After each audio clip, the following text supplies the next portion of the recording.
Welcome back, everyone. Hope we're doing well. A slight prolonged break there. Obviously, Astrum, they were kind of mid-series in another event, but we're here now. CCT elimination game on the horizon. This is going to be a banger. Charlie, thoughts and feelings as we hit it? Yeah, you got the more important event now for Astrum to try to take part in. Look, things are already a bit dicey. Backs are already against the wall a little bit, I suppose. Yeah, just in terms of timeline alone, we have had to see Astrum obviously go one map down in this series, but it still always gives them a chance to be able to bring things back and always makes things particularly interesting. But we are going to be speedrunning our way through these vetoes. So why don't we take a bit of a look between the two teams and have a bit of an explore in terms of who we are going to be watching today. Yeah. Look, I think realistically, you're looking at this veto, you're looking at the matches. I think obviously Astrum, they're going to be maybe feeling a little bit of burnout. I don't know whether it's their map pick that they have to forfeit. I'm not too sure how it's going, but there is, they do choose the first map in Mirage. I think Mirage would have been an absolute banger, just on the basis that both these teams, it's high sample size, it's decent win rate. I think same can be said for a map like Train. Obviously, both these teams quite quickly adapting it into their map pool, and Nuke as well is going to be an interesting one. And I think because both of these teams have been on pretty decent form, that's why we do have, quite a stable map visa, quite a stable map pool for everyone. So I think this is going to be interesting. Obviously, Astrum, they might not be as happy with the fact that they've had to forfeit map 1 because of kind of scheduling conflict, but I think they've definitely got the chance to take it. Although they're coming from a very difficult position, Nuke and Train are possibilities for them, aren't they? Yeah, I mean, they definitely are. I'm hoping we get to see Sashi actually come back with a bit of bite. I got to watch them play against NIP. And we were trying to build up a bit of a storyline there, trying to say that Sashi have a bit of a chance on Nuke and things get a bit dicey from there. Only able to get one round on Nuke. It's a map that Sashi are pretty comfortable at. We're kind of blown out of the water there on Inferno as well. This was against NIP, of course, so it is understandable. NIP, they're coming back into this event with high expectations. But yeah, I think it was just the fact that Sashi probably disappointed in themselves that they weren't able to put up a great performance. Look, this is as easy as it gets on paper for them. They only need to win their map selection, and that should be it done. But it's always easier said than done. Oh, massively so. Like it's definitely got the idea that Sashi have a massive advantage. But I think sometimes in these types of games, this is where you might think that, okay, Astrum, yes, it's unfortunate for them, but they're going to want to prove a point here. They're going to want to show, look, okay, yeah, we've had to forfeit our map. We're still going to win the series. So I think that could be very exciting to see. Obviously, they are, Sashi are massively advantaged in this one. HLTV does say that the game's been forfeited, but I don't think that's 100% correct. I'm pretty sure that we are going to be heading into the action on Nuke. But look, any predictions, Charlie? Are you going to take the easy route and say Sashi, or were you thinking maybe an Astrum upset? I think I've liked what we've seen from Astrum, but they still are this team that is struggling for any sort of consistent level of form. They are slowly but surely, in my opinion, starting to get back to a point where they should be, but it's always a bit difficult if you're on a side like Astrum, and when you are playing against a team like Sashi, who themselves are a little bit up and down at times. But look, we know what this team can do. We know what both teams can do. I think one thing that was pretty notable for me in Sashi's last game is certain players were a bit more quiet than I wanted. Lucky being one in particular. I had the AWP out quite a few times, but it felt like it just took him a little while to warm up into the server. Yeah. And obviously, Lucky being a player that I always tried to sing his praises every time we do see him on this Ashley side. There's a reason he's in this head-to-head up against Grix.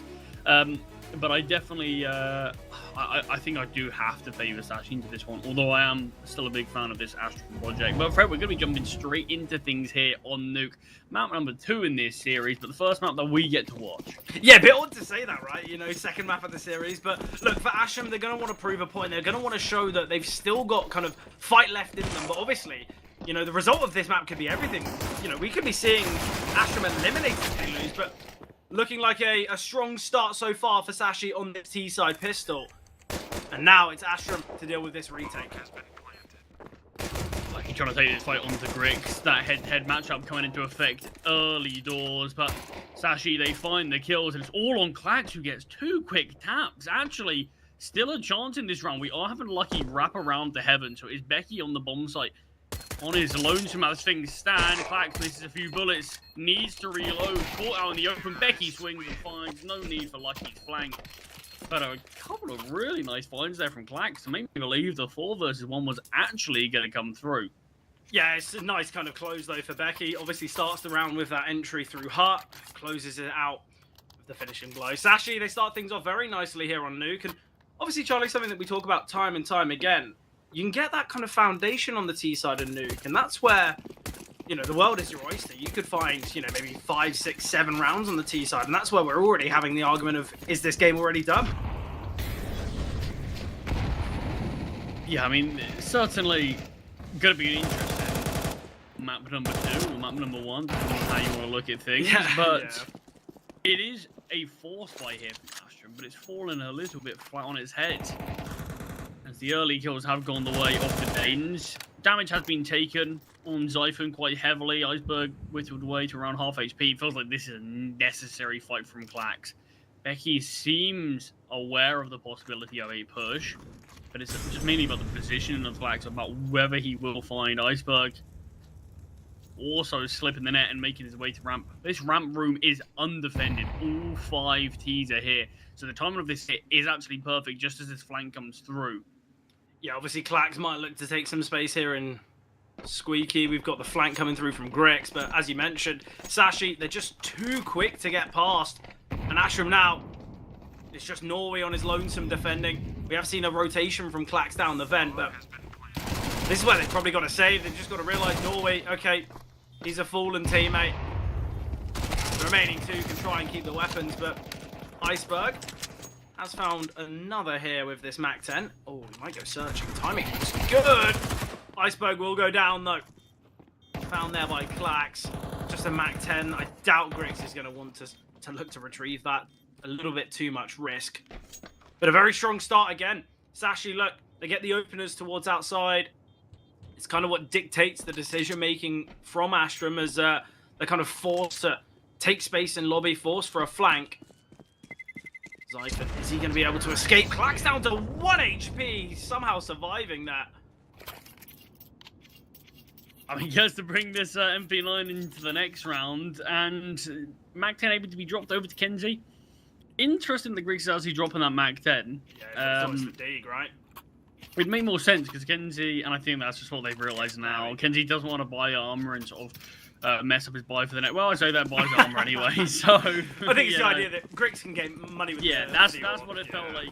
It's just the sort of caveat on top of that, and that is what they will end up eventually doing. But Sashi, fast hit towards ramp again. I like the call.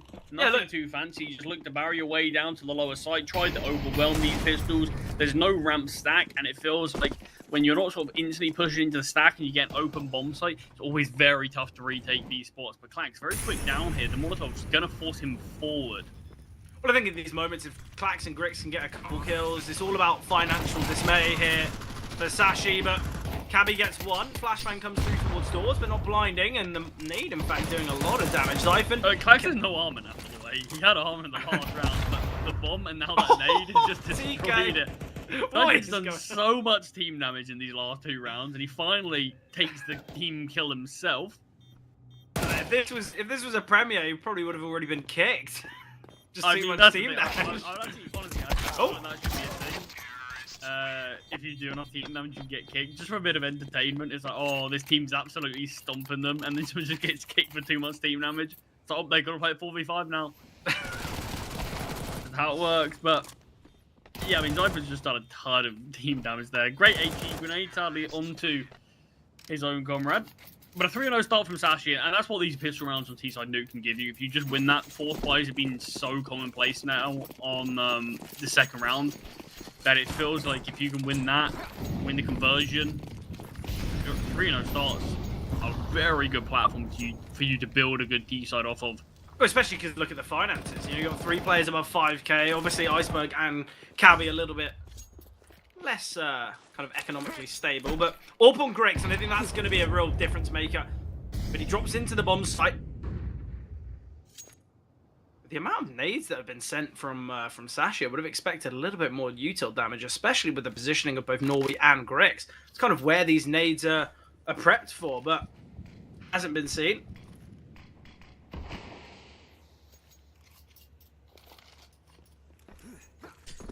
Well, start for oh, there you go. There are the nades. Grix down to 11 HP. I think quite fortunate he's wielding the orb because still providing moments like that, but the flames spreading, Lucky finding the elevated angle of Norway. Will get one. Iceberg through the molly, but he can't find. And Norway doing so much work. Clax can rotate up the vent. Patsy finds one as well. A great round from Astrum. 4 survivors. Orb saved. No issues whatsoever. The fact Grix can go 1 for 1 there is brilliant. Yeah, good HG grenade damage. It's just Norway here. Elevated on the rafters. The first kill comes through. Just tucking himself away. And Iceberg can't convert. So Sashi going down, you can see how hyper-fixated the rest of the Sashi team were in terms of eventually getting that trade. They're just overlooking certain angles, like where Clax was coming from. But you highlighted the money that Sashi had. Good enough to get another buyout in this round. Yeah, obviously the biggest problem with that last round from Sashi is the flashbangs were kind of positioned to blind players emerging out of heaven or kind of players on the back of the bomb site, but the flashes weren't there for Norway's angle. He was kind of half blinded, was able to retuck. And although Sashi did have a lot of money and had pretty much perfect utility, they used, a fair portion of it towards outside to, well, I guess, keep the eyes and attention of Astrum elsewhere. But in doing so, it made the exec nowhere near as good as it could have been. And Norway, so much success in the last round because of this angle. I think he's going to be going for it again. I doubt there's going to be any movement. Flashbang dropped as well to Clax. Yeah, Norway's actually liked using this org a lot as of late. I quite like bringing it. this weapon out on quite a few maps, in fact. But even an angle like this, where you feel like the org isn't as great, still being favoured in it, and still been doing some really good work with it. Cabby, does he clear the rafters in this one? He does. Ready Cabby! for it, and timing through to his Clax spams. Cabby emerges, so out of ammo is Clax, and a clean execute. 3 frags found. Patsy, necessary kill to get. Could get traded here outside. Will do so. Missed shot from Grix and won't get a second chance at it. 1 casualty from the Danes as they instantly bite back. Yeah, lovely exec as well. I've got to say, it pans out perfectly. As you mentioned, timing's somewhat fortunate there with Clax's reload, but that would have been one of the conditions for Sashi's execute. They would have realized, okay, well, he's spamming through. This is the time for us to go. No ult for Grix in this one. Sashi, they go 4-1 up. They win this. They could be finding a lot of fortune. It could be a 6-1 scoreline, just on the basis it'd be a half buy in the next.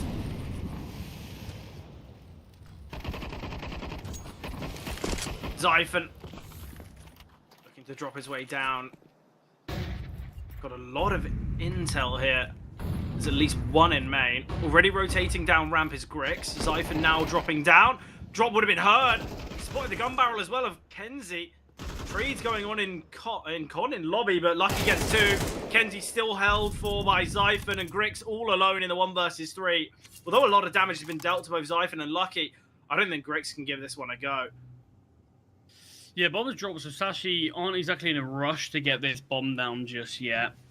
And you can see Lucky's still holding flanks by the looks of things in terms of his position, so they've got no intel on where Grix could reside. And this could actually lead to the Astrum Orb having a bit of a chance in this round. Iceberg is going to be cleared and is going to be found. He was the healthy player.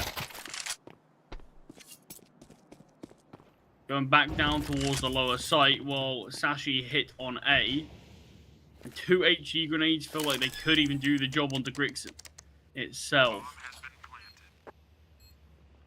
Yeah, with main smoke, Zyphon can just tuck away here. They'll spot Grix up the well. He certainly has, but Grix finds the kill. No trade from Lucky, and what a clutch from Grix. The fact they didn't have the bomb, the fact that Sashi had to kind of change their decision-making and what they wanted to do, it's given Grix these isolated fights, but what a clutch there. Yeah, getting whittled down lower, but so aware that a player could be towards Squeaky. Him being the one that's posted up has the advantage in that fight, but it's the fact that Iceberg here, the healthy player, goes down to the FAMAS. Yeah. And you just leave your 2 teammates basically both one bullet from death in that 1 versus 2 clutch. What a 1 versus 3, and what a way for Astrum to salvage that one. Yeah, definitely necessary. I think Astrum kind of needed that lifeline, needed someone to step up massively. Obviously, it's Grix. Kenzie still having a very tough game. With the money somewhat put in question here for Sashi, they go for a fast play. Grix gets one on the AWP. Norway as well on the back of the bomb site can contain. Now forced out with said Molotov. Not the best sprays from Norway. Iceberg will find. Grix is still on the back of the bomb site here, finding impact. Spotted by the player in Huff, but Grix with another. He got a 3k in the last. He's found another 3k here. And Astrum have their hero. Yeah, this is the scary thing now for Sashi.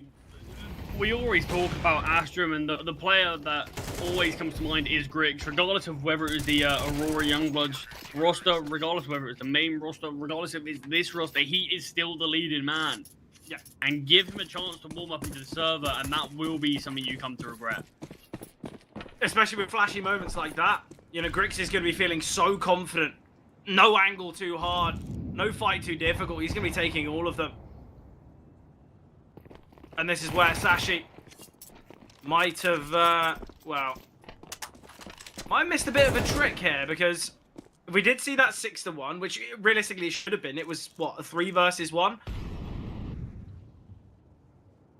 I still feel like Sashi should have won the last round as well. They had kind of really good setups, but the fact that Grix can not only get 2, but he gets a 3rd as well, it's pretty ridiculous. Either way, though, Astrum, they needed a reason, they needed a possibility of getting back into the game, and excellent. All on the deagle of Cabby, won't be able to find anything, despite a couple of players being chipped away at. 5 survivors for Astrum, and they also needed just to get their economy a little bit more stable here, and Partizan just drops one of the MP9s, buys an M4. Not interested in keeping these SMGs. I think they realised that Partizan is still in a great position to really punish us at this half. So I don't really want to mess around with MP9s for too long. I don't mind the decision. Yeah, no. I think sometimes you've got to make those types of decisions. Got to bite the bullet. It's what, throwing away 1250? I don't think it's the biggest of issues.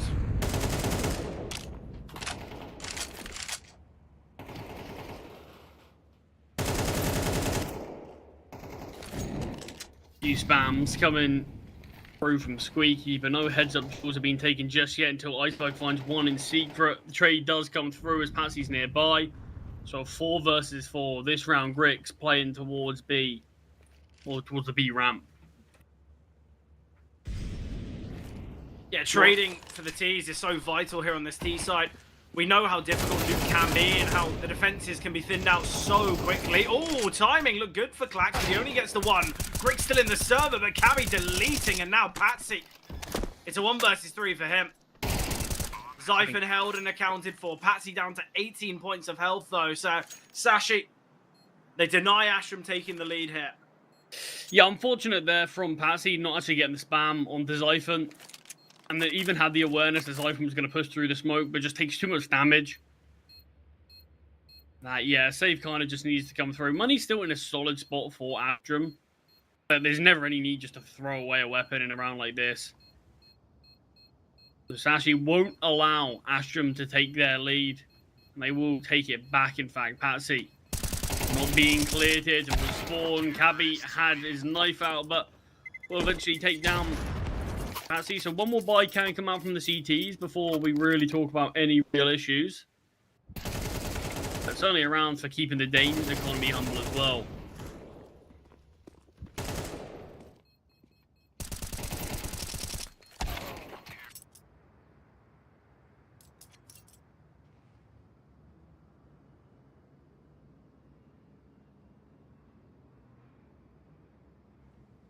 Tac ball's called, and I think this is about the right time. Especially with a map like Nuke, we know that Astrum far favour the CT side. And the fact that we could be seeing a scenario where not only do they not win it, they don't even draw the CT side.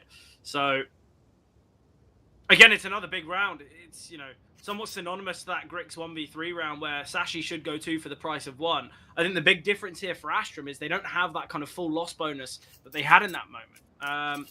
So right now, it's not as though they can get a strong half buyout. It will just be USPs, maybe the odd deagle on a player like Kenzie, but still, Astrum, they've got a lot of work to do.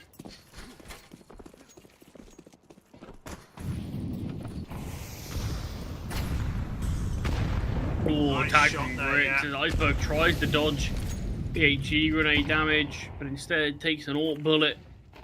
Lucky to still be alive. Patsy close towards ramp. In the smoke, isn't going to be cleared. Gets the double. And what an easy mop up towards ramp. Yeah, brilliant that. Absolutely brilliant. My biggest issue with that round is, do Sashi need to go through that smoke? Not at all. I mean, just look to punish quickly, and I don't mind the decision, but you've got to consider someone's playing behind that smoke. Yeah, You massively. see so many people do it, and no one's even just had the slightest of glances. But even then, it's a double ramp setup. There's 2 players nearby. Yeah, despite all the outside utility, no one's particularly been drawn away.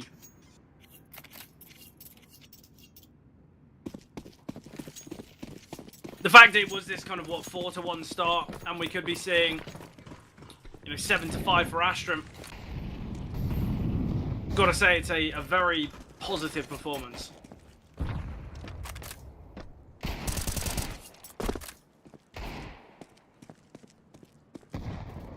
Yeah, I mean, that's the thing. It's a necessary first half from Astrum, because you're on the unfavored side of Nuke. We could have very easily seen things spiral out of control where you honestly going to lose the half on Nuke, and that would have been a disaster for Astrum. That probably feels like this map could be too far gone. But right now, they're on track to find 6. They have a chance at 7. I think even 6-6 is still very good for Sashi. And sure, you can easily be disappointed in the context of the game, but overall, a 6-round half is never anything to be scoffed at. But I also do think Astrum need this final round pretty importantly.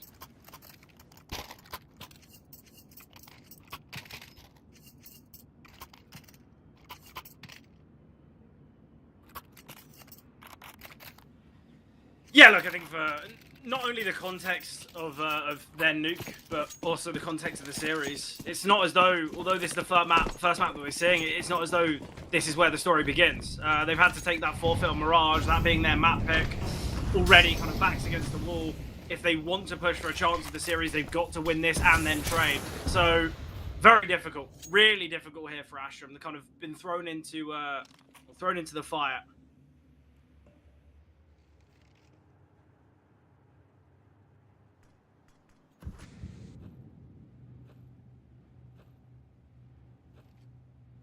Timing on this nade could be disastrous for Clax. We are seeing the boost for Cabby. He comes through, and what a find. Yeah, excellent that. Always like those kind of gimmick boosts. Can work out so massively. Patsy not clean enough on that spray. Lucky holding the vent.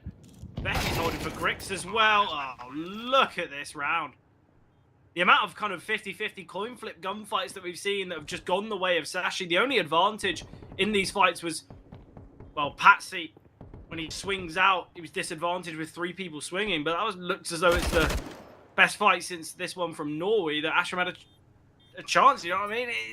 It seems as though in every engagement, Astrum had opportunities, yet bullets just hitting better for Sashi.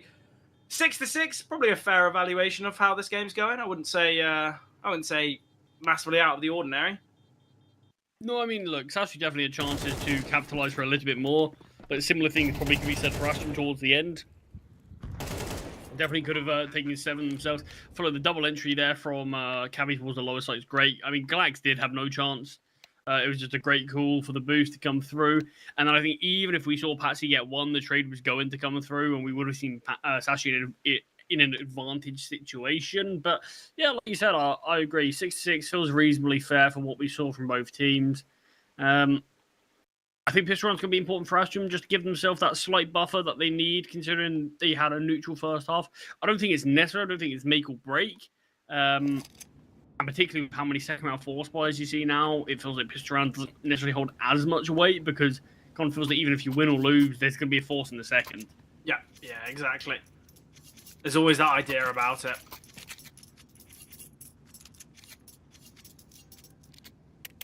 You still feeling confident for Sashi? I think most would in this current situation. I think Sashi, their CT side's a little bit stronger than Astrom's T side. So I think when you look at it like that, we're thinking. I mean, it was the CT side that I got to watch from Sashi in particular when they played against NIP, and that was pretty tough. Only watching them get one round there. Yeah. They were 10 rounds down before they posted their first.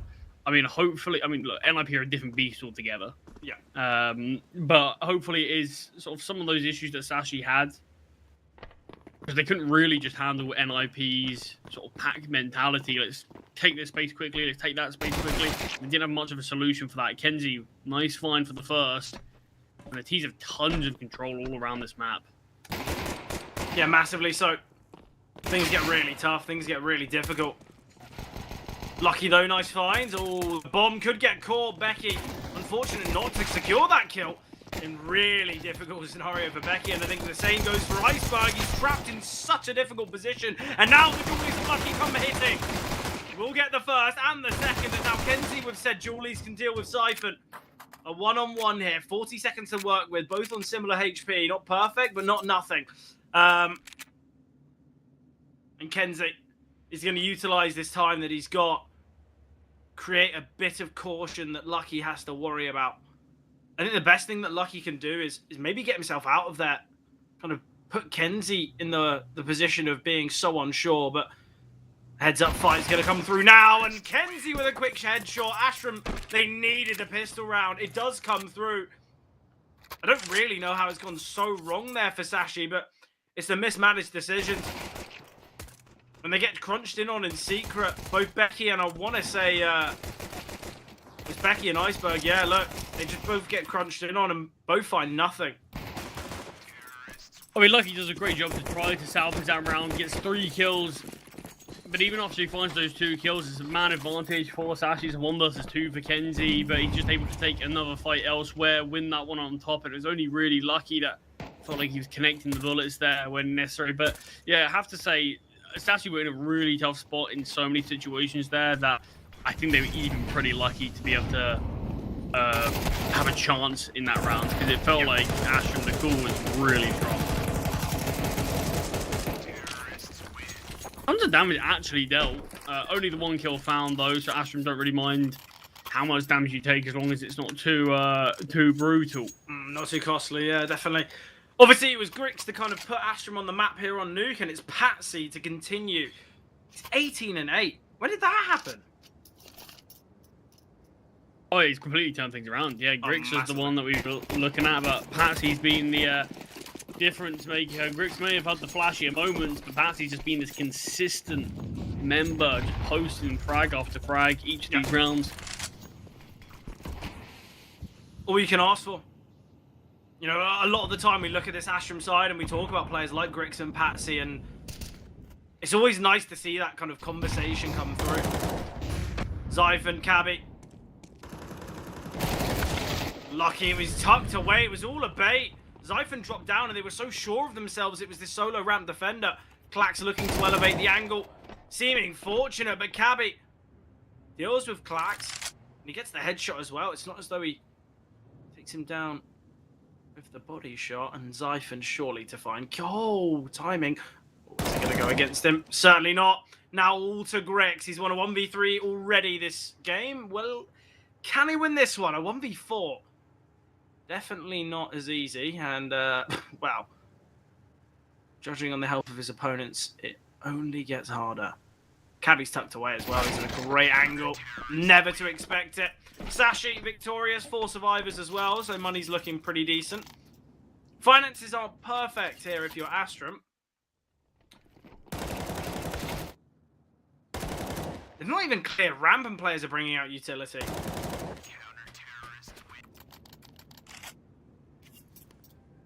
Pause now from Astrom. It's their second of the game. Sashi's still yet to use a single one of theirs. But they don't feel like they need to. Yeah, investments are coming out. I mean, that's the thing. It feels like a lot of Sashi's rounds that they've lost. I mean, they've had quite a few ecos in the first half, but sort of the rounds that they lost were things like the 1 versus 3, but you don't necessarily need a timeout just to know what you did wrong. Yeah. No. Players all isolated. Yeah, 100% agree with you. I think the real problem is when Sashi do start using those tactical pauses. Great chance here, though, for Sashi to be able to bring themselves in the lead if they are successful in this one. 100%. Got Astrum down, put themselves likely on 9. And not a lot of util remaining. Astrum are likely going to hit towards 8. And Molotov's perfectly timed to force these players back. Zyphon's deep position outside. He gets a freebie onto Kenzie. And these flashes have to be excellent. First one rains out. HE grenade well timed as well. Becky finds one on the back of the bomb side. Doubles up. Patsy falls. And Becky completes the triple. Great util uses there from Becky. Perfectly timed, but more importantly, what a hold. Yeah, look, if that's what your A anchor can provide on multiple occasions, then I think this is where Astrum need to maybe think otherwise. Maybe fast A's are off the table, off the cards, and I think potentially another flip through the strat book, because I think heading out of Hut is not the game plan for Astrum anymore. It just looks so effortless there for Becky, and a vast majority of that is because his util's so strong. Either way, though, Astrum, it is leveled up. They've gone for the eco here. We've got a Zeus to play on Patsy, and oh, the Zeus provides. Love that type of play. Absolutely brilliant. It's been a while since I've seen the Zeus kill. I've seen quite a few players invest in them lately, but just no real success. But I still am a huge fan of just seeing them in action. Ooh, Klax has just shut that door. He might try to sneak down towards the vent, see if he can try to desperately get a bomb plant. Not going to get that lucky. The Deagle outside just gets tapped away by a few bullets of a lucky. It's actually 4 survivors. Money's starting to grow. And finally, Astrum back on weapons. But of course, that was going to be a tough round anyway. It was just the eco. Zeus comes through. What a way to find a kill it is. So cheeky. The thing is as well, the trade wasn't instant. There was a chance. However slim. Either way, though, this is the investment for Astrum. There's going to be a kind of very pivotal round for both teams. If Sashi win this, it puts them on 11, just 2 away from closing out the map and the series. Yeah, for Astrum, it's their look back in. It's leveling things up 9 apiece. It's possibilities, we'll call it. Patsy. Ooh, Patsy's taking a big risk here. Don't really know what he's looking at, but we've got Becky on the back of the bomb site. 2 players making their way out. Great shot from Lucky. That is the bomb dropped as well. Norway realizing that, so he's got to drop down and get the bomb. But Grix, AK in hand. Grix has been on 9 kills for quite some time now. He's been spotted by the Orb in Heaven. Caught off guard by Becky's angle. Norway found by Zyphon, and Sashi's CT side looking sublime. Yeah, come alive now. They lost the pistol round, but since then, they've been on some really hot form, and Astrum time's starting to run out to find a solution. I think Patsy's just so paranoid about someone advanced towards outside, because there's been a couple of times where Astrum have lost a player due to some deep angle of someone like Zyphon. So it seems like Patsy just maybe thinking, oh, they had to have pushed. Maybe I heard something. Yeah. And it just looks so cheap for Zyphon. It looks so easy for him. But obviously there was a reason for Patsy doing it, just not exactly working out great. Smoke towards the entrance part makes things difficult for Becky and Lucky. 2 kills off out of the spam. Zyphon, maybe not the greatest idea, does get softened up, but still a 2 versus 2 and a 2v2 is decent for Astrum. Both players have been chipped away, and now it's all on Lucky. Low HP with this AWP, and Astrum just on the half-by might have secured it. Yeah, look, rounds like this are always possible, especially on a map like Nuke. We know how all it takes, fast tech 9s can really unsettle. And I think for Astrum, they were hoping for a gift on their CT side, and Grix provided. It's Kenzie in this one.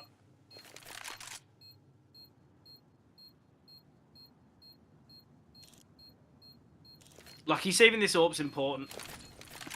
Oh, he's going to drop the smoke. I really like the idea of this. Oh, it's forced them both back. Realizing there's no tap on the bomb. Kenzie should survive to the blast radius, no issues. Yeah, that was after 2 opening kills from the CT side as well, so big response back from those pistols. Great from Kenzie. Absolutely excellent. For a player that has been really quiet so far this map. Hopefully that's something that can kind of spur Astrum in the right direction. Either way, though, finances for Sashi still looking really good. They'll be able to invest in the next, even if they lose. Astrum, not in a similar boat, but they're trying to steady the finances. Lucky. Just posted up here. A lot of players towards top lobby here for Astrum. Iceberg just playing anti-flash. Nothing spotted with the nade of the smoke. Flashbang coming over from Lucky. It is going to be this playthrough A. A lot of utilities been seen. And speaking of util, Sashi with very minimal. Well, Astrum have dumped all of this util on the A bomb site, but Iceberg and Becky are saying, well, no one's out. This is all a ruse. This is all a fake. And that's why Lucky had a slight look towards ramp, but he didn't see anything there. He's rotating him from heaven. Drops the smoke towards Squeaky, and now he'll make his way back down to ramp, and it'll be just in time. This setup here between Cabby and Lucky is going to be excellent. Astrum, they've used all this util to hit towards A. They're still just sat in lobby. What was the point of it? Yeah, they kind of only have flashbangs right now. This is I like this really tricky. Glax is holding for heart. Glax. Good fight he takes. Iceberg drops down. Becky will get one. Needing to reposition now is Becky, but he gets taken down by Grix. A 4 versus 2 here for Astrum. What has happened, Sashi? Yeah, last couple of rounds, the A-hole just let them down. Only being able to find 1 kill on both occasions. And you need more than that for your teammates to be able to rotate in and have a chance this round. Clax will actually get taken down there, so round becomes slightly possible. Cabby is having a bit of a look in, but it always felt like it was going to be a save, just looking at Zyphon's position. So Astrum make it work again, and they also hit double digits. Yeah, big from Astrum. The fact they can save 3 players currently is important. It doesn't look as though Zyphon is going to want to go hunting. But he's been found. The hunter becomes the hunted. Important for Astrum as well. Look at the money on players like Kenzie, like Grix. Whether we'll see an AWP for Grix, though, is the question. But yeah, it just goes so wrong.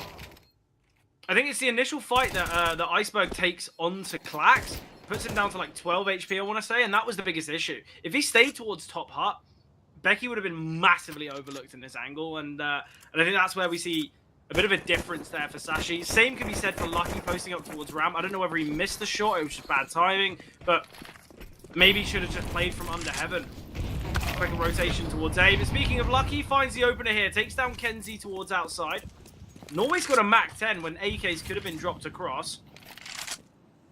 Don't really understand the reasoning for that, but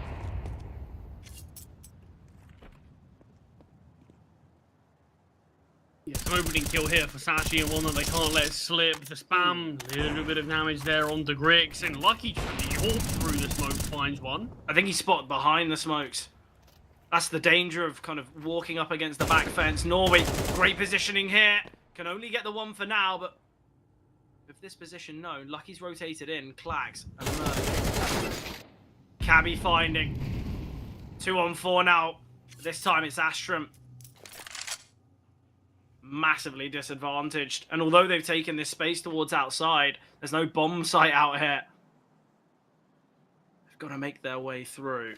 Yeah, A right now is actually undefended. Becky can rotate in from heaven, who's nearby, but he is the only defender. He's tasked with watching his flank and the bomb site right now, as we do see Cabby rotate in. But it's towards this lower site where Astrum are looking to hit, and you can see Iceberg just playing the fun game of jump spotting, getting that intel. I actually think it's the right decision for Sashi. They take control of lobby, and in doing so, did he back away and get the information? He looks pretty confident. Yeah, 100%. Norway going to be peeking now. Shoulder spotted. Iceberg finding, and Grix are aware of his angle as well. Great from Iceberg there to find 2. Sashi progressed to 11. We will get an investment here from Astrum, but it could be their last. Great shot from Lucky there. Yeah, he just spots above. Yeah. This is the problem that Patsy has. Got to realise that an AWP can be there. I was wondering why Cabby took so long, but realizing that, yeah, he was just shooting into the railings there. Final pause called from Astrum, though. Big round for them. Although this is the first map that we're seeing on stream, Astrum did have to forfeit map 1 in Mirage, which just has made this series so much harder. There could be only 2 more rounds of this series. Crazy.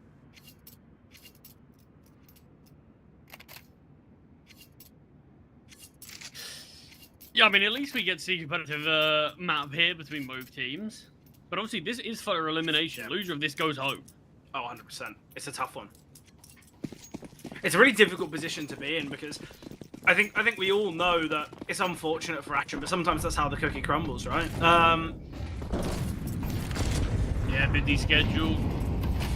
Welcome to the Counter-Strike scene, particularly this Tier 2 level where you want to play in as many events as you can. You want to get your VRS rankings up. You want to kind of get as much, I guess, official practice in as you can. You understand it.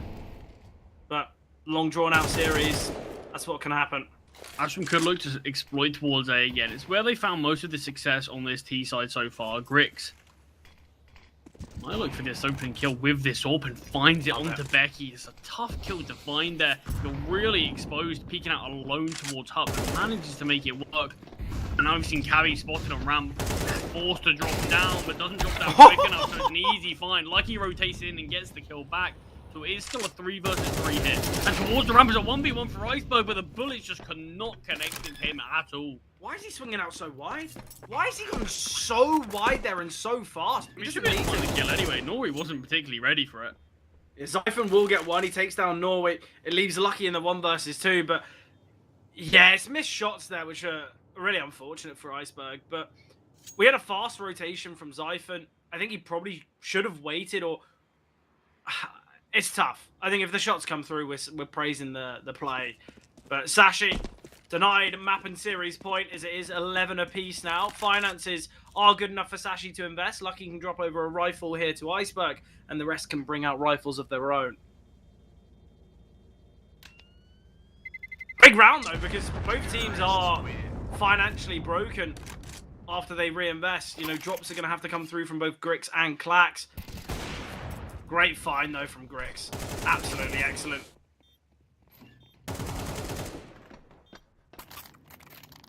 But this is it.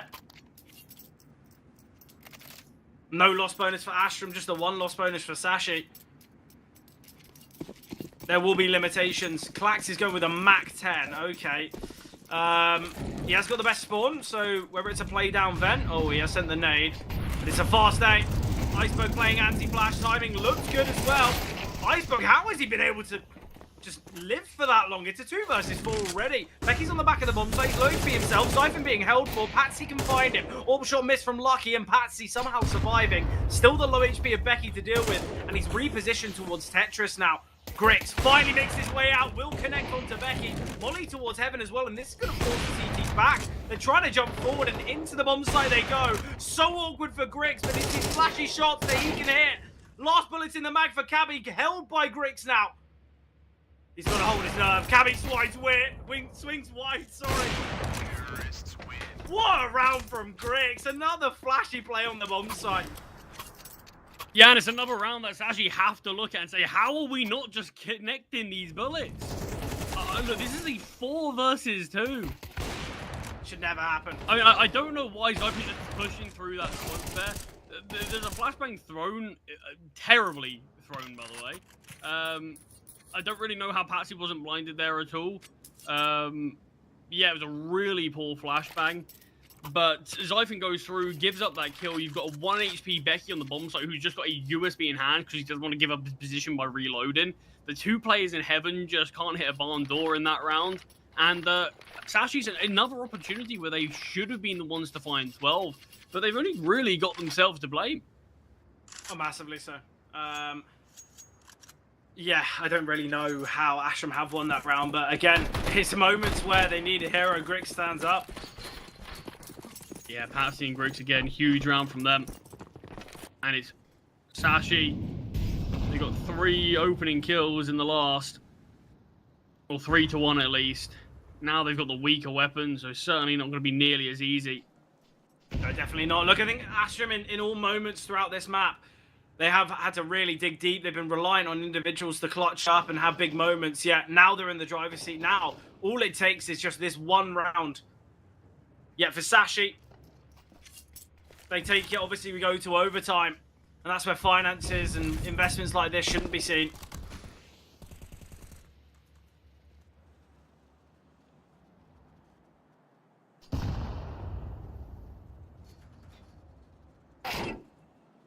Ooh, didn't come through on Dickenzie there, just out of nowhere. I don't.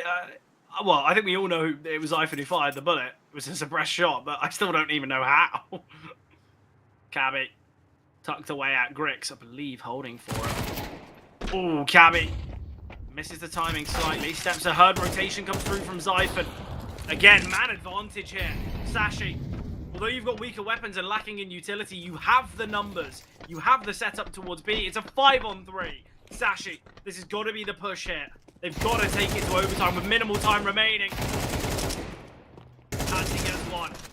Oh, Becky Deagle not really connecting. Finally does so. Patsy and Grix again. Still here in a good position, and Sashi, I mean, they managed to get it over the line in this one. They're going to probably be a bit annoyed that they couldn't do it in the last, but look, they keep themselves in this game, and I mean, it's a strange situation because it feels like Sashi have been the better team on Nuke. Yeah. I mean, yeah, exactly. Let me know if you think I'm wrong about this, but it does feel like Sashi have been the better team on Nuke, but Ashram have had the better individuals. Yeah. And it's making for this really close affair where, look, Lucky's not far off kills in terms of players like Patsy and Griggs, but it's the fact that Patsy and Griggs have won rounds individually, single-handedly for Astrum on so many different occasions. Yeah. Yeah. And it really feels like it's keeping them in this game. Look, you can look at it in two different ways and say, one, how long are Astrum going to be able to keep this up for? Or you can look at it and say, well, it's great that Patsy and Griggs are playing this well because it's keeping Astrum in the game until they can kind of sort out some of these issues. Yeah, just get someone else involved, whether it's Norway, whether it's Klax, whether it's Kenzie. I think the problem that Sashi faces, they've had a bit of a team performance. You're looking at the kill disparity. Okay, yeah, Lucky is quite above everyone else, but we're looking at 15, 16 kills on everyone else. So now in overtime, there's going to be no limitations on weaponry. I think you just treat it like a new little mini game. Forget about kind of the difficulties that Sashi have faced, whether it's those 4v2s, 1v3s that they've lost. Because, yeah, when it comes to opening kills, when it comes to just team play, I think they have been the better side. I think that's a very easy statement to make. I don't think there'd be many looking at this game and going, well, Astrum, they really should have won this one.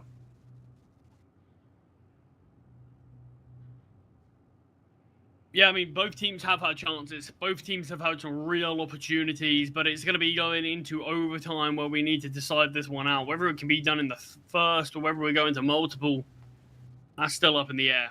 Yeah, but obviously, you think of that round, Kenzie's Tech 9 round. It was it was a force by weaker weapons. They probably should have lost. The Grix 1v3, the Patsy and Grix 2v4. We haven't really seen those types of clutches needed out from Sashi.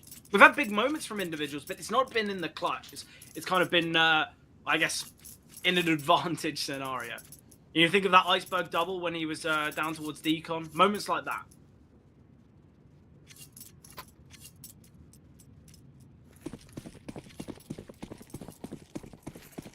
First round of OT underway, though. A bit of team damage onto Norway early. Breaking the windows.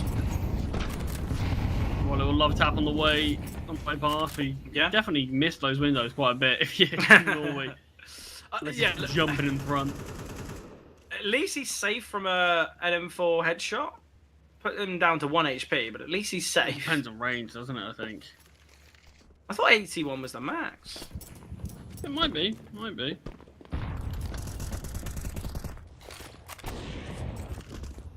Griggs opening kill here with the AWP. Oh, even more damage onto Lucky as well. This is a great start for Astrum in this round. Yeah, absolutely brilliant. And no one towards the lower bomb site.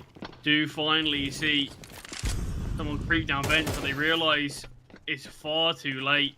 And rotations have come through, but it's 5 versus 3. Cabby tries to swing, but the smoke grenade's too good. And such a basic goal from Astrum, but this is what Sassy really struggled with against Nip.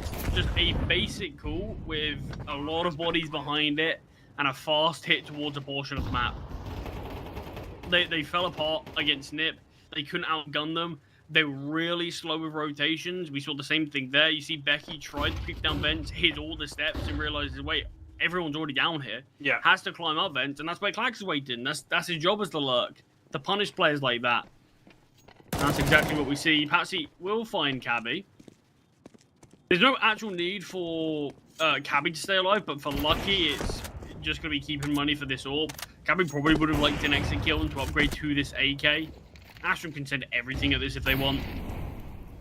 They might as well. There's no downside, as we mentioned. Lucky does have a Molotov that if I were him, I would have thrown. Oh, no AWP save, but Cabby can survive. You can drop an AWP it's over about to that Lucky. he survived at least. Yeah, exactly.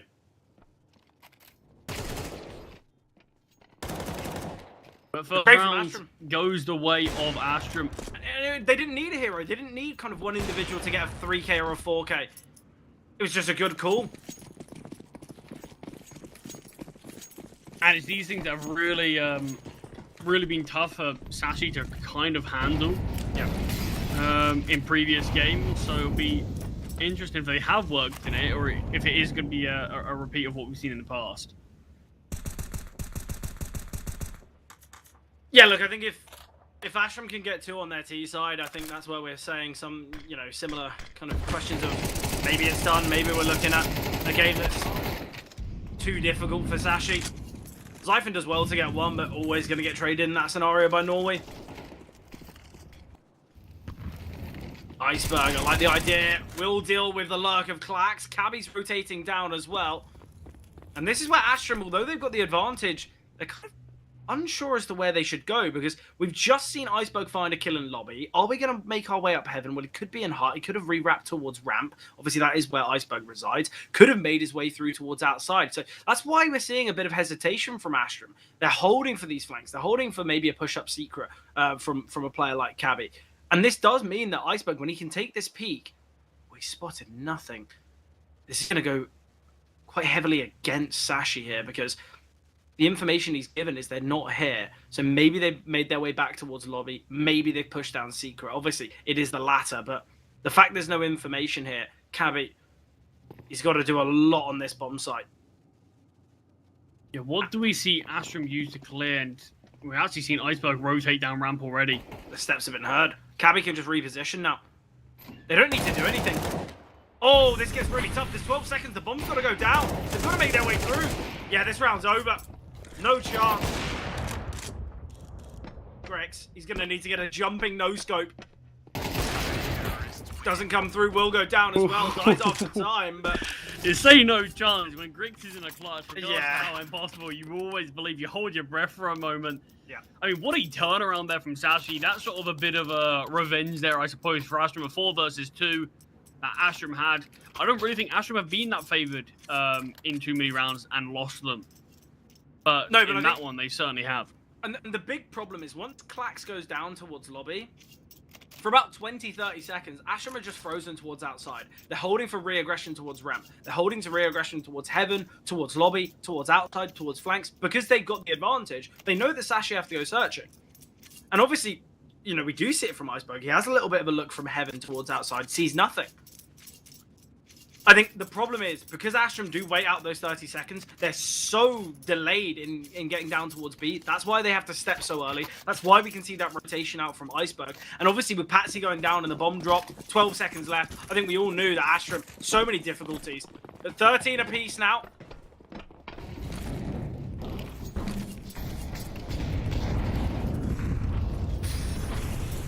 Early utility towards outside here from Astrum, but already we've got Cabby down towards secret.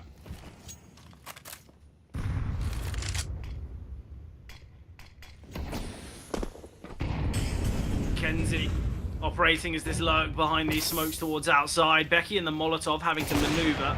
It is a play through ramp, but Lucky gets 1. I like how quick he is up heaven here. They will rotate down ramp, but this is no issue. We've already got 2 players down towards B. Zyphon's holding deep from CT, and Lucky's in the heavens. Cabby gets 1. Patsy will trade, but there's still another. Oh, Kenzie spotted Iceberg. He just told his team to wait. They do not need to take this fight. Kenzie's got a free kill.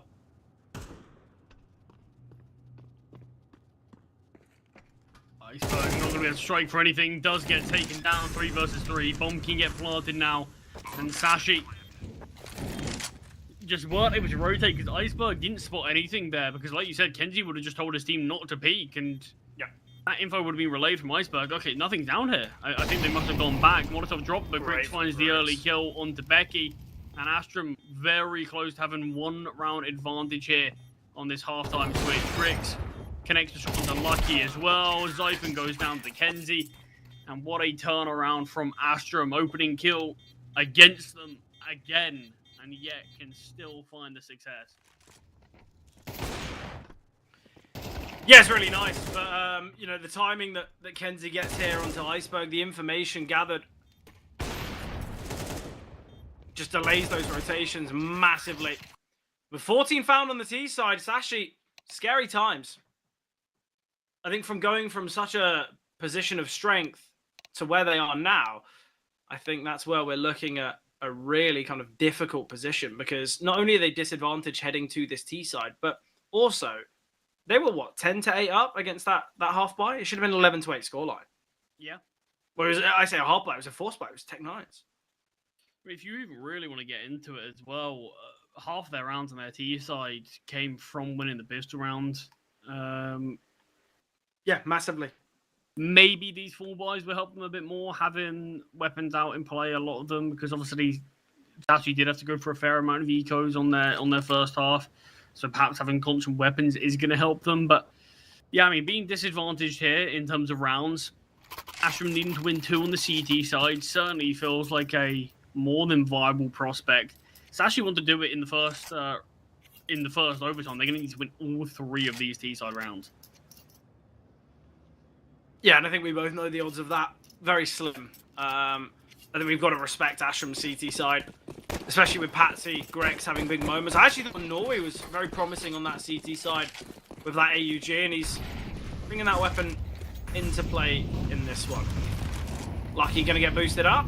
Wants to take the fight and the peek onto Grix. Re-smoke coming through. I like the idea of that. They dropped the first smoke. Oh, great damage here from Kenzie. Might go for spam again. Grix is already rotated down. And it is going to be this play down secret. Kenzie still systematically tapping away. 2 towards outside. There is an HE grenade on Zyphon. Kenzie can sprint away from it though, and Grix gets 1. Zyphon, important kill to find, takes down Klax. There's still the low HP Kenzie in play for Astrum, but the reposition from Grix looks good.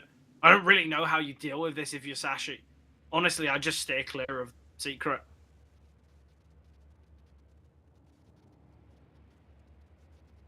Yeah, it feels like that probably should have been the game plan for Sashi after probably about the first sort of 6 rounds when Grix really started to come alive. Just stay away from wherever he's playing. Becky surely is not going to be ready for Kenzie here, but Kenzie not actually pushing into the AE bomb site yet. So sort of trading places on either side here with 30 seconds on the clock. Astrum, it's all going to be on Patsy. Have to be ready. This A hit's likely going to come through. Kenzie gets 1, and now he can maneuver, joining Norway here. They've had to drop the smoke. They've got to be aware that Hut is a point of contention. Miss Molotov will allow Patsy to swing. Lucky to send another. We've still got Norway and Kenzie to activate. Bomb plant will go through. Lucky is holding.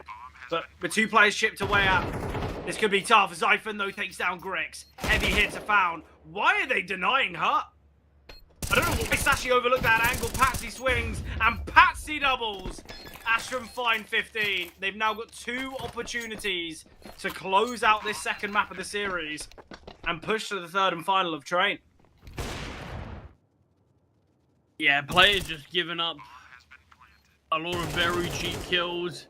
Astrum's positioning was too good, and Sashi just not realizing any of it, seemingly.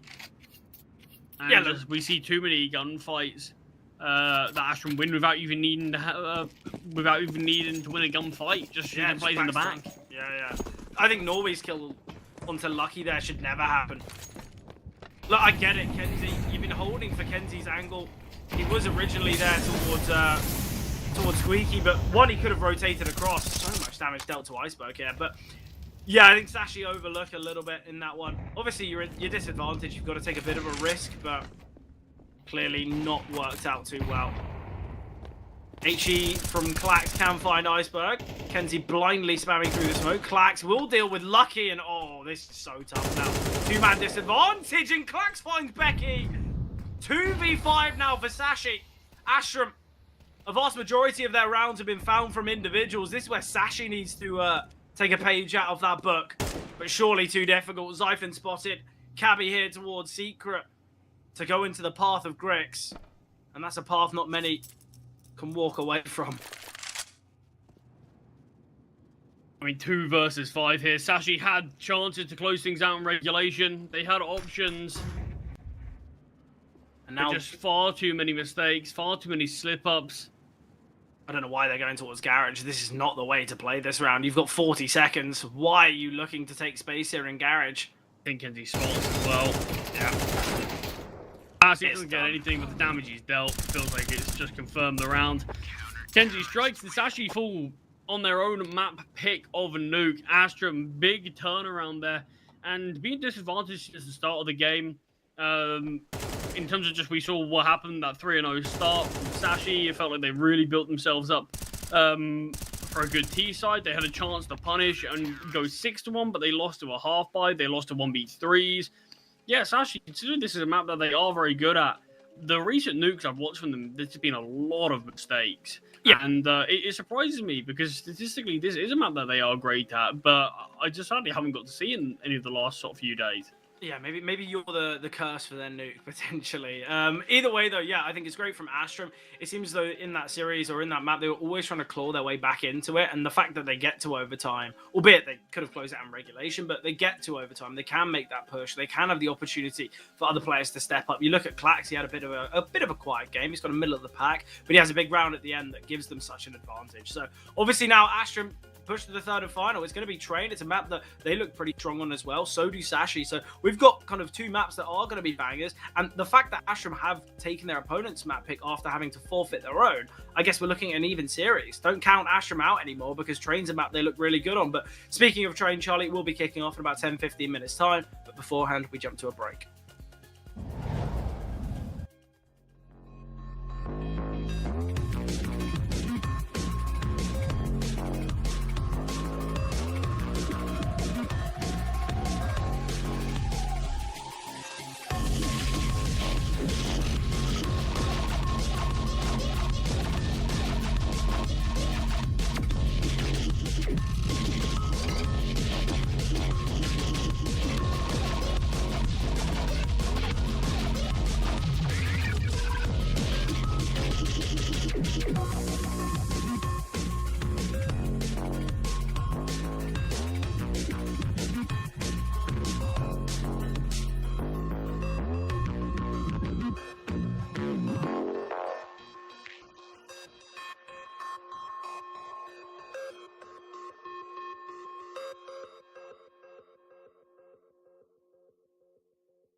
Into the action, final map of the series. Astrum, they upset on Nuke. Sashi's selection, now here to train. The final battleground. As we mentioned before, both of these teams look pretty decent on train, don't they? So we're looking at a potential banger.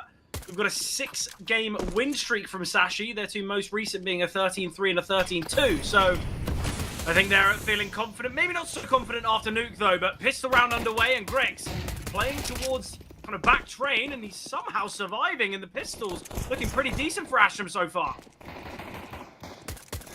Yeah, bullets are connecting, but Sashi might have a bit of response as Zyphon and Becky both get a kill apiece. Clax that ended himself. Zyphon exposed a little bit too much of himself, and Becky now on a 1 versus 3, and Clax taps away for his 3rd kill of the round after he kicked things off on the CT side nicely.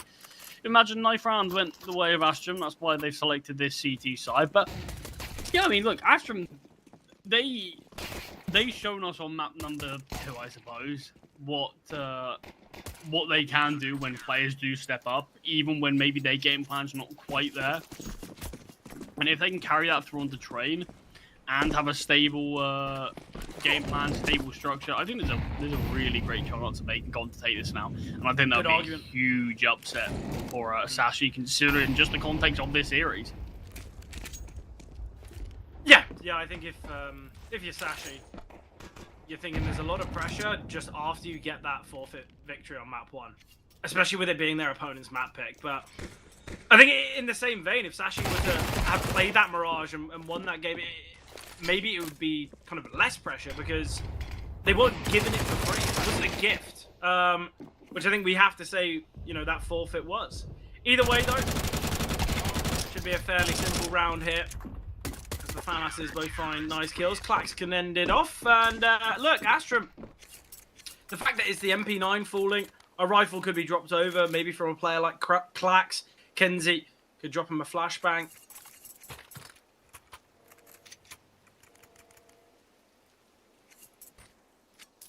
And this is when weapons are back in play for Sashi. First gun round for both sides. Actually, what is their decision making going to be? A couple of players early towards a main. In fact, it is just Zyphon as the main brunt of the teams make their way towards Ivy, in fact. And very quick now. Yeah, I think Ivy's had a lot more kind of competition now. I think a lot of the time when you look back to old Train back on CSGO, you might have the odd player lurking towards Ivy. Yeah, because it's kind of connectivity with the A-bomb site now, the fact there is kind of a nice little angle in through here through camera. I think you understand why a lot more weight is kind of put towards Ivy from the T-side perspective. Obviously, we have seen this kind of contest between these two teams a few months ago. Train featured in 2 of the most recent series. It was a dominant victory for this Astrum side. They won 13-3 in that kind of, I guess, first series. But second time round, it was Sashi victorious. So I think we are expecting Train to be a close-fought battle. Hopefully something quite synonymous with Nuke. But I think expectations are really tough on who's going to take it because of the fact that both teams have looked really, really potent and have adopted Train into their map pool very early on. And, you look at a lot of the series that these teams play, a lot of the time these two teams are, in fact, picking Train. In the most recent series for Astrum, they picked Train against CT. They did lose it, but still a bit, still their map selection. Nice round, though, from Sashi. They suffocate the A-bomb site. They give very little to Astrum to work with. And Clax, although he deals a fair bit of damage is sadly not all that's needed. Iceberg, he's heard these steps. Oh, Norway just slipped away. Grix is going to push the CT. Norway's got to be so cautious here. Iceberg's not searching for it. Oh, yeah, and now turn on the back, Grix. Yeah, he's going to be aware. Is he going to be aware of exactly where this contact's coming from, though? Didn't hear it. I just don't know if he was expecting Iceberg to necessarily come his way. Maybe he thought he was going to emerge deeper onto the B-bomb side, but does get taken down. Sashi's first gun round is a successful one. Norway taps away to keep himself alive, brings Lucky down to 3 points of health, but just narrowly can't connect that bullet and will go down. With Sashi taking away any of those saving weapons, Astrum now have a question in terms of what they look to do. Yeah, I think it's got to be the Force. A player like Clax really going to struggle to invest. Yeah, look, you see Deagle. And that is it. Deagle and Armo's invested in a smoke. 3 rifles, MP9, utility's not awful. It's only a possibility for Astrum to win this one, but without it, it gives Sashi the lead, as it would be that 3-2 scoreline. A proactive approach from both Kenzie and Patsy. And with Kenzie finding, opportunity for weapon retrieval comes through. Just the 1 bullet connecting there onto Patsy. Iceberg, big risk, and Clax's Deagle connecting. Becky's been shipped away as well. There is another player on the bottom side in Norway. He's given up his position, but can still find. And now it's a 2-on-4 here for Sashi. Oh, yeah, it's a really big risk in a round like that, but it feels like Sashi, considering they make such a gamble, the fact that they don't find any contact, they're so paranoid about a player towards upper that they just are very hyper-fixated on that, and we see both players kind of getting caught out looking towards that position. So it's like, if you're making a timing like that, if you're making a gamble where you peek out, you kind of need to take some risk and just say, okay, no one's peeked from upper the first 3 times I've looked. I've got to gamble that they're not going to peek again. Yeah, nice molly there from Norway, though. Lucky was quite fortunate to survive there in that fight against Kenzie. But I've got to say, something that I bring up when we watch this Ashram side a lot of the time is Klax's Deagle. Obviously, he gets a nice kill, a bit more damage in this round, but we'll see in a lot of these rounds, and a vast majority of the time on a map like Ancient, in fact, Klax with a Deagle in hand is so dangerous. Like, very scary with the Deagle, in the same way that he is with a rifle. Which, obviously, we know the ability of these players, and we know that the Deagle is certainly a formidable weapon, but I think when I think of Klax and the Deagle, I think of it as being such a strong weapon.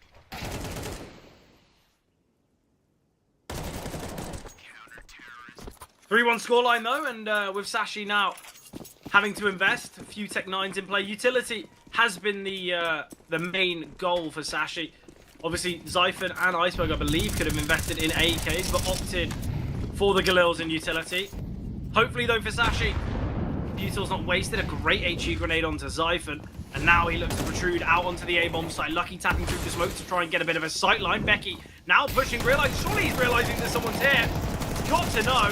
So much damage. Becky will connect, in fact, onto Grix. Patsy finds a kill, but falls back because of his health. And this could be definitely a possibility.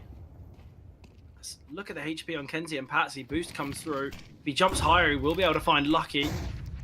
Great flashes here. I wonder if Iceberg spotted there. Oh, these flashbangs are just completely nullifying Patsy and Kenzie, and these are both the low HP players. There's no chance in this round. Patsy's still on the boost, steps away from Kenzie, hoping that it allows someone to peek in to Patsy's position, but not the case. Here in the drop down, that should be the teaser where that both players were there. If I was Sashi here, I'd be looking to hunt. I know their finances aren't perfect, but Astrum are going to be in a really difficult spot financially as well. Yeah, issue is actually probably look at it and say, oh, Becky, Iceberg's low HP, Zyphon's about half, and they don't actually know how low these two players are. So much of the damage was dealt through smokes. So they're not fully aware of probably how low these final two CTs are. So you kind of understand why they're not doing that. But yeah, hindsight definitely would say, well, it wouldn't be a bad idea. A lot of damage there from Becky as well. Not only does he deal the damage onto Grix, but finds that kill through the smoke. Quite fortunate, but double scout. Interesting. I would have assumed Clack would be on a Deagle in this round, and he was. Oh, just a USP. What is going on in spawn? There's such a delay here for both Clax and Norway. If Sashi goes quick, it could be a bit of a problem. Kenzie mollied off. Will that have been heard? You'd assume so, but whether he pushed through this, down. Another molly landing.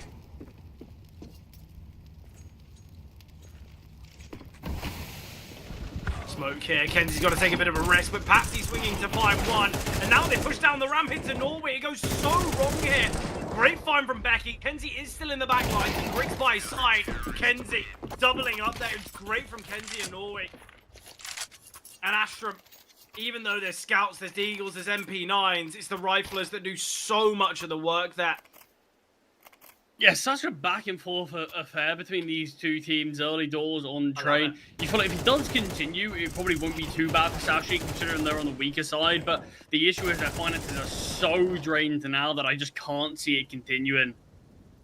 Yeah, tactical pause from Sashi, first tactical pause. I mean, you got Lucky who can bring out an AK. Iceberg just going to be on a tech.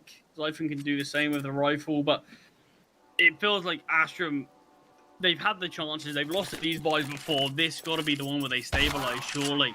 Honestly, if I was Sashi or Felico, Iceberg can play on a Mac 10. I don't see the need or the want for an investment. Okay, yes, it's just a 1.9 loss, but Zyphon, Lucky can invest. Cabby will be on 4.5. Becky 4.3. A Mac 10 or a Galil on Iceberg isn't the end of the world. I think there's no use for Sashi going for a round like this, just on the basis that it's not as though it's bare bones. It's not as though everyone's on that 1.4k. But with Iceberg's investment, it does seem like they are going to go for the buy. This could go so wrong. Yeah, I mean, it really feels like it will allow Astrum to turn things around. It looks like we might have another round restart. We've already had 3 of them. Why not make it 4? Yeah, make it a... Oh, and always just disconnected.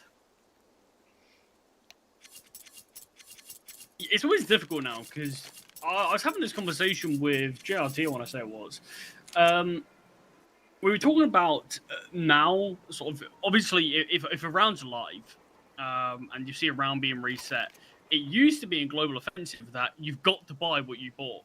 Yeah. But now, with the ability to sell things, it feels like that can't necessarily be a thing anymore. Because you could have easily, 5 seconds into the round, sold something and bought something else. So it's always an interesting concept now in terms of, do you necessarily need to? Is that even something that can be enforced in rules just because of there's still the ability that you could sell it? I guess maybe it'll be kind of contingent on.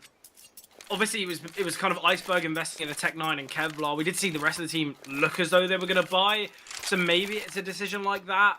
I guess. But it's even the thing that 10 seconds into the round, they could all sell it. Yeah, they could. So it's always really difficult to even enforce a rule now, because you're basically, it kind of feels like you're saying someone's guilty before anything's actually confirmed. I guess it will be dependent on the time. You know, if it's gone past the point where they can't refund, then obviously they have to reinvest. But yeah, it is a strange thing. It's certainly an interesting talking point now. With the ability to sell, but it's still a buy for Sashi regardless. It looks like everyone's back and ready to go here in round number 7. Yeah, 3 pistols, 2 AKs, 7 pieces of util. Sashi, they're thinking this is a formidable enough buy. I mean, seen both teams win rounds with similar investments in the last few, so definitely the chance, but it feels like someone's luck's got to expire soon. Yeah, definitely. Speaking of kind of luck and fortune, both of these teams are going to be hoping for it, as this is an elimination game. That's something that we do need to kind of re-mention. The loser here will be out of the Swiss stage. And we'll have to focus on Series 3. Can I push you for a prediction? Do you want to wait until the outcome of this round and then you can decide? I mean, this one's a really tough one now. I felt like Sashi were in a great spot on Nuke. I think, honestly, it's going to come down to what we see on the server. I don't know if I have a huge favourite, and I enjoy watching both these teams play. I feel like they've got some good Counter-Strike, but both teams have their own issues in their own right. And this one is it definitely could come down to certain decision making on the server. Like a buy like this, if this does fall apart, it'll give Astrum potentially 7 rounds in what we said pretty early doors on trade. It was a very close game, but Astrum could potentially start to create quite a bit of a distance between their opponents. So it could even come down to things like that. So yeah, I don't even know if I have a specific lean-in as of now, but Util is coming down, blocking out vision from the Ivy player from camera, but Klax is the one to find first kill, has his advance from Ivy. Oh, Zyphon will take down Kenzie, though. Kenzie kind of needs to survive. They have the man advantage. I don't really know why he's firing through the smoke. We spoke about there was a smoke towards Ivy, there was one towards Camera, there was one towards Con. Sashi just go for a kind of a simple exec towards the latter portion of a round because they know that there's going to be very limited resistance from Astrum's utility. But a 4-on-4 retake, and as the timer ticks, we are going to be favouring Sashi more and more. Lucky now always heard the steps. It's all at bay. Norway will get taken down, but with Patsy finding Iceberg, oh, Patsy doubles. It's all on Zyphon now. I believe it's all planted for him, but Klax can find the kill, and we will see the defuse come through. And they'll defuse it with 3 survivors, weapons upgraded to AKs. Astrum are successful in the force buy attempt from Sashi. Bomb plant's going to be nice just to make sure they will have everything that they want in play in the next, but there's not going to be any funny business in a round like this, surely. Just going to have to be the eco, give up 7 to Astrum. And with 3 rounds remaining left of the half, it's still anyone's game to play for after this. Yeah, obviously, though, Astrum, they'll be the team to find 6, unless if the Glocks and this invested Tech 9 of Iceberg can't, well, can't do much. But yeah, I think with 4 rounds left, I think Astrum, they're going to be in a pretty decent position. I think the big positive as well for Astrum is you look at the kind of the difference between their CT and T side. It's much slimmer than for Sashi.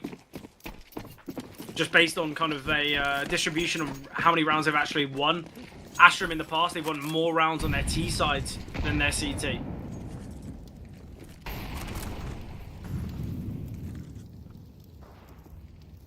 Cabby though, nice D shot here. With that pick towards Ivy, it's going to draw a rotation. Griggs might have to... Oh, Zyphon finds another. I jokingly said about these pistols working. It's a 5-on-3. I guess, Sashi, don't joke about the pistols. Griggs finds one. He needs a lot more than that, though. Does double up. Able to find Zyphon. Lucky in the meantime find Passy. Rotation in Norway's come through, but could instantly rotate into his death. A lot of damage against these final two players. Made his way out to the bomb site. Finds Lucky both. Cabby and Norway are so low. The missed shots from Cabby could cost him his life, and it does. Norway is successful in the 1 versus 2. But what a round that almost slipped through the fingers of Astrum. Yeah, look, at least Sashi make it very costly for Astrum.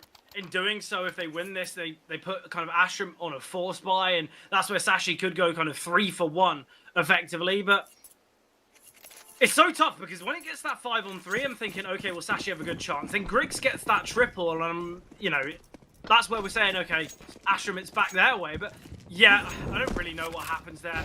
The missed shots with the D can be so difficult, but it's clear he's going for the headshot. All it took would have been a body shot, and that would have been the round over. Going the way of Sashi, denying 6 found, and obviously finding more Zyphon.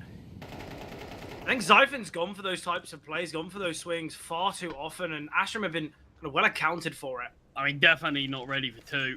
I highly doubt he'd make that decision if he knew there were 2 plays on the other side. That's the fight super unfavored, and yeah, unsurprisingly, does get nothing for his trouble. Oh, Griggs hit a crazy shot here with the scout the other day. Wallbang headshot, just spotting through that little gap. Yeah, I think when you talk about players and their ability, Griggs is always the one in every server that he's in that will have the ability to hit shots like this. Fully blinded is Kenzie. Cabby now holding the smoke aware, and Cabby will find.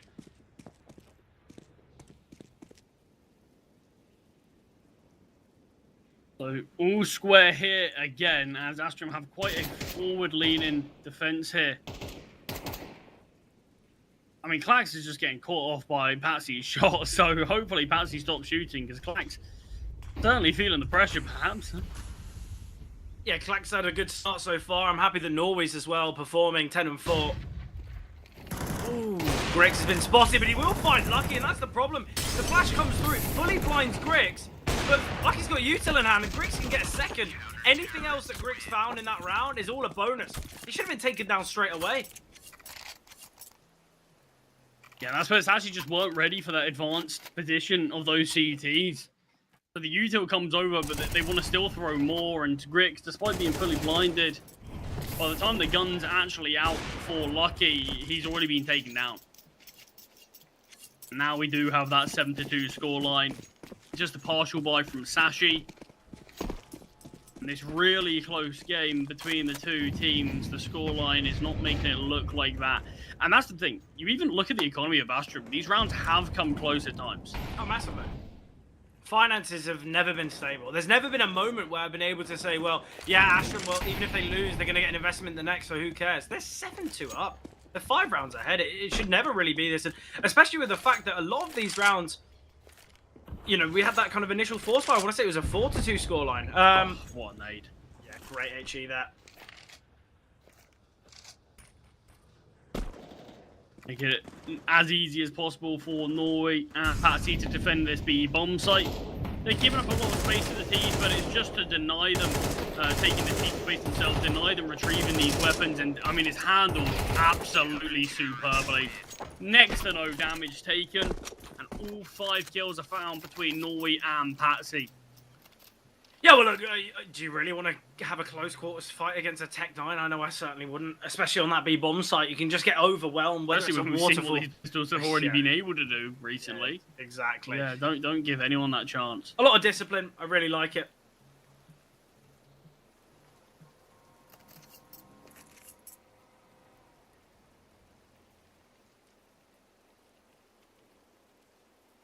And tactical pause here from Sashi as an 8-2 scoreline. This is kind of where an 8-4 wouldn't exactly be an unusual scoreline for Train to be played out on. But you definitely wouldn't like to be Sashi and consider Astrum getting any more rounds than 8. No, certainly not. And that's where things do start to get a little bit dicey.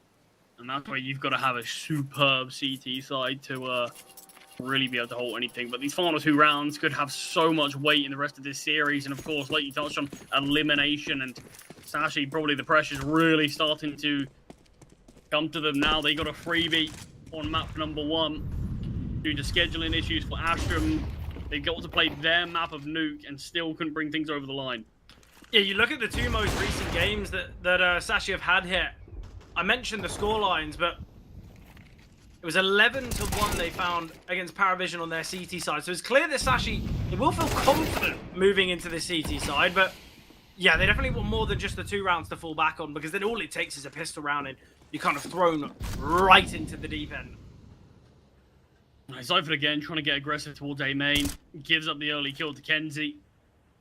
Luckily though, Norway swings into 2 and Sashi do handle business there, so they bring things back to this 4 versus 4. Kenzie still advance here into A main. Molotov dropped from Lucky, trying to force him back.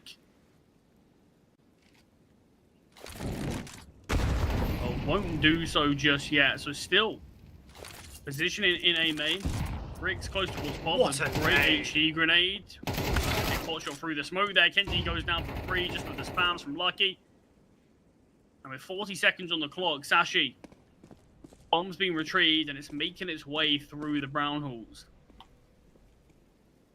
Yeah, look, the question now for Sashi is, are we going to be seeing them head towards the B-bomb site? It does seem that way. No contact come through. Clax needs to rotate in at some point soon. They emerge out towards lower. Clax can get 1. Becky's low HP as well. Clax backs away, realizing that it's a 3 versus 3. There's no need really to take this type of fight. Smoke towards Con, all retaken from CT. Cabby's somewhat worried about a pop flank. Becky's got such deep positioning here, and just the 1 flashbang on Patsy. Now clearing. Lucky on the center of the bomb site. Becky still to go unnoticed. Timer ticking. Flashbang coming over. Becky not blinded though. It lands behind him. Clax can find though while falling. Man advantage now. Another flash coming through. Elevated angle from Clax, but his own flash blinds him. Grix now holding the lines towards upper. He spots him and will find. Great shot from Grix. Patsy can't find the bomb though. What has happened here for Astrum? Yeah, what a strange round. As soon as they found Becky, they were in a really good spot. And I don't know if it was just the pressure of the clock, but a lot of question marks in that one for Astrum. I'm honestly very surprised we didn't see Clax make his way towards B far earlier. Griggs had all this deep control towards A. He had all the info that no one's towards A main, nothing's come out pop yet, and yet still Astrum very much poised for this A defense. Yeah, although the round goes the way of Sashi, all the casualties seen on their side, so they've got Galils, they've got the 1 AK on Lucky, and this is what I want to see from Grix.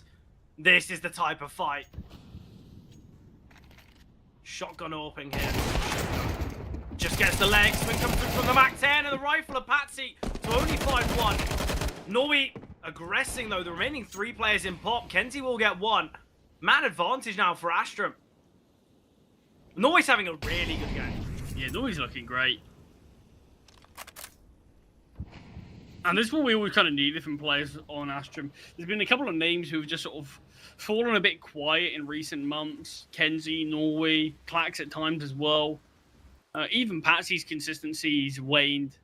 And yet, a game like this does just show Clax, Norway, these are the 2 that are leading the line, and they always have had that ability. It's just been, seemingly with the dip in form from Astrum, has come their individuals. On a 2 player spotted, Norway surely is not going to be anticipated here. Zyron's got the bomb as well. Norway's got this round, dead to rights. Takes down the bomb planter. Cabby all alone, and Clax will find 9-3 scoreline now. Astrum thoroughly in the driver's seat. And look, to remind everyone at home, Astrum, they had to forfeit their map selection of Mirage of map 1.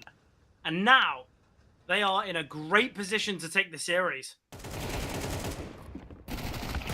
Yeah, what a turnaround it will be from them. What a storyline just to keep themselves surviving here in Series 2. And you think that might be able to spur them on if, obviously, the victors of this go to that 2-2 record, that sort of last chance for a playoff spot.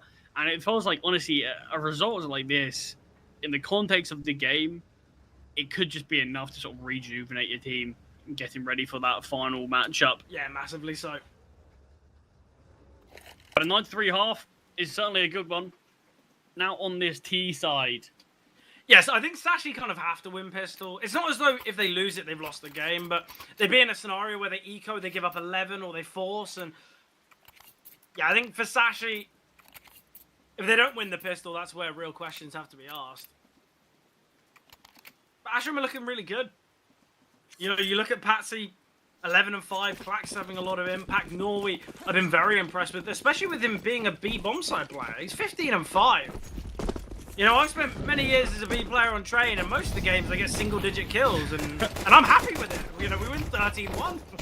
I think we knew that last part. Got himself in the impact, but Lucky pushing through the smoke. A lot of fights here in and amongst the smoke grenade, but the T just come out on top for now before Becky gets a kill back. 3 versus 3, and it's chaos on the A bomb site as Norway, you've said he's had a good game, needs a 1 versus 2 now.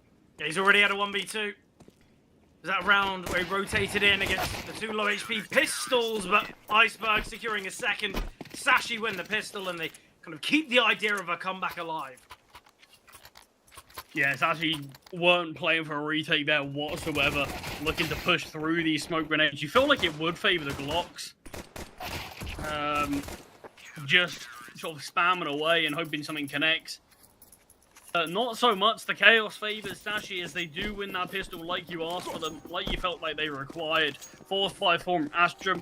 Like I said, it feels like force buys on the second round have just become the norm. Oh, Iceberg, he's heard a few steps here, and that's why Lucky's rotated in towards the B-bomb site. Sashi win the pistol. They don't have a single premium rifle. 4 FAMASs and an MP9. I think they're quite fortunate that it is the force hit. If it was the eco, they might be facing off against 5 AKs with 4 FAMASs and an SMG.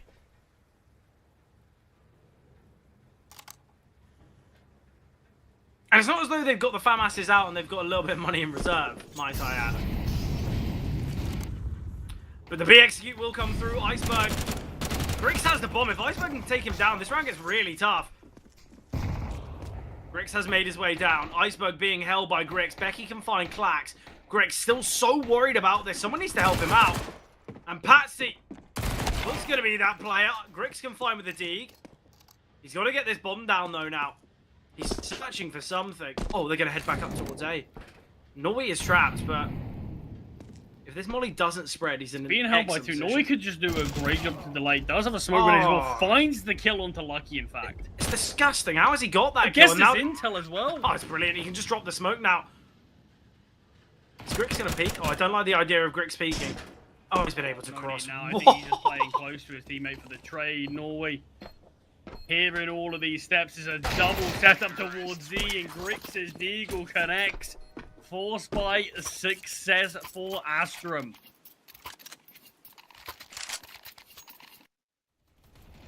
I'm just lost for words. You're gonna have to take this one, Charlie. Yeah, I mean, excellently played from Norway here with both players post up to his angle. They know where he is. He can't escape. Has the smoke grenade, but doesn't use it. Looks for the fight. Somehow can isolate the duel, almost as if he knew they were both there. Yeah, finds the first and still plays things so cautiously and makes life so difficult for Sashi, but the Deagle connects. Yeah, important from Lucky. Cabby now holding with the Deeg in hand. Oh, it seemed as though that crosshair was near pinpoint, but not near enough. A lot of intel, though, a lot of information, and that's why we are seeing some space being taken now. Oh, I don't like this smoke thrown towards lower. I don't really know why Becky's done that. He's got a teammate in Pop Dog that they could crunch in on.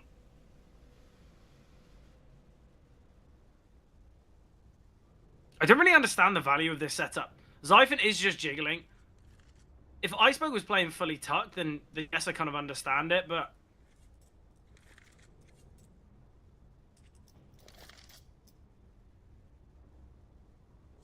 I guess we'll see if this setup has the strength that Sashi will be hoping for, as Astrum surely to clear out Pop Dog before they head down towards B. They're going silent. There's about 40 seconds on the clock. They've got to deal with Becky, though.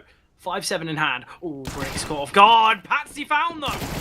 Great find from Becky, and now it's all of the Tim trying to live for as long as possible. Norway gets the trade. Clack's holding, and it's this double pop dog setup denied. Been ripped apart. And it's the two Deagle of Cabby and Lucky to try.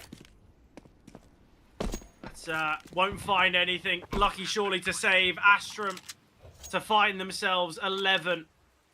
What do you do if you're Sashi? You kind of have to force here, surely. 8 rounds in a row. Maybe a little too tall of a task. Yeah, I think it really will be. I think Sashi are going to have to force. Both teams have found some success in those types of buys.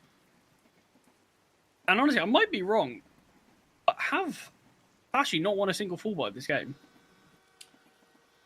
It was pretty back and forth when it came to these sort of half buy victories. If they have, I believe they've only won 1. But yeah, I mean, even that's a bit of a concern in itself. But I do think you probably are in that spot. Lucky's saved over an MP9. He's got a Deagle as well, so you can drop over one of those to a teammate and save a bit of cash. I mean, what a way to find that kill on the Kenzie that is, actually. That is madness from Lucky. But yeah, Clack's another huge round from him. 2 kills, peeks down, finds Cabby for the 3rd. And Astrum within touching distance.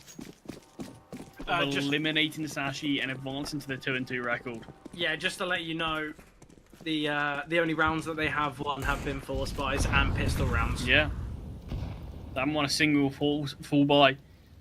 And I think that's a perfect example of why things are a bit of a struggle here for Sashi. Yeah, I mean, it was such a close affair because all of the rounds in the first half did get very close. Astrum, even when they were winning them, you highlighted they never really had a stable economy. Were always kind of within 1 round of being reset, but Sashi just could never find that 1 round. Yeah, that's the real difficulty they face.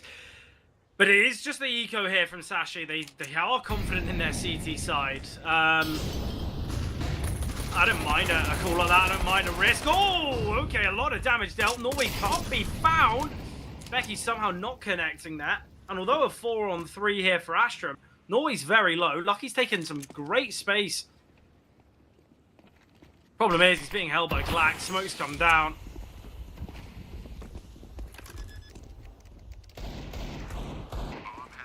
Lucky will get 1, though. Still the low HP of Norway to deal with. That low HP will go down. Cabby spamming through. I don't even know if you can connect through that. Victorious, though, are Astrum. Clacks and Norway feature in this round, and they feature throughout the whole of this game as they've got 39 kills combined.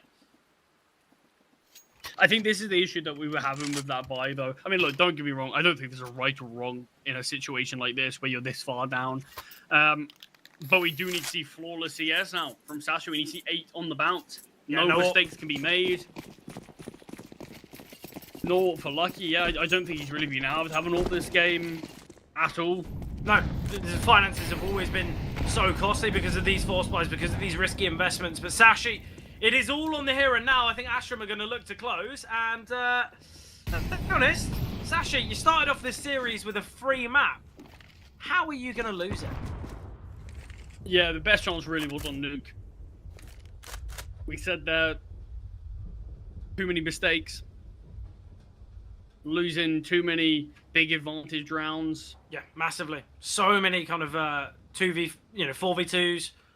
That 3v1s, yeah. Bricks. Yeah, there's a lot of mistakes there that like it did cost Sashi, and moving on to Train, they just haven't really ever got going. I've got to say, actually, I think one of the worst rounds for them was that kind of Kenzie triple kill with a Tech 9 when they were in a 5 versus 3, because not only are they losing such an advantage, but they're losing an advantage against these pistols, against these lacking in utility. But yeah, throughout Nuke, there were so many issues, so many mistakes. But as you mentioned, no more mistakes can be made. It is all on the here and now. Lucky will get 1, doubles down. Kenzie eventually gets the kill. He can find 2, in fact, and surely not another heavily advantaged round that Sashi do lose. 5-on-2. Oh, now a 2-on-2. Zyphon will get the first, though. Kenzie, he spotted that he's crossed, so it's good information here. Kenzie just needs to hold to the back. Taken down by Iceberg. Yeah, Dynasty turn. Had the awareness that possibility he could be getting flanked on, but Still has been found, weapons being retrieved, and Sashi keep themselves alive to fight another day.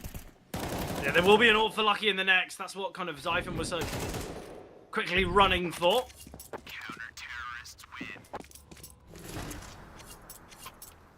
Great attempt though from Kenzie to find so many kills there to make that one look very possible.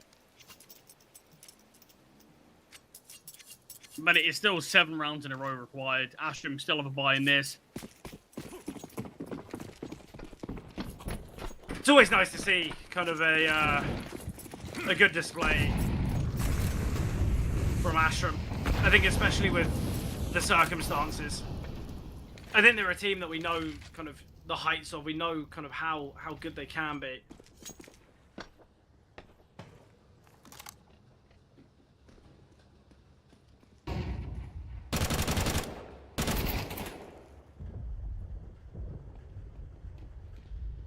Out towards B are these rifles. First kill goes the way of Sashi again. Cabby, seen a similar setup from Astrum on their CT side, and it's working out perfectly, but a quick flurry of kills completely shift the tides, and it's both these B defenders. Lucky and Cabby. They're just going to back away. Klax is taking all of this space. Klax on a lurk, he has so much impact, doesn't he? Yeah, he is actually going to take these fights, but I wouldn't have minded just dropping the utility, because there's a good chance that Astrum are aware that someone's towards Z already. And Cabby is going to slowly clear things out, but Klax finds the kill, sprays to continue to try to connect onto the second, but Lucky instead is towards Olbom. So this is a ton of information that Astrum have. They already know roughly his position, as you can see Yuto getting dumped out here. Lucky likely not going to clear Grix, who will find the final kill, and Astrum are successful on train, 13-5. And what a bloodbath, what a domination on that final map. Yeah, between massively. These two teams. Look, we didn't even get a chance to see map number 1 between these two rosters. So Astrum kind of won this series in 2-0 fashion, but look, it goes down as a 2-1 on the books, but most importantly, the most important thing is that they win this series and keep themselves alive here in Series 2. Yeah, look, absolutely brilliant. And I think for Sashi, the fact that they've been eliminated is always tough to see. But I think we do have to say they were given such an advantage in the series. Not only were they given that first map, but it was their opponent's map pick. It was Mirage. It's a map that Sashi have shown weakness in the past. And I think that's where we have to say, look, Sashi, we get it. If this series was played out and you lost 2-1, I think we'd both be able to say, look, fair enough. We understand it happens. Astrum are a very strong side. You were given the first map. This should never be happening, or at least it should be a real rarity, and I think this will be the rarity. I think a lot of people, we talk about it kind of where you see some upset matches, you see some tough games, and we say it in the playoffs is, oh, what's kind of the highlight so far been of the playoffs? For me, the highlight of the Swiss stage, I'm going to be talking about that game, you know, on every game that I'm watching Astrum, because they were so heavily disadvantaged. Not only because they lost that first map, because they just spent 4 hours playing a series beforehand. You know, everything was against them, and they were still able to take it. It's excellent from Astrum. I think, look, just take a bow. It was a great performance. Obviously, they had the individual stepping up on Nuke, and that was what kind of brought them to overtime, and then players stepped up. But look, Norway and Klax there on map number 3, absolutely so effective. And I think when you have kind of a lot of the time with this roster, we talk about Pats, we talk about Grix, and a lot of the time the limelight's on them. It's nice to see it was some others today. Yeah, and I think it's necessary to have other people step up. I mean, look, you touched on the series beforehand. Yeah, there's kind of pros and cons with it. In theory, your players should be warmed up, but the longer a series goes on, the more drained you feel like they could get. Luckily, sure, Nuke was a close affair, but Train, pretty one-sided and pretty comfortable. I mean, Sassy definitely had chances. They did a lot of damage to the economy of Astrum, but like we already touched on in the game, they just were never actually able to reset and break the economy properly of Astrum so we could see a streak of their own. It was always these rounds in isolation. You highlighted they didn't even win a single full buy that whole game. That continued. They ended up having to win a fourth buy. Oh no, they did in that final round. They actually did break that streak. So good job, Astrum. Good job, Sassy won one full buy. But believe it or not, you need to win more than one full buy in a game like this to be able to bring it over the line. And I think we have to say, from Sashi's point of view, this has been a really disappointing series. They did, don't get me wrong, they played against some difficult teams. They took down Fireflux 2-1 initially to go 1-0 up.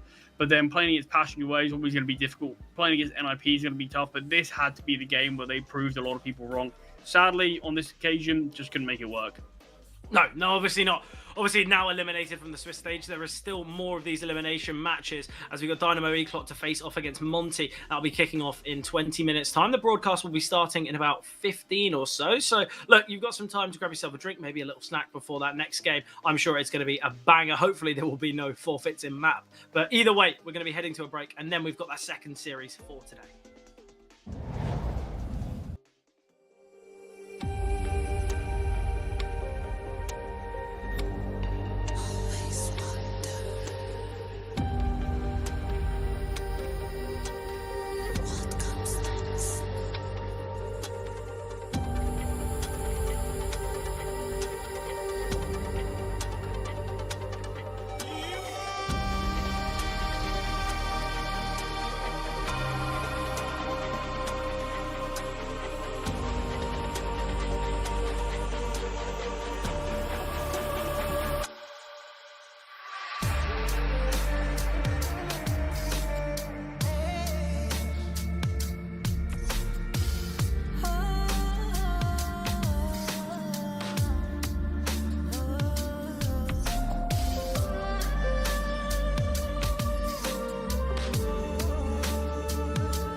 Blindsided, I trusted, fell for you. What a stupid thing to do. Blindsided, high hopes, but they fell away the moment you lied to me.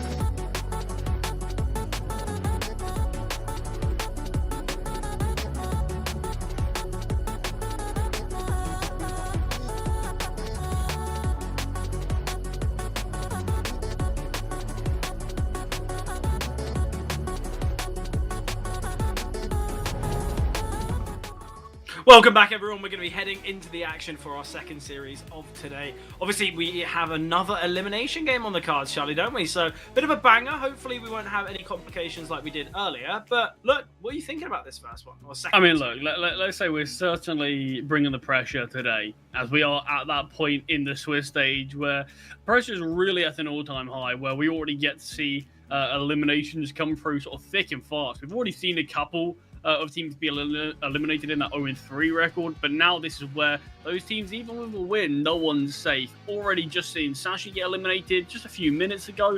Now between Eclot and Monty, one of these two teams have to go, but I think on paper this is going to be a really good matchup between these two.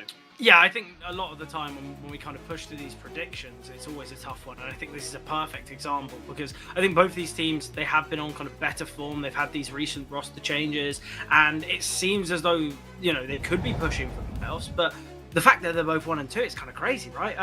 But obviously this is the DNE roster. We've got Mikey Mangus, Dieter, Forzy, and MBQ. I think a lot of the time, you know, I'm not even going to ask the question. I think a lot of the time when you look at this DNE roster, it is Forzy doing a lot of that heavy lifting. He's having so much impact, a 1.15 rating with the big green in hand. Don't get me wrong, he's not maybe as flashy as someone like Grix as to who we saw in that last series, but who else do you think is going to do some of the heavy lifting? I want to talk about Mangus, actually. He was someone I was a huge fan of on Sampi. Got to see him there for a while, had so much impact, being brought into the Eclot roster very recently. It's still a very new change, but we have actually got to see a decent amount of maps. Hasn't quite worked out for form, but look, there's always going to be some teething period, it feels like, when you do bring in a new addition. But Mangus is a player that I've had a lot of belief in at his time in Sampi, and I feel like this is his chance to sort of prove himself on this Eclot roster, who are looking to push forward to bigger and better things. And I feel like, given time, he will certainly become a very solid piece of the foundation in this Eclot side. Yeah, definitely. Look, I think this DNE roster, the recent changes, can work out really well. I think we're just kind of yet to see that, but obviously it's still less than a week. He's been on this roster for 6 days. Obviously, he's played kind of maybe a series a day or 18 maps, you could say. Either way, I mean, I'm excited to see kind of the peaks of what this roster can get to. But on the flip side, though, we'll look to Monty and see what side they will be showing. No standings, no irregularities here for the side of Monty. And look, when you think about this Monty roster, obviously the main core is from that Monty Gen side of Gizmi, Ryo, and Lean. They've brought in the Frenchmen of Afro and Haji. And let's be honest, when it comes to individual ability, both Afro and Haji have provided the goods ever since coming to this roster, which I think has been so positive for Monty on recent form, because I think we can say, okay, yeah, Series 2, it's not been great, but we've got to say Monty were looking so poor in the back end of last year and kind of coming into this year, yet it seems as though they have found a bit more form here with Afro and Haji, which I'm very happy for them. Yeah, it's been a really turbulent time over in the Monty camp for a little while. I mean, I think things started to go really wrong when we saw Dia sort of stepping back from the roster, and then it felt like Demka and Hades, it always felt like a matter of time before one of them or both of them moved. Ended up being both of them, and the team kind of felt, towards the end of their tenure on the team, it kind of felt like the team was very much stagnating and just sort of falling apart. And I didn't really know where this team would go from here. whether they would fully look to get a new roster, whether they would look to build around these three, and they've opted to do the latter. And I think Afro and Hadji have been those beacons of light in some really dark and troubling time. I'm actually really liking this roster now. They are bringing some form back. Series 1, that was a reasonably big success story. I feel like just making it to playoffs for a side like Monty, who've been falling flat on a number of occasions beforehand, that's a good step in the right direction. Things haven't started, like you said, exactly how they would have wanted to here in Series 2. The loss to Fireflux was a bit of a surprise for me, especially in the fashion that it was done. They lost 13-4, 13-5. This is Monty's chance to sort of have redemption. Yeah, there are a lot of pieces. Even Lean, who I remember when he first joined the team, had some really, really tough moments of form. He's having a couple of maps here or there where he's completely lighting the server up.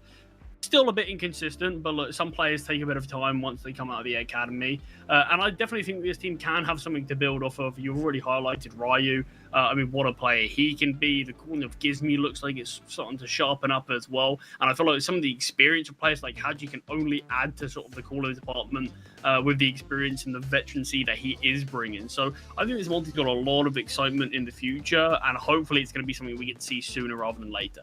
Yeah, I think once we saw that kind of move from Hades, from here, Monty to G2, I think a lot of people were going, okay, well, what a step up. He's kind of moved to tier 1 and he's doing pretty well. Are we going to see this Monty side kind of picked apart? Is the carcass going to be kind of completely ripped? But no, I think Monty can make that push, and hopefully today they can prove it. But not an easy opponent. Obviously, a big determining factor of whether these teams will have success are these vetoes, and straight away we're identifying some issues here that Monty might face. We've got Anubis as the decider, a sub 30% win rate there, not the greatest of sample size. To kick things off, we've got Dust 2, second worst map for Monty. Don't really know how the vetoes have got here. The Ancient usually looks pretty good, but obviously DNE, they've played a vast amount of Ancient. I think I'm interested as to why Mirage has been banned by Eclot, just on the basis that they've looked pretty decent on it. They've got plenty of maps played as well. I think when you look at the vetoes, I don't feel very confident for Monty at all. Obviously, the train, it can go well for them, but yeah, map 1 and map 3 look very scary if you're Monty. Yeah, I definitely agree with you, but I suppose Monty have had some difficulties in the past. Like, no map looked unbelievable for them.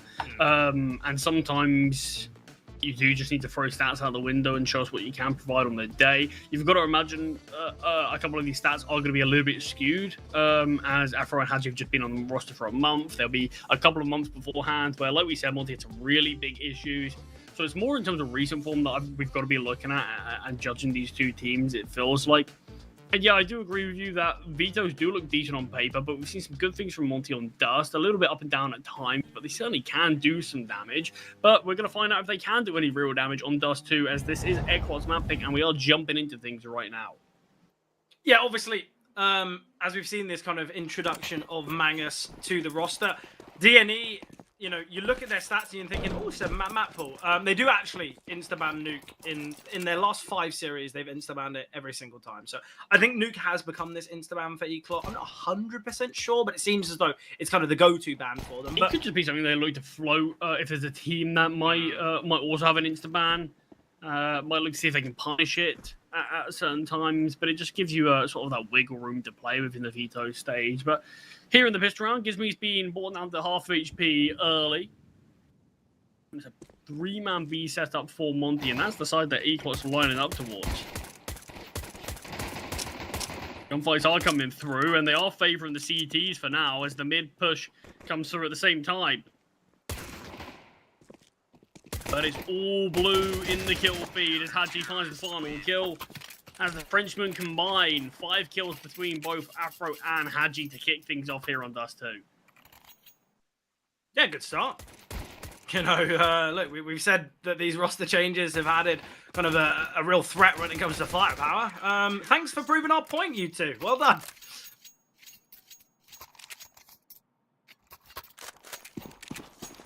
Obviously, with this being Dynamo Eclot's map pick, we are going to be saying that Dust 2 has got the idea that they should take it, but when it comes to Eclot, they made recent roster moves, as we mentioned. When you compare some of the opponents that these two teams have faced, I feel like there is maybe a slight imbalance, not to take away from the opponents that obviously we've seen Eclot best, but I think it's something to note, isn't it?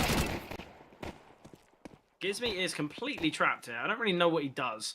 In hopes that teammates and backup can arrive soon enough, and Haji is here trying to tap away. Gizmy will eventually go down to the glock Haji? of Detour. I mean, Haji, yeah, that's...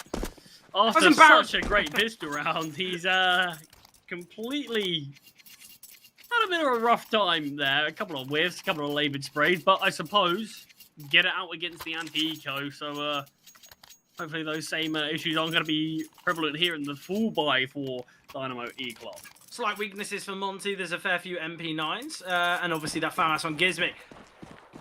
Monty, though, if they want the chance to kind of unsettle, a victory on Dust 2 would be the one to do it. As Train as that second leaves a lot of excitement. I feel like I'm still quite happy that I'm getting to see Train so often.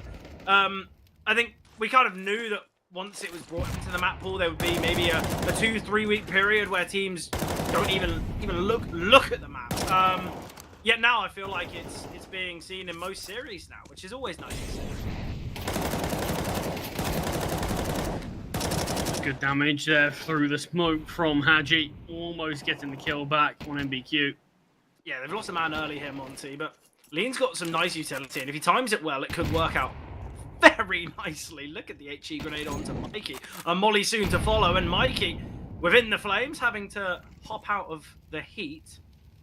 And it's this re-aggression here towards short. This is going to be an absolute bloodbath. Lean, you've just mollied that corner. No one's going to be there, but Lean, he can double up. He needs some assistance, and Lean gets the triple. Make it a quad. No ace for Lean, but it puts Ryu in a very possible round. Yeah, Ryu now through CT. Smoke's been dropped just a tap of the bomb. He actually made the call to wrap towards short. Good information there from Detour as he has just cleared out this CT position. So, still a bit paranoid about that actually as of now as Ryu creeps his way up to the bomb site. The smoke is just covering his angle, but now the leg's been spotted and the kill has been found. 1 versus 2, despite the heroics of Lean. More was still needed, apparently. Look, I think when we saw the kind of the introduction of both Ryu and Lean to this roster, I think for quite some time we said Lean not really up to standard, doesn't really have the, I guess, the individual ability in comparison to some of his teammates, but he has really stepped up in the last few weeks, maybe a month. Obviously, a moment like that is going to be really helpful for confidence, but still, you look at what kind of happened before he got those kills. He checked the corner that he's just mollied. He's naded it beforehand. There's never going to be a player there, especially with the fact that he was holding for the crossback.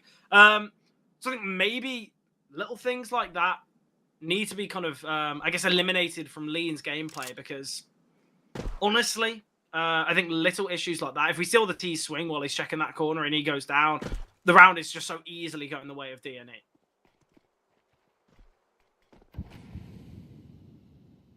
Still a bit of an investment in this round. A couple of USPs alongside it, though, but Haji and Lean with armor, with weapons. I like the triple HE. Got no issues with this. Where is it going to be sent out, though? If camp control can be maintained, could even just look to drop that out on the bomb as it looks to get planted. Yeah.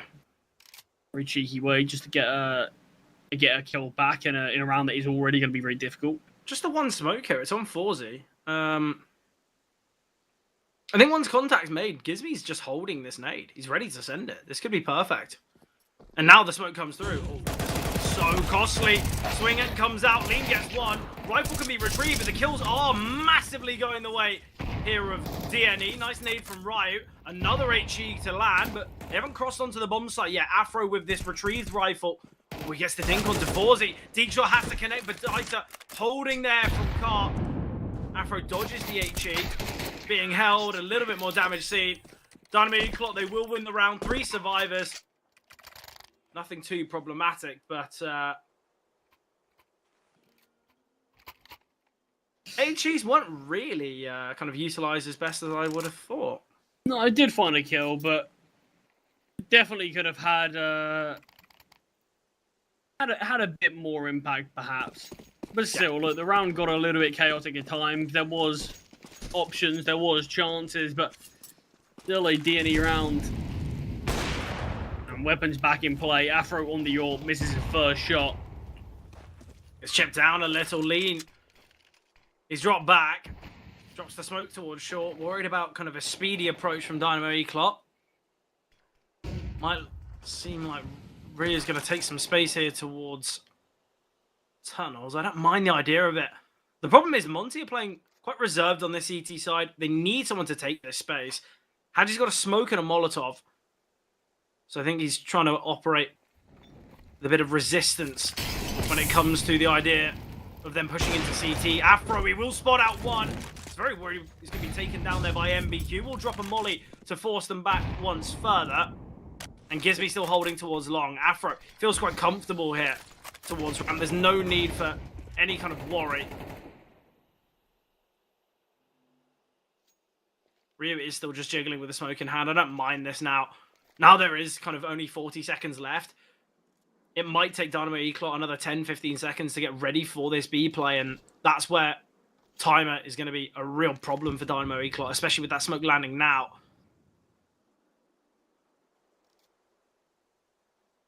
Lean to take contact. Ooh, Molly landing. Ryu's got to move here. Not been spotted. The spam will come through. This could be problematic for Ryu. He's now forced off the angle. Reload will come through. Hadji rotating in. Ryu gets the Mac 10 close by, and the rotation from Hadji is excellent. A flawless round for Monty. Yeah, and exactly what they needed there. Even that B hit towards the end. No success found. Ryu does enough to find a kill. Delay for rotations to come through. Hadji gets himself involved in the round, and Monty deny Eclot being able to take that lead. And now it's the T side's turn to have a bit of a difficulties with money. You can see only 5 pieces of utility. There is a Deagle in play, and this lower tunnel push from Hadji is being held, is being anticipated. See, Hadji make this play a lot on Dust. I like the aggression towards the middle as well from Lee. Hadji finds the first trade, not able to come through as Lighter goes down. Flashbang and the nades. Lean does have a slight chance, but plus his lines will get this information at least, drop the molly, and can safely back away. Yeah, the problem is with Dynamo Eclot, this is a force buy, and we're 30 seconds in, and they're still towards top middle. Ryu has given away his position there. Not only throwing the nade, but jumping across mid doors. Lean is close by, and Afro's all ready as well. Hadji's taking so much space, though. This is the biggest problem.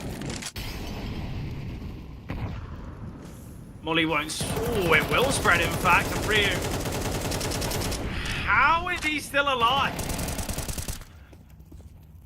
He still survives behind that door. Has he got God mode on or something? Yeah, just typed in... SVCheese_1. Yeah, exactly. Something along the lines of that. Mangus in middle to try to pick up the slack. Lean does find. In fact, it is actually Ryu. And all on that Deagle, the weakest weapon that was brought into this round, and a 1 versus 5. Yeah, the biggest issue here is, obviously it's going to be an eco in the next, but if Monty can win this one with 5 survivors, the finances are just going to be so strong. Oh, nice shot there from Forzy. He might go a little bit wrong. I don't know why Lean's gone for the fight there. There's 10 seconds on the clock. If he just runs away, his opponent, okay, yes, might be able to save, or you can kill him after time. But there's no way he can get to the bomb site in 10 seconds there. Yeah, I think just don't want any chance of Forzy being able to get the AWP, look to back away, maybe look to do even more damage. I think Lean, although you could look at it in the grand scheme of things and say, sure, everyone could look to take him down after time. I think wanted to just minimize casualties and make sure this AWP can be brought into the next. Hadji towards low tunnels in the last. Lean in this one, MP9 in hand, can smell eco frags. Yeah, hungry and hunting. Lean's had a really good start though, 10-2. Yeah, like I said, look, he definitely has some inconsistencies, but definitely has the occasional map where he can just really show his worth. And I think that's something when he first joined this Monty roster from the academy, we didn't really get to see as much. But definitely some good signs here, though. Lean will be able to find the first kill.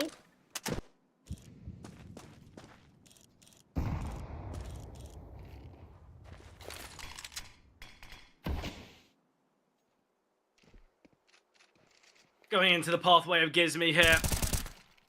Simple shots. I expect nothing less here from the UK in-game leader. But look at the money. Finance is just so good. Dynamo Eclot are really going to struggle now. Because even if they win this round, it's going to be a full buy from Monty in the next. And we could be saying the same thing even after.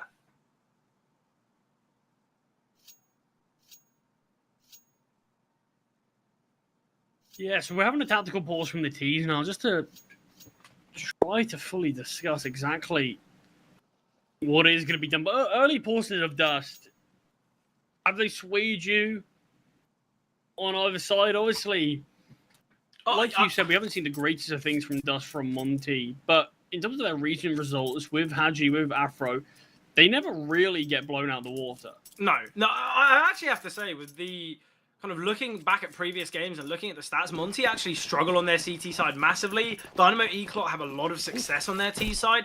If Monty can win this half, I am actually feeling quite confident for Monty. And that's something I really didn't think I'd say when they've got a sub 40% win rate on the map. But what an HE grenade. So much util damage, and Gizmy can take down both Mangus and Daito with the rifles, and it's forcing Dynamo Eclot now to maneuver towards short. But we could be seeing a 7-2 scoreline now. Double up from Gizmy. And just 3 remaining players looking to pick up the stat. The thing that is just the biggest issue for me is look how little util there is. You've had 30 seconds of play. Sure, you've lost 2 players, but you've got a molly and a flash.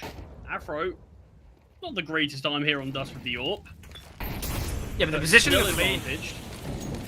He drops the smoke, but so much attention onto his position. He doesn't need to peek now. He will go through. Once Haji's flank has been found, it should be so simple. Lean gets the double in this one. Great damage from Gizmy throughout that round. AWP can be saved. He's 14-2. Yeah, I mean, he plays it really well. Picks and chooses his timings to peak perfectly. Drops the smoke to keep himself in that position. Drops the Molotov to deny Mike Yessi being able to get any more space on that bomb site. And then, like you said, as soon as Haji strikes, that's when Lean knows this is my time to thrive as well. So another kill there from Lean.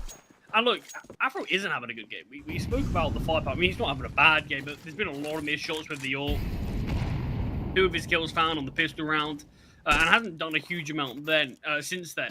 But when you do look at it in the context, is right now Afro isn't being needed, and it feels like by the time he is needed, you're hoping he might be able to be warmed up into the server even more. Just because players like Lean are playing so well, Gizmy even's had a couple of multi-kills in the last few. Ryu and Haji, when required, they will get their kills every now and again, but it's Lean on the bomb site again. So many targets coming his way. Afro does strike with the AWP. Oh. That's what we want to see from Afro. Yeah, especially in this angle. This is kind of like the AWPers angle. I feel like every time you see a kill come through from long holding short, it's going to be a big green there. But Mangus now. Ooh, Mangus. Nice damage. But sadly, kills can't be seen. Lean's 15-3. I'd be very worried now if I was Dynamo Eclot. You're giving a player who can be so inconsistent, who can be kind of very much out of things, too much confidence, too much kind of individual ability. And look, next time I load into a pug, I'm going to make sure to have what Lean had for breakfast, because it's clearly working. He's 15-3. What's this game? Jump on CS. Quickly change your settings to whatever Lean's playing. Oh, you know what? I do that from time to time. Lean, you will be my settings for the next 3 weeks. Afro, I mean, this is what I want to say. I criticised a couple of missed AWP shots, but look, it's been reasonably. It hasn't really impacted how this game's gone or anything. Last round had a nice couple of flicks. Love the idea, love the awareness, and Forzy's just been locked out of this game right now.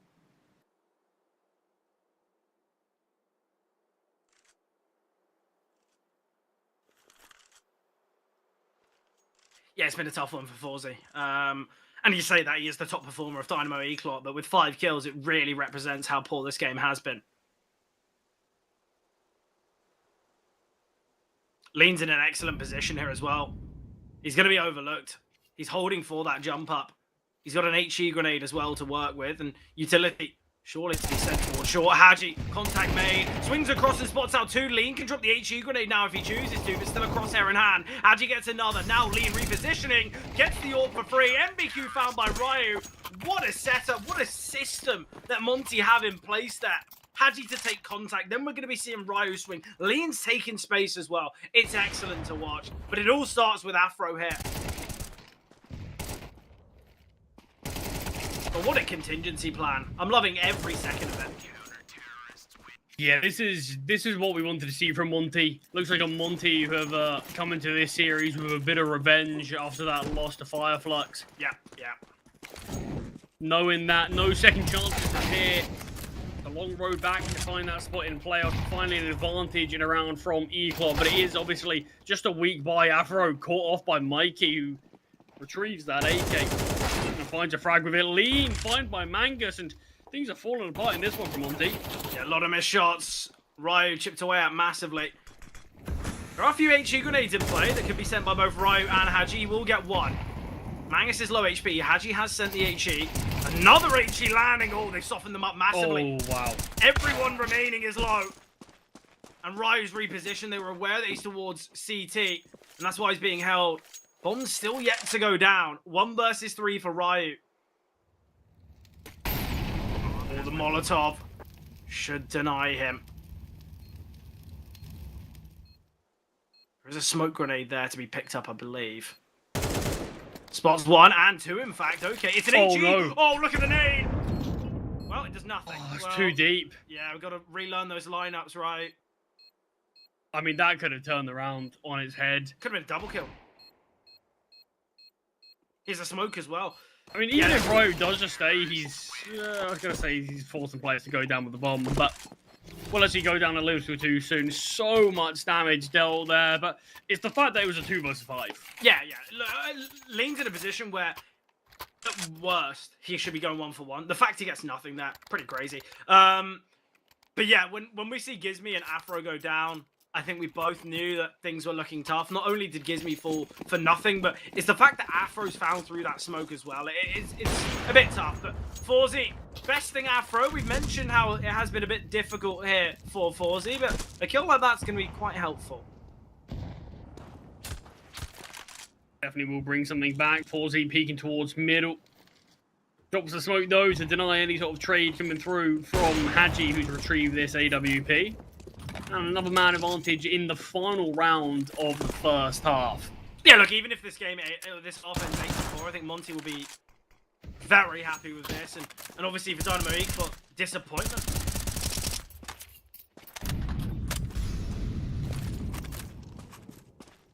Yeah, I mean, 4 definitely gives you a fighting chance, so 100%. they can only be so disappointed.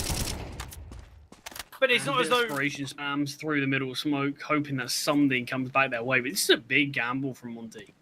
Yeah, look, I think this is the type of round where they don't really have that much defensive utility. It's just a 1 Molotov on Lean, and that's why he's kind of being left to defend this A-bomb site alone.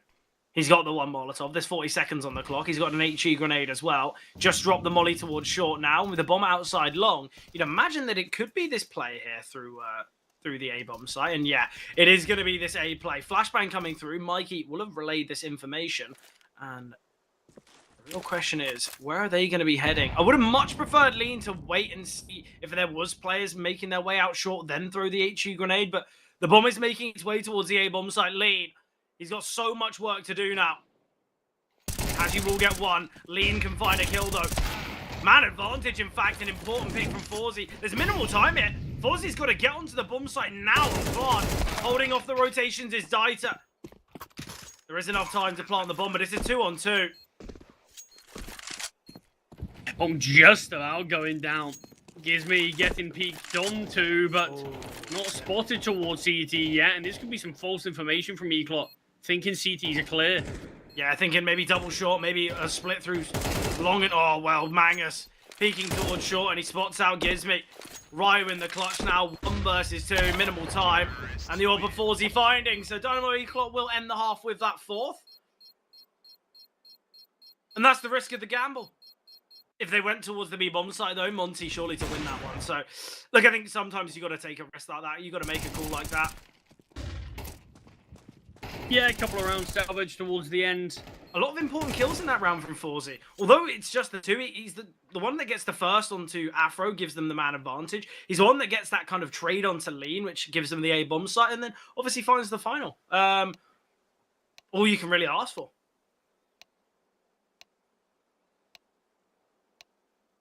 Yeah, and at least we see Eclot actually be able to salvage a few rounds towards the end, just to give them a bit more of a chance here on the second half. Yeah, as that's been necessary. But Monty, yeah, they certainly play some very good CS. Players like Lean and Haji are leading the lines, and rightfully so.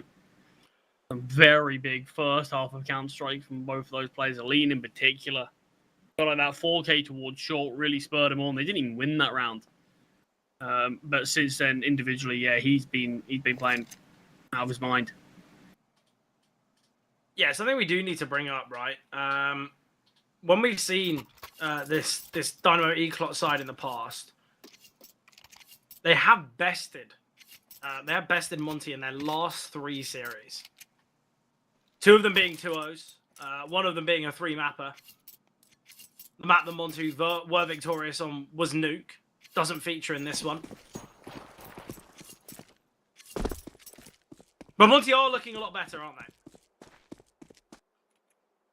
Yeah, I mean, that's the thing. Both teams have the ability to look like this. It's just at this level, when it's so grindy, consistency is always going to be a really challenging thing for teams. That's why I think a lot of people are really jumping on the hype train of teams like Spirit Academy, teams like TNL right now, who just seem to be dominating every team they come up against.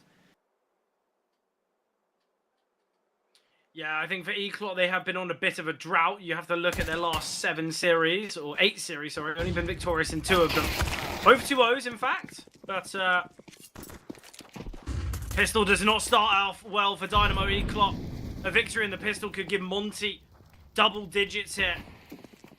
I wonder what Dynamo Eclot do, but I guess we'll get to that if we need to. 1 versus 4 for MBQ. I think we all know where this round's going.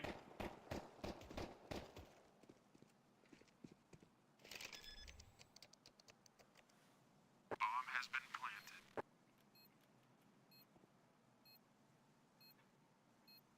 planted. MBQ, I mean, what can you do? You kind of, I mean, someone gives you a gift. You've got no armor to save. You've got nothing to keep hold of in the next round, but a bit of kill reward could always be nice if we're going to be seeing any sort of force buy from the CTs here. And we'll actually be given a fight. A couple of players pushing his way. MBQ does get things down to Afro. So just the 1 kill found. Yeah, 4 found from Afro, though. A great pistol round that. Making glass cannon. Do you do it? Just the ego? Probably not, no. I would have minded it if he had armor. If he had armor in that round, because there's a good chance you know you're going to be up against force buy. Yeah. But I think a glass cannon against an MP9 and against a lot of them is a risk I definitely don't think that's worth. Honestly, I hate the decision here from Dynamo Eclot for going for the force. I think on a map like Dust 2, where you can have long sight lines, you can have kind of a quick reposition and quick change up of decisions. Especially on this T side, it can be tough. I mean, it's become such a standard part of the meta now that it just feels like second rounds just sort of almost guaranteed locked in as a force. It feels like an eco is rarer than a force buy now. Yeah. And so many teams opt for it. I think the biggest issue, though, is if Monty go towards long and it's not a stack in long, Dynamo Eclot are going to struggle. They won't have enough utility to retake either bomb site, especially with the B bomb site, the knowledge that it is near impossible to retake, and that's why Dynamo Eclot opted to progress into tunnels, opted to take that gamble. But I think it's a tough one on Dust 2. I think it's one of the maps where maybe teams should be a little bit more hesitant for a force buy, but an elevated, great shot there from Afro. They're aware there's 1 more in CT. It is Forzy falling, and Dieter all that remains in the 1 versus 3.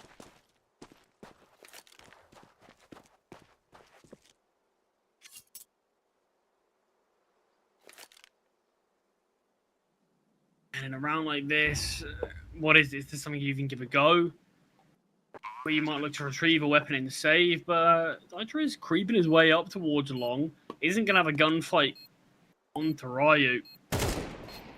Ryu just tucks, now going to be peeking out and strikes. And that is the double digits found from Monty. Yeah, it gets difficult now because Dynamo Eclot, they've gone for the Force. It doesn't work out well. Forcey will be able to get an AWP out in the next, but we might only see Dynamo Eclot have one full buy here on their CT side.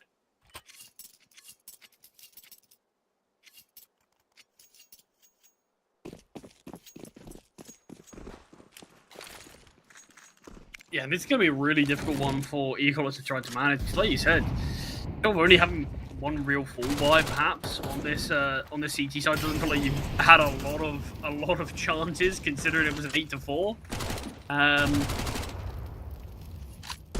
But unless we see some magic on that full buy, it could potentially lead that way. Through the smokes are the USPs. The Dito not actually advancing. Lean's Mac 10 wants to find some frags, wants to build a bit of a bank, and Mango's on the other side. There's a nice little burst. Yeah. And there's another frag. The Mac 10s are finding a lot of success in this round, if you assume Gizmy is going to find this kill towards CT. Yeah, look, if Gizmy and Lean can find, just at least one more kill, that's going to be 4. 80% of the kills being found by the SMG. So much money being made. Now they've got information as well. Haji. Well, Haji's going to get this kill, surely. It will come through. Mikey, all that remains, invested in a Deagle. Don't know why Lean isn't going for the kill with the Mac 10. Do it with style, I suppose. Yeah, do it with the USP. 20 kills found, though. Yeah, and that's 20 kills, of course, after just, 15 rounds of play. Oh, look, it's been incredible. It's been a great game from Lean. And now everyone on the team sort of having their moments as well. No one's having a bad game anymore. I think the only player who's a little bit kind of lesser down than the rest is Ryu. He's the B player. That's what's going to happen. D&E on their T side, vast majority of rounds went towards middle or A. Did we see a B finish once? I don't think they got the bomb down or went on. Not like even remember. Yeah, I don't even think they got onto the B bomb site. But this is it. Dynamo Eclot, this is your map pick. Honestly, Train is going to be a difficult one for them as well. Maybe not where we thought the series was going to go, but... I mean, look, there's still a chance. There always is in Counter-Strike, is how it works. But look at the last series. Full buy has to be a successful one. Oh, yeah. Yeah, definitely. Look, Dynamo Eclot trailing by 7, Monty just needing 2.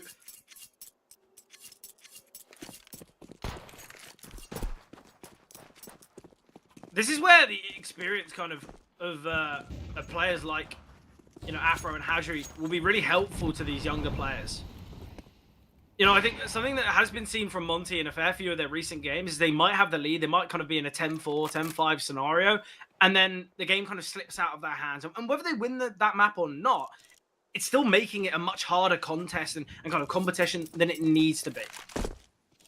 So hopefully for Monty, they can close it out relatively quickly. They don't really want to give Dynamo Eclot either confidence or a possibility. Maybe the smoke could be well timed. Does get a bit of a glimpse of Lean there, but not enough to be able to fire the shot off. And a long hit looks inevitable. Mangus alone here. Monty actually look like they're going to go into this contact, so it feels like it gives Mangus a chance. And with Haji quite split from the rest of the team, a chance for him to drop down into pit was there, but Ryu's close enough for the trade to a 4 versus 4 with 40 seconds on the clock. Yeah, utility very minimal here for Dynamo Eclot. They've got Molly, they've got a smoke, 2 flashes. Yeah, for Monty, they've got loads. Mikey going to be clearing. Oh, Gizmy found. It is this play through the A bottom site now. 28 seconds on the clock. And Molly towards short from Lee. It's going to be very effective. It's going to force them off it. I don't know why they've got to smoke there on the CT side. And then they're just so worried about someone playing behind it. But it's smoke's fade in CT. Dita 5. Dita can get it. How has Afro got a second shot off there? Ryu. It's just going to be saving. Oh, Ryu. No time to win the round, but he gets a 4K.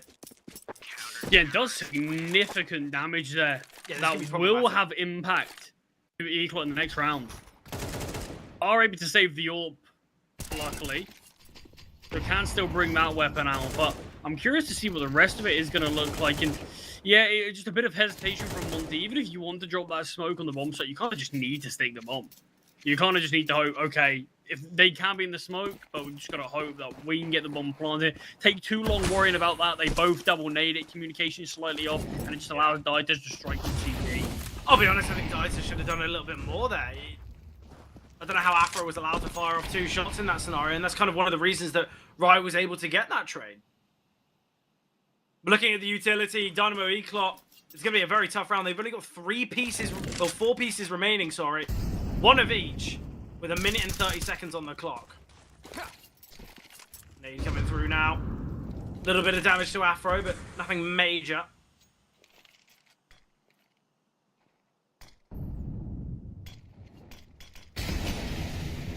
Gives me sending the molly to clear off the cubby.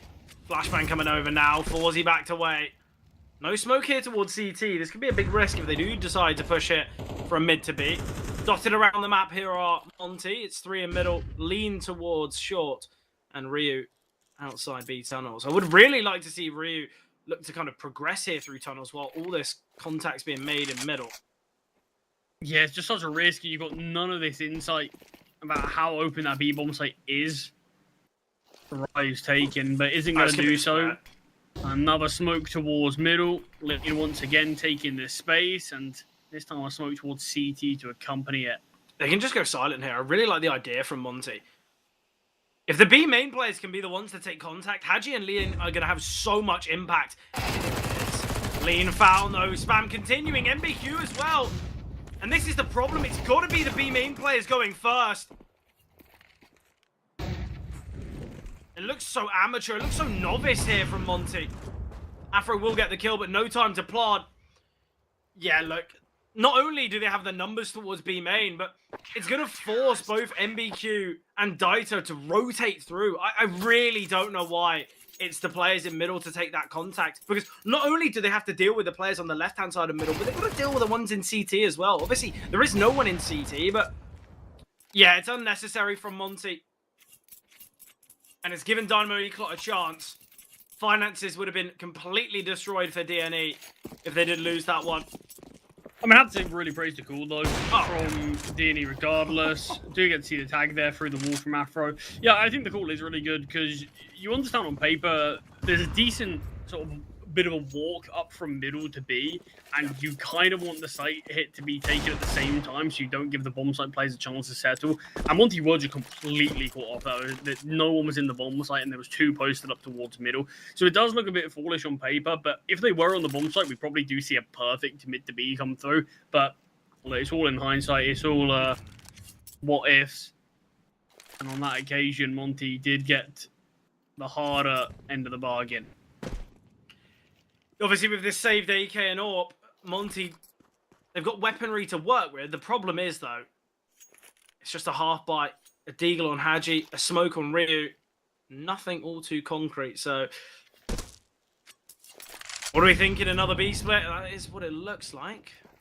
Forzy holding quite a tight angle here. Afro peeking into it. Nice shot from Forzy. Realizing that it is the saved door, expecting many more to be in middle. Timing on this nade.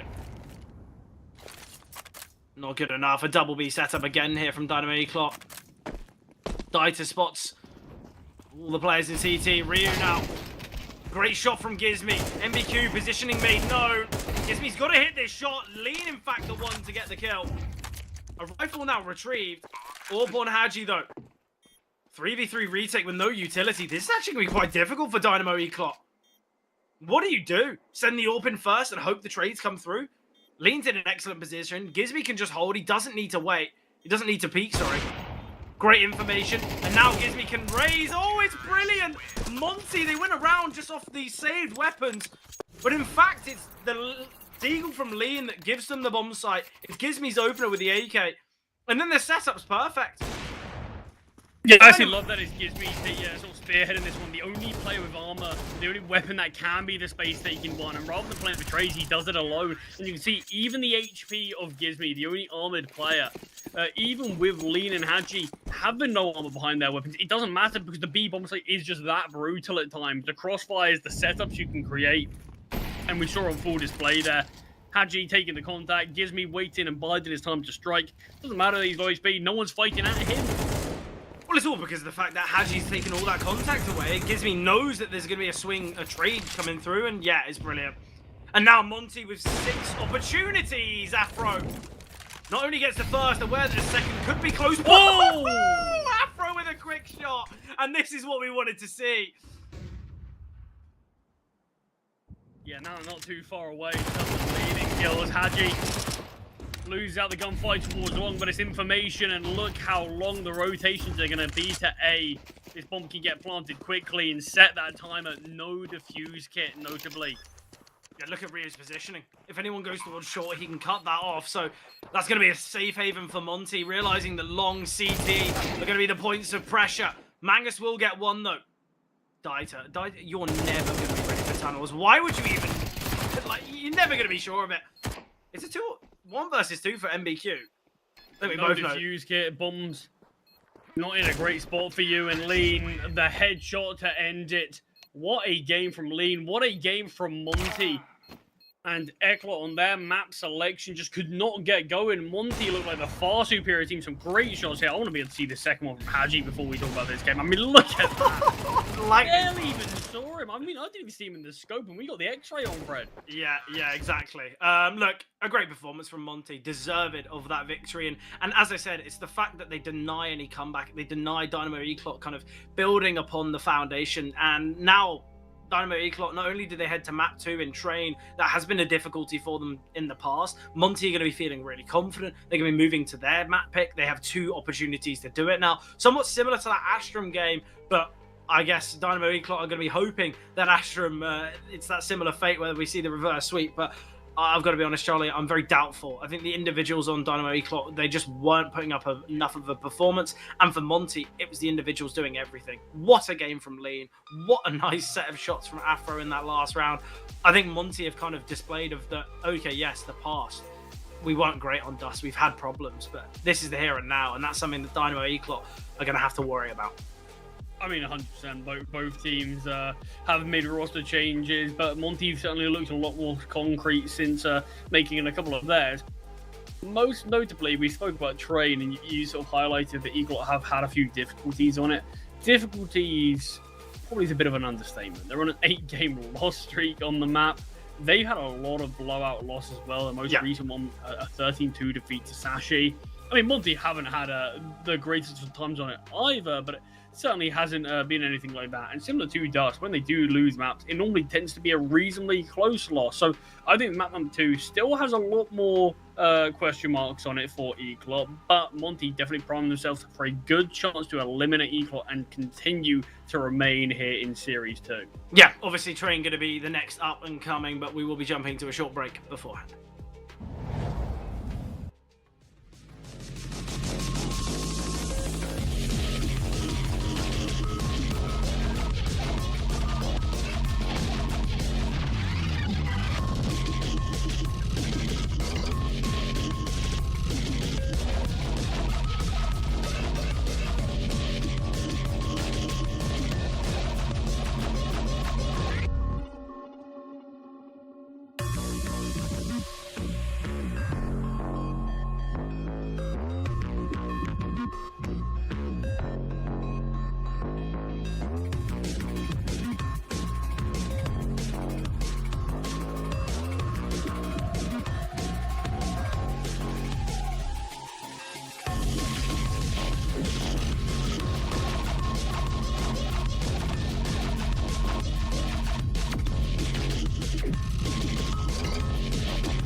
Into the action on map number 2. Dynamo Eclot, they've got a lot of work to do, don't they, Charlie? Because they did lose their map selection of Dust, and let's be honest, it was quite dominant. An excellent performance from Lean, certainly one he'll want to remember. Gizmy had a lot of impact as well. Everyone, in fact, on the side of Monty, doing a lot of heavy lifting. Now, the Dynamo Eclot are ones who need that heavy lifting. Play through A main here. 3 players have crossed to this left-hand side. This could be problematic for Monty. Yeah, a lot of CTs very nearby. I don't know how many of them Mikey spotted. He's certainly aware that at least one's here. Monty not showing anything now, and Mikey's starting to back away, so the chance of these players crossing is possible, but Pop Dog in the meantime is being taken. Mikey trying to tap away, smoke down, but still firing off the bullets before being forced back. Yeah, speedy jumping here from Monty. Making their way out, die to force onto the back of the bomb site. Forcey will take down Ryu. Mangus rotating in to deal with Gizmy. Mangus doubles. Lean now on the back of the bomb site. 2 on 4 here. Afro will get one. Lean fighting heavily, but taken down in the flank. Afro, he had a big pistol round before. He needs a huge one here, but Mikey will deal with him. A great pistol from Mangus. Dynamo Eclot victorious. And now, the question of whether we will see the force from Monty.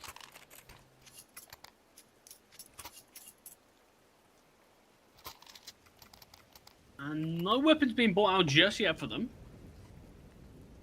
As they are just going to concede this one up. I mean, piss round looked decent. Look, they were able to get out onto the bomb site.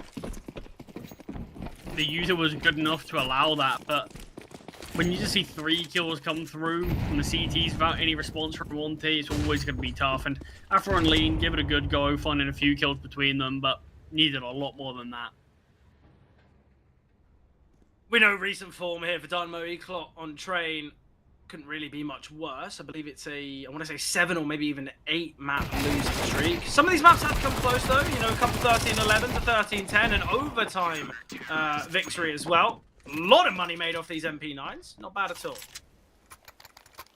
If they drop an AWP over, I think that could be worthwhile. Mangus could get the AWP onto Forzy, it would mean another rifle's in play. I quite like the idea of it, but opting against it, it is the investment here, and Lean's got a Mac 10 in hand. Screams of a fast A play, but question is, will we see that fast A? Well, the early smoke's been thrown. Lean is making his way towards upper B. Molly and nade combination denying Mangus getting that early approach. A lot of damage onto Mangus already, but jiggling with the Molly in hand now. Big rotation from Eclot 3 towards B here. It's a setup you actually see quite often.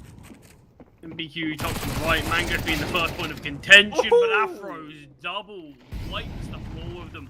Forzy still towards the upper part of the site and not being expected even. Oh, it's all about what Forzy can do here. Haji is still so far out of the action, so he's going to make his way up. Forzy's got to find this kill. He's got to bite the bullet and take that fight. A 3v3 here. Although Monty have a fair bit of control with Haji and Ivy, this is something that DNE are going to have to think about. Mikey, oh, he's let Haji slip by. Forzy is still aware of this position, but the fact that Haji's kind of just slipped the net in terms of time, and he's being held by Forzy. Mikey's watching every now and again as well, so not aware of where Haji is as things stand. Haji finds a free one onto the bomb site. That's the A site for free right now. These are close to this rotation in Z. Bit of a miss, Molly. Well, it doesn't matter much as Gizmy will deal with Dieter.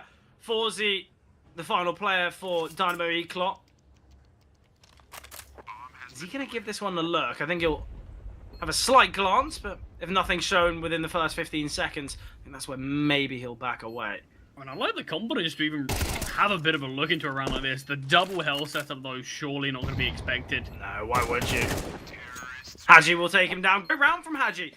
You know, when we saw all that contact towards upper B, Haji was still just shifting through Ivy. And I think a lot of the time you look at that and go, well, he's on an island. He's not going to have any impact in this round if they do decide to go towards B. And it's quite fortunate as well because of Forzy's positioning. So I think the fact that the bomb was dropped outside A main, I think it was quite good for Monty because they've just found 2 kills there. If the bomb's on the back, there's 3 players there. I think they accelerate down towards B. And that's where we see Dynamo Eclot. They have that flank from Forzy. So I think Monty, they get a little bit fortunate there, I've got to say. Yeah, it sort of felt like Hadji was playing as the lurk, and then pretty quickly into that round, Forzy's position kind of felt like it made Hadji the win condition. Yeah. But was able to make it work. Gonna play through A main. This is where the bomb resides. Be very worried, and Ryrie gets one. MBQ's Deagle connecting. Oh, what is happening here? But Hadji's double. MBQ gets another. It's a 2-on-2 here. Already a lot of financial damage has been dealt. Mikey getting the tag here onto Hadji. And now the question is, has Hadji backed away, or has he progressed on out? Now, I actually really don't think Afro was going to expect the flank there through B, so Mango's opts to go towards A main instead. Hadji is holding for a flank. And Hadji, as long as time is not against him, he will find this kill. And most of the danger of this round should be alleviated. Still, though, look how much damage, yeah. I mean, still even a chance with this scout. One hit onto Afro, one body shot anywhere onto Hadji. And the T's aren't fully aware of where to go. And I think Hadji feels the pressure of being the bomb carrier, being isolated, and still yet to make his move. Just with a knife out, will peek out. Mikey swaps to the USP. And that's where Hadji will find and complete the 4K. But considering the buy, yeah, Monty a little bit sloppy with dealing with that. Yeah, great shots from MBQ, though. Timing's quite fortunate for Forzy. But yeah, MBQ with some nice shots. I think that's what made the round so costly, because players had to deal with E-Box there, which can be so difficult. 2-2 scoreline, though. Obviously, we know the train very CT-sided. Both teams massively favouring the CT side here, which is to be expected. But again, we talk about Hadji and Afro and not only the experience they bring, but the ability. And I think this is where, when you've got quite a young squad alongside them with Ryu, Monty, Ryu, Gizmy, and Lean, this is where they might not have as many reps on a map like Train. They might not have kind of as much confidence on this map. So this is where you need these experienced players to really step up. Great damage dealt to Gizmy. Yeah, this round only really had 30 seconds of action, but next to no damage taken from the CT side. As this is going to be a round that they look to win with minimal casualties. Yeah, and the fact that that kind of half buy got so costly for Monty, the investment going to be very minimal. I don't even know what Monty do. Whether they go for the full buy or whether they have the finances for it, whether they've got enough in reserve to go for the eco. It's going to be a tough decision. Obviously, once we see the money, we'll have a bit of a better idea. But 1v5 for Afro. Held by both Forzy, and a quick swing from Dieter will be seen. There's a flank coming through from Mikey as well, but Dieter getting the kill there. Dynamo E-Clock, a very compelling CT round. I think this is a tough decision now. If they eco, Afro can drop over a Mach 10. Lean could have dropped over an AWP and got head armor, but it's bought the Deagle. Oh, I think that has, in fact, been told to him. So I think maybe we will see the AWP in play in the next round for Afro. Especially with the fact that Forzy's got the big green so soon. Got to have something to deal with the AWP of Forzy. Especially because of how kind of AWP-centric a map like Train can be. Yeah, it doesn't necessarily feel as much as it used to be on the old Train, just I think with the changes towards Old Bomb, but yeah, certainly so many longer range sight lines that the AWP can just almost play from near enough anywhere, and down towards the lower side, Afro does find Mangus. AWP could be overwhelmed, but obviously the main goal is just a bomb plant, and that goal has been achieved as Afro punches in the digits. Dink there onto Dieter. HE grenade will finish off. Afro doesn't actually do it. The bullets are required, but I mean a lot of damage in response. But the bomb plant was always the main idea of that round. I think as well we're going to say, Dieter and Forzy both lucky to be alive. Probably should have been taken down there.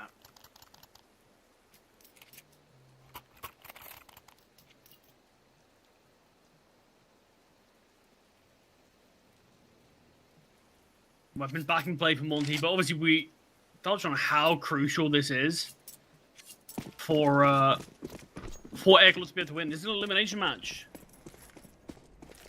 And with Monty already a map up after kind of dominating you in your own map pick of Dust 2, you've got to try to return the favour. on Train, because there is no second chances after this. You've already suffered 2 losses. A third is that knockout strike. Yeah, 3 strikes and you're out. Obviously, for Monty, they've got 2 opportunities to close out the series. This being probably the most fortunate of ones, especially as we've spoken about the difficulties they've faced on Anubis as of late and the successes the Dynamo Eclot have seen on that map. I think if it does get to the 3rd and final, we've got to say that Monty, big mistake has been made here. Somewhat similar to that previous game that we just watched.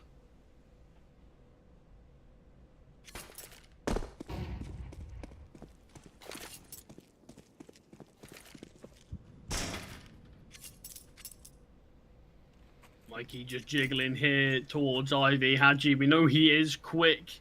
He is clean. Will drop at the flashbang. That is the early warning sign to Mikey. And just able to back away, but eats a bit of an HE grenade before going back to drop the Molotov to hold some of these Monty players back. Flashbang's so strong, but Ryu just doesn't look to strike. I don't really know why. Thought the idea was to flash him into main, not only to get the space, but maybe to get a kill. They opt against it. Nice positioning of MBQ. Ooh, Hadji. Has he not heard the shots of Dieter? Clearly not. I think just processing it now. Still loses out on the gunfight. Plenty of damage has been dealt once again, but it's all on Afro. And Eclot extend their lead.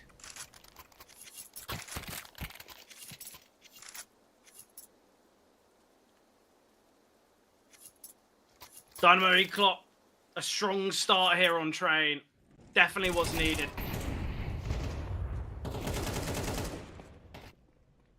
It's tough to see with the X-ray there, if Dieter was behind that box or if Hadji could have continued the spray. It's always a bit difficult to see The shots in were that made. specific position. But yeah, the shots were made, but you can see it was just sort of an uncomfortable angle for Monty playing in general, putting a lot of stock into Ivy and doing so once again. But this is just a partial buy.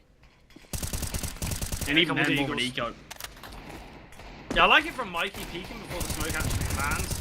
Really catches off Monty.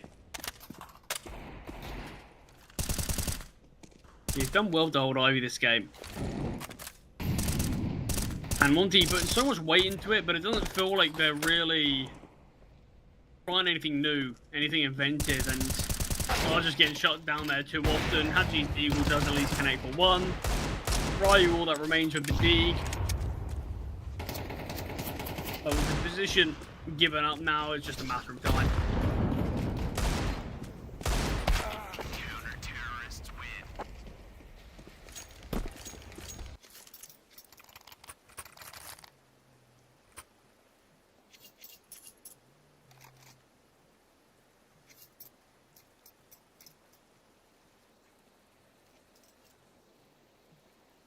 What's happened to Monty? Yeah, this is... I mean, look, it is T-side of Train, but Come on, this. their T-side hasn't looked great.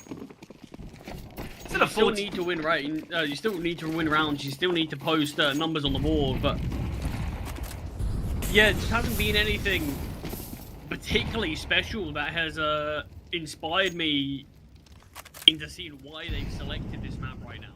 Look, I guess the only positive that Monty can say is, well, Dynamo Eclot, their T-side's been just as difficult at times. Oh,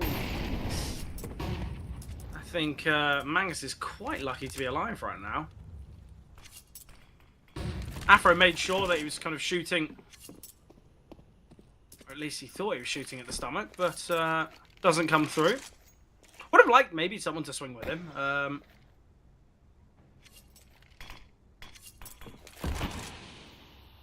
A bit of a missed smoke. We're going to see a boost above this? Is that possible? I don't know what Afro's doing. I feel like there's still some intricacies to this map that are yet to be seen. Oh, 100%. Some kind of untold truths that hopefully in the months to come we will be seeing. Honestly, I just thought Afro was going to look right and no scope. I have no reason why. That's just all I was thinking. Mangus found though aggressing towards ramp.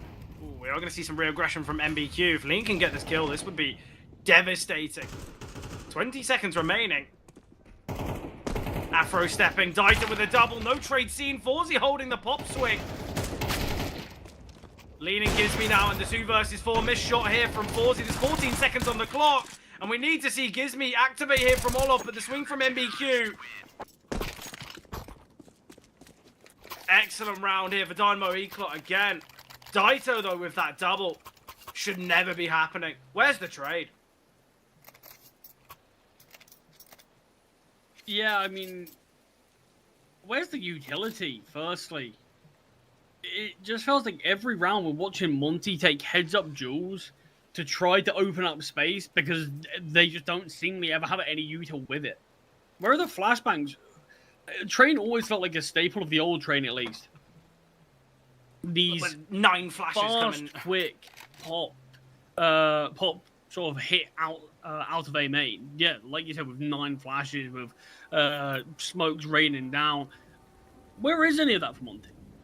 Why are we not seeing any sort of early Ps looking to get a frag? It's a really stale looking T side, and I'm massively surprised this is their map selection because it doesn't feel like they're showing us anything that would inspire confidence on it. No, definitely not. And I don't want to say that, okay, well, Monty, you know, it doesn't look as though they've played the map before, but yeah, I feel like their T side especially has been lacking in a bit of creativity.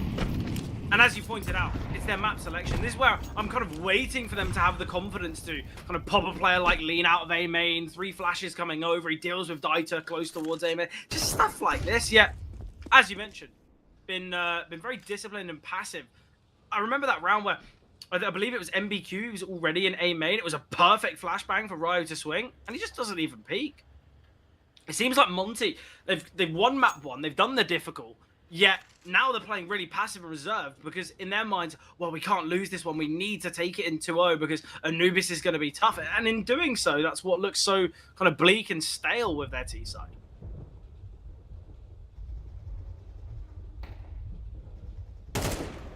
Maybe they can find some sort of solution towards the end because they need to, otherwise Anubis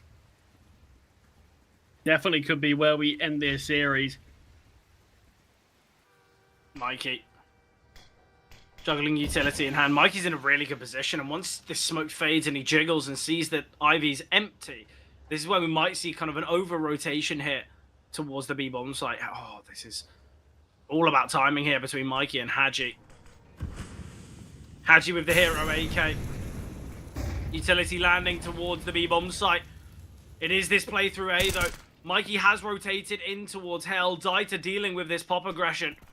Mikey's in an excellent position. With Dieter finding these kills, Mikey's not even needed yet. Finally striking, but again, Monty, they throw the util towards B, and then they're just so slow to get out onto the A bomb site.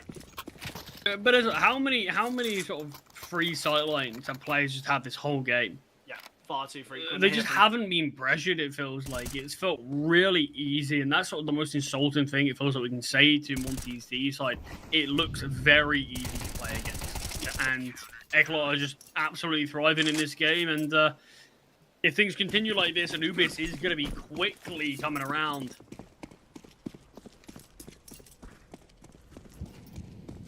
Eight to 2, 2 rounds remaining of this half. It goes without saying, Monty need to kind of find these final 2 just to give them a bit more battle into this one.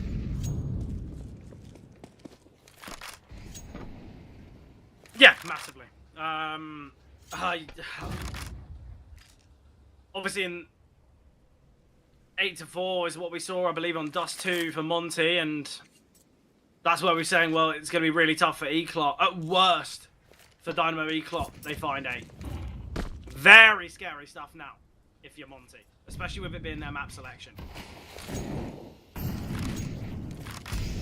Reposition from Mangus. Let's have this AUG here. Oh, MBQ can get 2.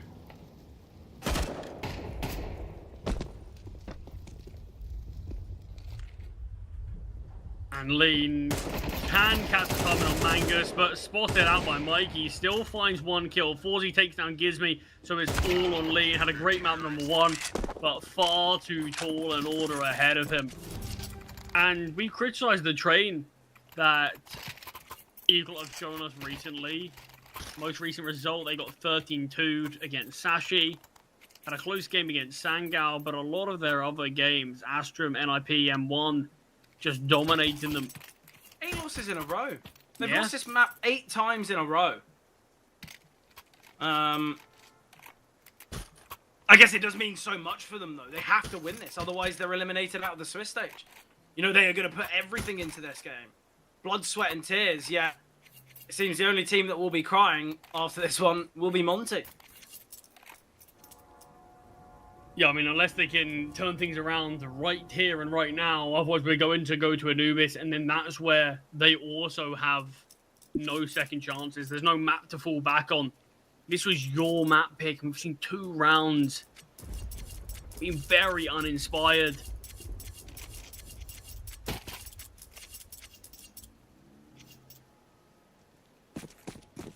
And it looks like it's going to be a dominant map number 1 and a dominant map number 2 just for either teams.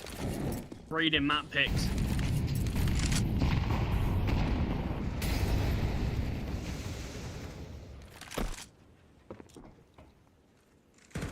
MBQ looks as though he wants to try and take some space here.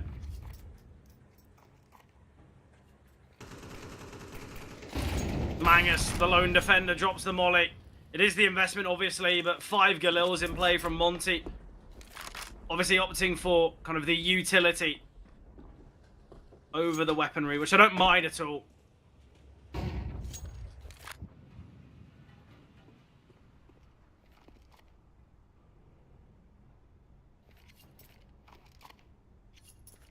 And again, Oh, MBQ. Evo Look just at has the MBQ. whole round in It's their done. hands. MBQ doubles up, finds the triple, almost gets the 4th, gets an assist onto Lean and Ryu. All that remains, 1 versus 4. Monty. It's been an abysmal half, and it's going to end abysmally as well, unless the impossible clutch can come through, which it can't. Double digits hit on the first half here from E-Clot. Is the HUD flipped? I don't know how to describe what we've just seen. Monty just been lifeless here on their map pick. And when you look to kind of the maps that they could have decided to play, we understand Train's a strong point for them, and Nuke was banned out by E-Clot, but Mirage maybe would have better choice, Ancient as well. But the problem is Dynamo E-Clot, you know, they have looked pretty strong in the past. But I just, yeah, Train was the clear avenue. I think Dynamo E-Clot, maybe the last couple of results, or the last 8 results, might I say, have kind of pushed them to do a lot of work on their Train, and it definitely makes sense. Because this is not the E-Clot we'd expect. This is not the Monty we'd expect. But I'm happy that we're seeing it. Not only for Dynamo E-Clot's point of view, but also kind of to progress to this 3rd map.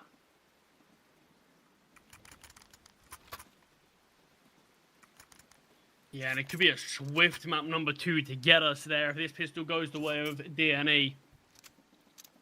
And that's the issue. I'm sure Monty are going to have a good CT side, or a better CT side. Not that I think that's particularly hard for them.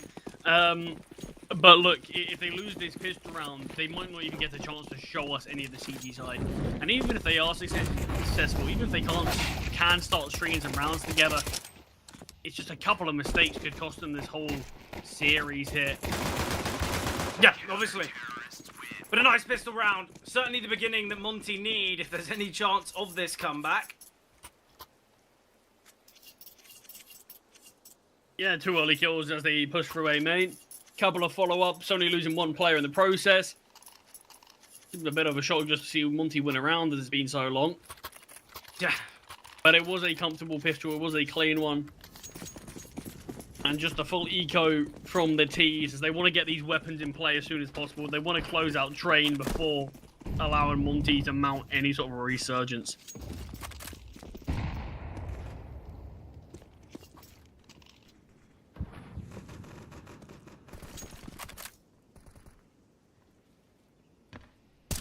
What are we thinking, Charlie?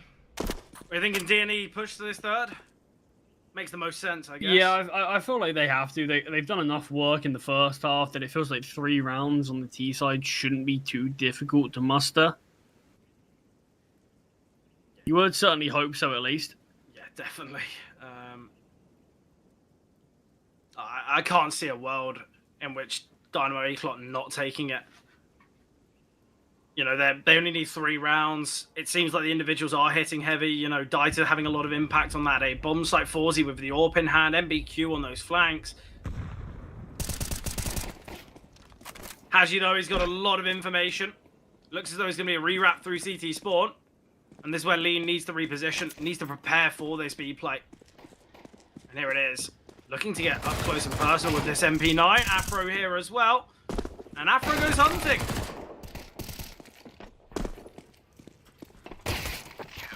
And Forzy does fall to Haji to secure a simple one there for Monty, as the script should have went.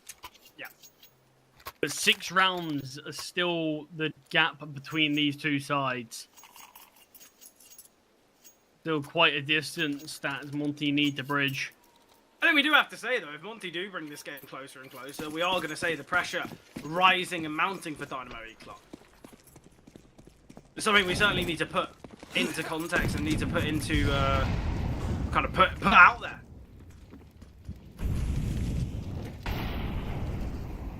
Yeah, I mean, that always is the case. Pressure does start to get mounted. Danger does start to come if that is the case, but we're a long way away from that storyline just yet.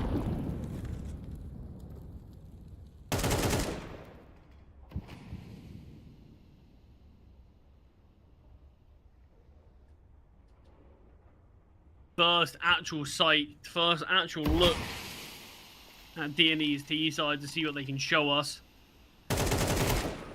And that's certainly a way to get an early kill. Just the spam down towards main. Gizmi gets caught and man advantage to Eclot. They didn't even need to put too much danger amongst themselves to find that. Just a lucky spam. Gizmi gets caught. Yeah, barely any fight needed in that one.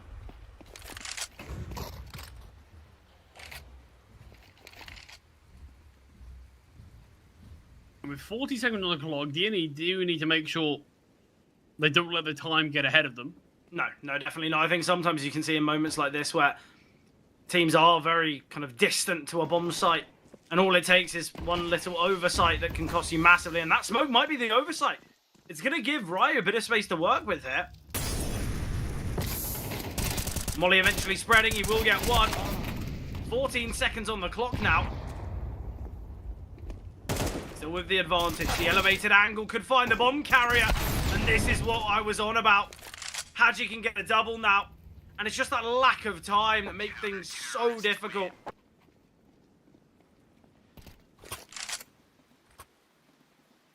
Yeah, that's a bit of a misstep there from D&E. Massively. Got a massive gift from Detour just for the spam on the Gizmi to get the opening kill, but yeah, you can't make the mistake of slowing things down too much. They had time. They had about 45 seconds after that kill was sort of found, but just really having a bit too much patience. And if you're not properly orchestrated, really well organized on a map, it does feel like the time can be one of your biggest enemies, and it proved once again to be one there from D&E. 5 to 10 now. This is where we're getting to a point where we can maybe say, well, look, Dynamo Eclot, they still need to win 3 more rounds, remember. It's not as though they're up, you know, it's not as though they found 12. It's not as though they're on kind of map point. There is still that possibility. However slim it might seem, Monty then get some confidence going on this CT side. It just seems so outlandish. So far-fetched.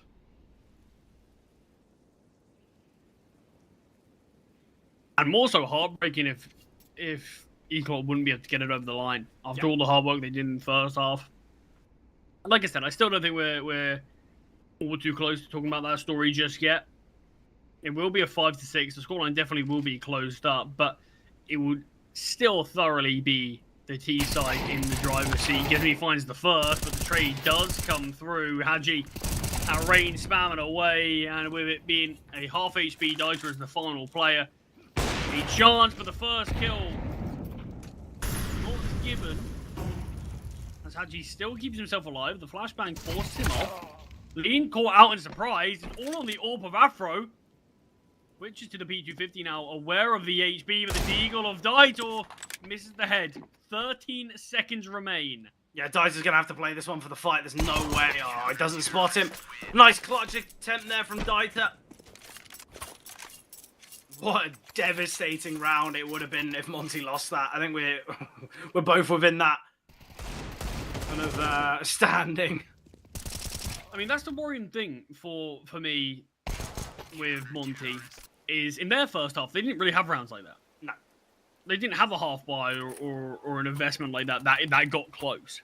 They kind of just got bodied on every buy that they had. But Eklot, sure, yet to find a round on this T side, but they definitely brought a couple of them close. They've definitely had some of these chances. And look, we've only seen 4 rounds. We've only seen a handful of rounds so far on this second half, and it feels quite soon to pass any judgment on it just yet. Yeah, especially considering we've only really seen Monty take down 1 full buy of Eklot so far. This is about to be their second. Yeah, I think for Dynamo Eklot, there's still a little bit more belief. You know, maybe in 3 rounds' time we'll be saying a little different, but either way, big one here for Monty. If they want to continue their chances, if they want to kind of breed this opportunity, jumping round is one. But Hadji can find Forzy, and now it's the Mac 10 of Mikey. Great flashbang there. Second one landing. Hadji with a freebie. Yeah, flashbang was thrown out initially there. I want to say it was dropped by Detour just to try to deny Hadji from going for that peak. But you saw it also caught Mikey. Then the second flash came, and he sort of blinded for like a solid 5 seconds. Yeah, perfect flashbang. Absolutely brilliant. In low HP, can't quite find the kill, deals the damage, goes back for a little bit more into MBQ as well. HE grenade does rain down and will punish Lean. Yeah, Gizmy's in a really good position. Can't deny the bomb. Ooh, and he has just stepped. MBQ, Molly and nade at his feet. Still Gizmy in this position. Sat behind the smoke is MBQ, but it will fade. Gizmy needs to do something here. He's been so static. We'll drop in. He's gone loud. MBQ with the information. It's Hadji to find. Mangus now in the great positioning. Oh, has Mangus just stepped? He has to take the shots, but Afro can find him. Finds a second, and Afro needs to be the one to get on the bomb. I mean, definitely gets a little bit scary at the end with the lack of clear from Mangus. I'm curious if he could have sort of delayed even longer. Yeah, maybe a tried to see if he could have find the bomb planter. And sort of at 3 seconds, then Gizmy, maybe with the tuck, but things definitely get a bit dicey at times. But Monty with some great openings from Hadji, especially. First kill found, get flashed in for the second. Yeah, my biggest issue with that round, actually, is once Lean goes down, Gizmy's in a really good position to still have impact. But the problem is he's just so delayed to strike, and in doing so, Dynamo Eklot are going to be aware that there could be a player pushed up towards Oil. Whereas if he does something instantly, why would they ever expect a second player there?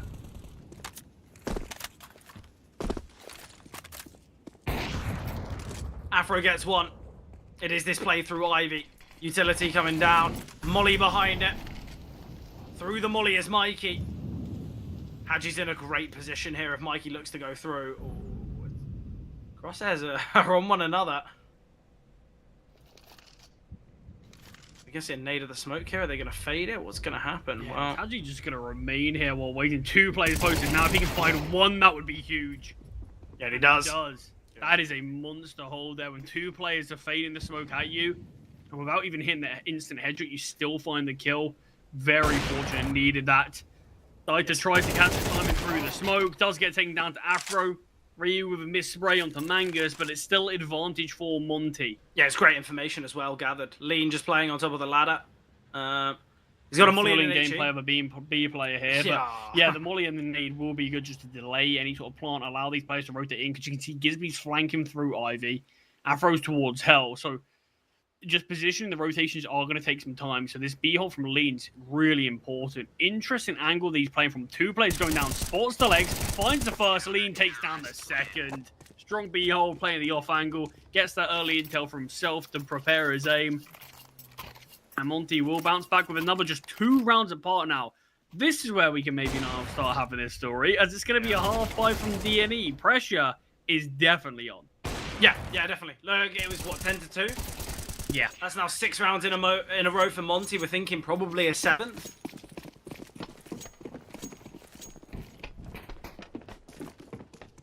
This is looking a little bit more like a Monty map pick, isn't it? Yeah, I mean, you're just still hoping for their sake that it isn't too little too late. And that their horrendously abysmal T side isn't going to come back to haunt them. But so far, they're playing some very good Counter-Strike, and DNE, they're starting to get burnt by what can be a really painful half of a map to play. T-side train, if you're not fully accustomed to the map, it feels like there's no right solution. Yeah, I think we always talk about how teams can struggle on the T sides, whether it's a map like Nuke, obviously. Here on Train, it's seen quite frequently, and obviously it's the fact that the map pool's been gone for a while. It's not as though it's kind of you brought in something that you would have played in Pugs and you have kind of a good idea. Yeah, I think it's tough because especially on that T side when this isn't your favorite map, when you have really struggled in the past, it's not as though you can go back to kind of what I'll call the ace smokes of Mirage, where you're just going back to basics. What are the basics here on Train? Is it the fast A? But you need to know the perfect utility. You need to know the flashes, the timings, which aren't going to be so well drilled on a map. Even then, it's different to the old map, isn't it? Flashbangs are so good. Ooh. In fact, Ryu actually looks like he wasn't spotted, but fires the shots and turns the attention. Afro in the open, just missing shots, being given chances. This is a messy round for the CT, and a round that could go against them. Haji falls to the Tech 9 at range. Time is ticking. Leans on the back of the bomb site. Nade comes down and won't find him. This could be misinformation now. Daito, the player on enough lean. Can't find the kill. If there was a way he could have backed away, he would have won that round on time. And that's the issue for Monty. When you win 2 rounds on your T side, mistakes are inevitable, but this is, if I'm being frank, a really bad TT side to hold. Yeah, no, it's awful. But not only is it the hold that's so problematic, it's the shots that are missed. It took Haji about 3 magazines to even connect a bullet onto the player in A main. Afro's towards back red, which obviously is a very difficult position for an AWP in hand, especially against the Tech 9s. Ryu takes the shot while fully blinded for reasons unknown. Obviously, he was worried about getting checked, which is understandable, but look, I think it's so poor, and I think what Gizmy goes down to MBQ pushing through a smoke. I don't really know what happened. That's the thing, Ryu doesn't clear it. The thing about his position and going for those bullets, he doesn't commit to the spray. No, he just fires one shot. What's the point? And yeah, he fires like 2-3 bullets or something, and you connect them. You connect those bullets, but the fact that you don't fully stick with it, and the fact that he didn't stick with it on the first spray is what confuses me as well. So, and look at the money. Monty are down to bare bones. They got nothing in reserve. Gizmy and Ryu are on MP9s, but speaking of MP9s, it will be Ryu to find. Afro's in a good position here. Daita, he's shown his hand, and Afro now backing away. Oh, the silent drop there. Yeah, I mean, maybe Monty can just bounce back and right the wrongs from the last, but You'd hope so. yeah, Really I would. think DNE, if they're looking at future rounds in terms of how to look to exploit a portion of the map, might just go towards A, because if that's what the A-hold's looking like, definitely one that's breakable.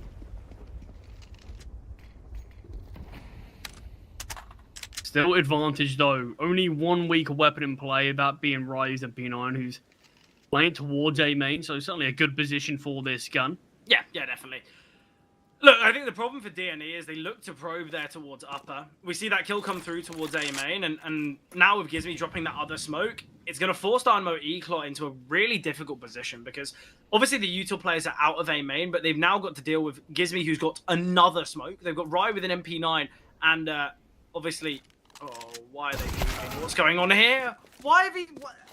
I'm lost for words, Charlie. Why has Ryu backed away from A main just to give Gizmy a Molotov? Keep the molly in A. Keep the space. Keep the control.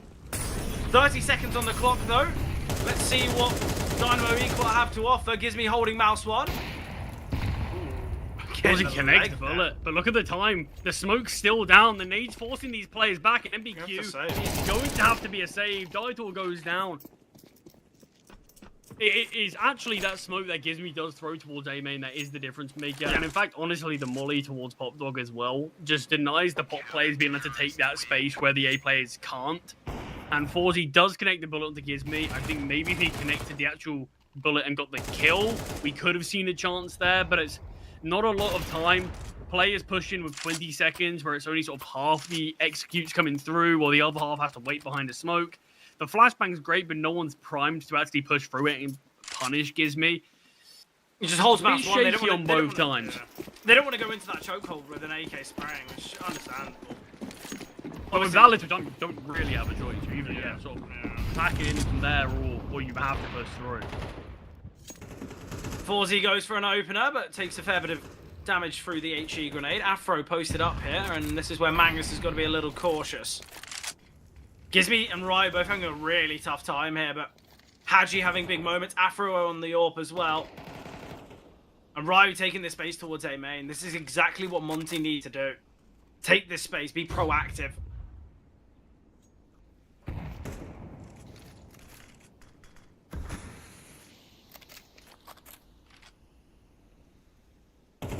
This would be a really massive round for Monty to be able to level up the game if they are successful here, if they were to deny a bomb plant as well, of course. Lean playing behind the smoke in B. There are two players there that reside, but it looks like they're making their way towards Pop for an AXQ. Molotov's really well timed as another comes back. Ryu in between both. Yeah, Gizmy's got a flash in hand as well, blinding so many. I think after Ryu gets that kill, if he could back away, but you understand he wants that second A lot fight. of good information still. Oh, 100%. He's got info until there's two players. Lean's going to drop the Molotov. Gizmy's in excellent positioning. We're going to see a full rotation as well from Monty. Minimal time. Haji's still patiently waiting, but with Gizmy falling, it gives a lot of space to work with now for Dynamo Equal. MBQ finds Lean. Forzy posted up, and this is going to be 12 found now. Afro will find Mikey. Surely to save, money's really limited. Afro, oh, you're going to give this 1v4 a go? I respect it. I mean, that was much better from Eklund there. Just how they played that was near perfect. Forzy posted and does find the kill. Yeah, really great stuff there from DNA. You see, the smoke's come down, and despite Monty knowing it's likely going to be this hit towards A, no one actually looks to peek out. No one looks to fight. They all tried to play passively and allow that to happen, but Gizmy's tucked towards hell. The Molotov lands at his feet. He has to swing out. He's being held. You can see it here. Has to swing out, and you see Haji bides his time while the rest of the team fall around him, but he's being held by Forzy. Every angle was covered. Utility to force out the angles that aren't being checked. And it's strange that that's probably the best T-side round we've seen from either side. And it's taken this many rounds to actually see it. Yeah, exactly. Yeah, looking at the buy, there's a Deagle, there's a Julie's, two FAMASs and an MP9. If you're Monty, I wouldn't be feeling very confident. But it's kind of what happens. You lose your T-side half on your map pick 10-2. The expectations of victory are so slim. Why is that ever going to happen? It's not. And now a speedy approach.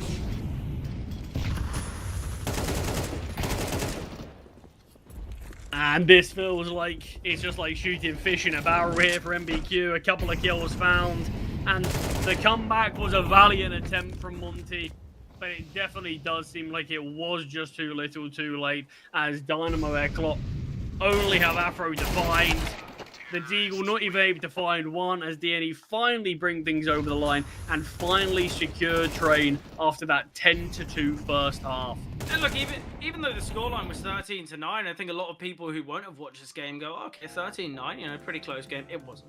It was a 10-2 half. We knew this game was going to go the way of Dynamo Eklot. All it took was 3 mistakes from Monty, and they lose their map pick. Obviously, now we go to Anubis. Kind of, Charlie, I want to hear your final thoughts on Train before we talk about Anubis. Yeah, I mean, I don't even know if I'd say it was 3 mistakes. It was more of one. They lost the half buy. That was the one that really punished them. That should have been the round that leveled up the game. Losing that one, though, we end up seeing the full buy, and finally we had a good T-side round from one of these two teams. That's fair enough. I don't even view that as that much of a mistake. They happen. That's how CS works. But when you have put yourself in such a miserable first half, rounds like that become very costly. Yeah. And then we just saw a weak buy towards the end. It felt like one mistake from Monty. That's what happens, though, when you tend to do at the halftime score. This is your map pick, and when we don't see Y on your T side, that's a bit of an issue in itself. But there's still a chance for both of these sides. Airclock keep themselves in this game, and like I said, it was a valiant comeback attempt from Monty, but like you touched on, it always felt like he was eventually going to go the way of Eclot, despite the scoreline. But moving on to Anubis now, both teams have the chance. You were a little bit worried about this map selection or this being the third map for Monty's sake in the pre-game. You were a bit worried about their recent results, but we'll get to see soon if they're able to bounce back on that, won't we? Yeah, definitely. Obviously, Anubis up and coming. It is the decider to see which team will go 2-2 and which team will be eliminated. But beforehand, we jump to a break.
Always wonder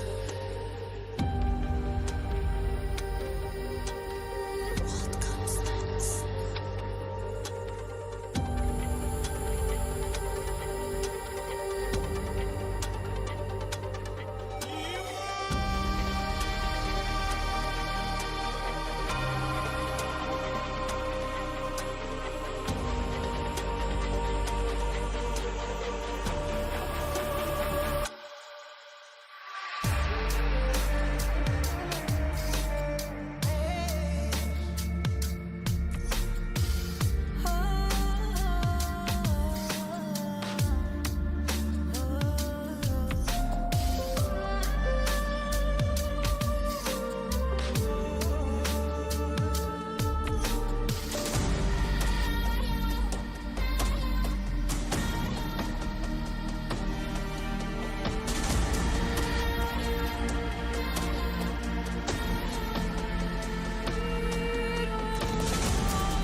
Eventually, everything must fade.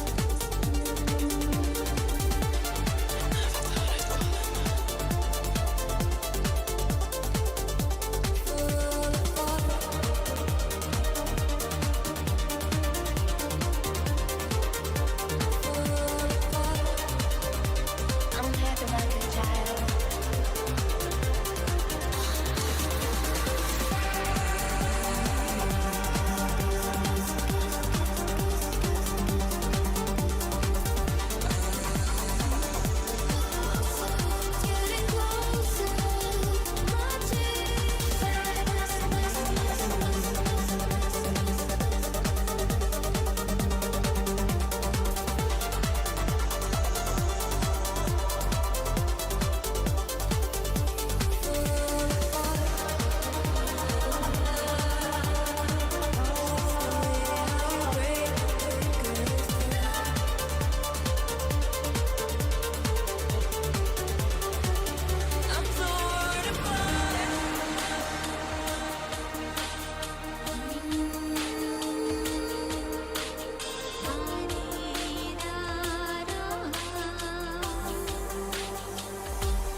Final map of the series, final map for one of these teams, as they will be eliminated from the Swiss stage. An impressive performance from Dynamo Eclot there on the CT side of Train. Obviously, for Monty, a bit of a disappointing showing. I think we have to say that. But now, all to Anubis, Dynamo Eclot. This is a map they look a little bit more formidable on than their opponent of Monty, but let's see how it does play out.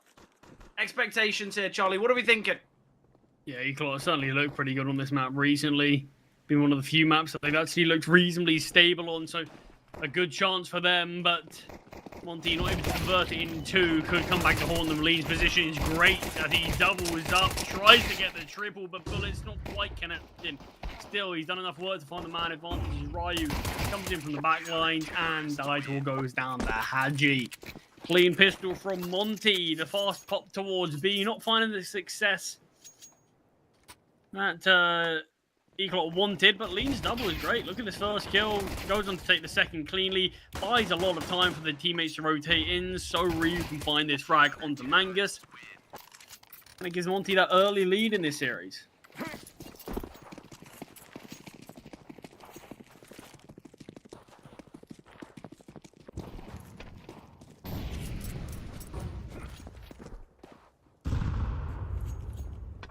Charlie, I think you already know what I'm going to say when you look at the Monty investment.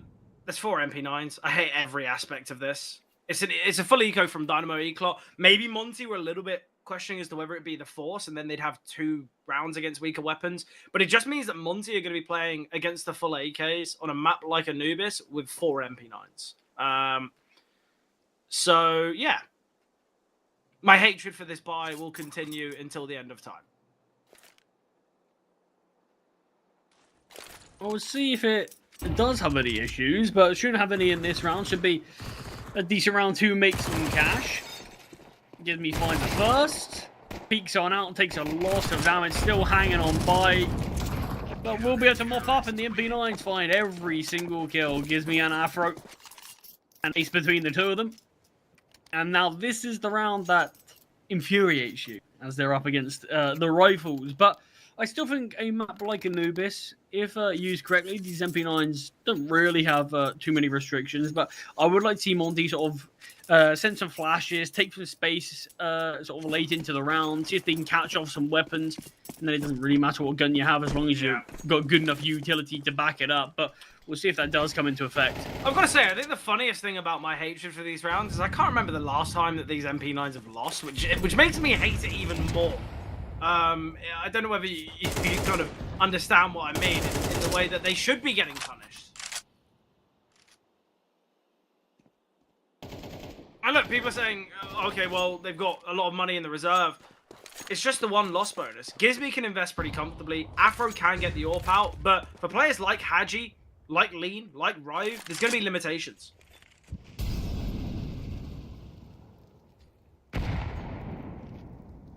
Not much utility remaining for Dynamo Eclot. They've got enough for an execute and maybe a kind of a re-smoke or a re-molly, but that's about it. And the lack of flashes could be the problem if they head towards A. We've got a triple A setup. Well, this could be the difference maker. Haji, the lone defender towards B, gives me the lone defender in middle. 3 MP9s towards A main. Let's see what Mangus can do here. We'll spot and find the first. Molly landing. Taken down by Ryu. Gizmy drops the Molly in camera to try and delay them, but it might force them into Temple. MP9's close quarters. This is going to be perfect. No utility to deal with them. But Mikey, MB Kubo fine. Gizmy just gets the 1, and now Haji. Is it a 1 versus 3? I think Haji just has to save. He's got the least money out of all of the Monty players. Yeah, definitely chances there, but aim not quite right. Bullets not quite connecting. And despite Gizmy able to rotate in towards the A-bomb site quick enough, doesn't make much of a difference, and does feel like Haji better just to save this weapon into the next, as he'll be the only one who probably can't get the greatest investment out in the next. Yeah, I actually think Haji can drop to Lean as well, and there'll be full utility on Lean. Haji should be able to buy a fair bit of util as well.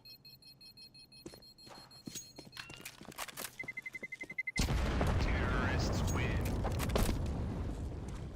First gun round on the board and first round with it. Yeah. Dynamo, Eclot. Necessary for them to have a good start here. Really brilliant train. It was their T side that let them down slightly, but look, they still did enough to get over the line. On their opponent's map pick, on a map that Eclot, like we said, an 8-game loss streak on that map beforehand. So an important turnaround for them there.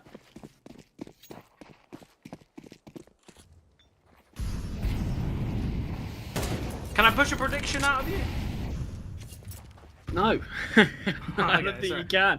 I think this is a game that I'm just, I don't really have any favourite. I don't think. I think map number 2 shocked me because I think after we saw map number 1, I think probably both us and most people at home were probably expecting Train to go the way of Monty.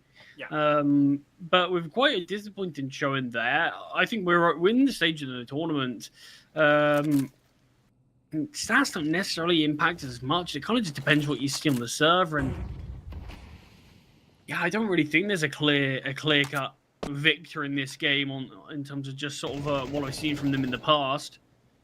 Yeah, I've got to say, I think if I were to favour any side, it would just be Monty on the Gizmy UK bias, but that is it.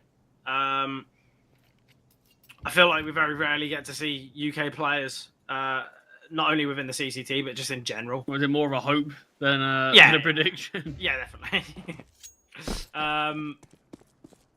But it should have been somewhat of a guarantee for Gizmy and for this Monty team on Train. They took their opponent's map pick. They looked really dominant on Dust. All the individuals were absolutely destroying. And Train looked as though it was a completely different team. But it's an A play from Dynamo Eclot, and the openers come through. It is a 4-on-4, though. Though the key kill feed has gone double orange, it was a team kill that caused that. Afro posted up with the AWP. Fawzy might look to peek here, especially with Haji falling. Missed shot here from Afro. Another missed shot from Afro. Okay, maybe not going to be feeling too confident with the big green, but the round is victorious for Monty. Yeah, that's not going to cost anything. Not going to really cause Monty too many issues in this round. But look, this is how Afro kind of started off Dust as well. A few missed shots from him, a couple of rounds where you're hoping to see a bit more, but we saw the turnaround that he had in Dust and started just playing out of his mind there. So definitely not too many panic alarms just yet, as Monty do instantly bounce back after that first gun round defeat. Fawzy's on an AWP. I think now realising that Afro's got the big green in play. Got to get the AWP out as well to compete.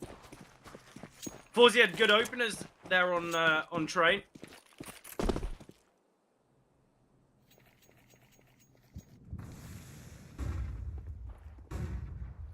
Yeah, I mean, a lot of players on Eclot had some really big moments. Mikey, especially, I felt like not necessarily right up there in the fragging department, but very solid, really consistent piece in terms of holding towards Ivy. Yeah. Afro finds the first kill and repeats towards middle, but not anticipating Fawzy's AWP to be waiting on the other side. He's just killed a Tech 9. He's never going to be expecting AWP there as well. But Fawzy's AWP strikes again. Lean, they're aware of him as well because the AK was fired through and it's the M4 that they've killed. Fawzy with another. Rai rotating in. Will get 2. No third found as of yet. Gizmy's now on a long flank. Rai, all he needs to do is just keep the attention here as long as possible. They're going to overlook Gizmy massively. Again, the Ryu has to keep kind of attention elsewhere. They drop the smoke towards main. Oh, I'd love to see Gizmy go through this. Go on, Gizmy. Show it. Show them how it's done. Ryu's going to be the one to strike first, and Gizmy can get the trade through the smoke, but Detour goes on to find. It felt like Gizmy was very heavily reliant on Ryu finding that kill there to allow him to push through. Look, there's too many open angles. I think when pushing out of A main, especially with no information, whether there's someone towards Plat, whether there's someone tucked away in Pillar, obviously towards Jail there on that left-hand side. But I think once that smoke goes down and Gizmy sits within it, I just assumed he was going to push through straight away, and it would have definitely caught off Dynamo Eclot. But just that slight restraint is what's cost them. Just the eco in this one for Monty. Bit of a mid-stack from Monty. Bit of a B-play here from DNE. But it's nice to see Fawzy on the AWP and instantly having that impact with it. Oh, Definitely a massively so. round that he was the big difference maker in it. First kill on Afro after the T side lost the opening kill. And then just 2 more kills since then. A lot of fights got given to him. A lot of heads-up duels, and he bested every single one of them. Yeah, excellent there from Forzy.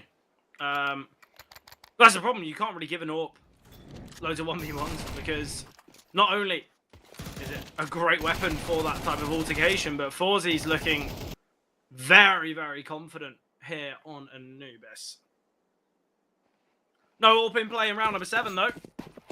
An SMG featuring on both sides.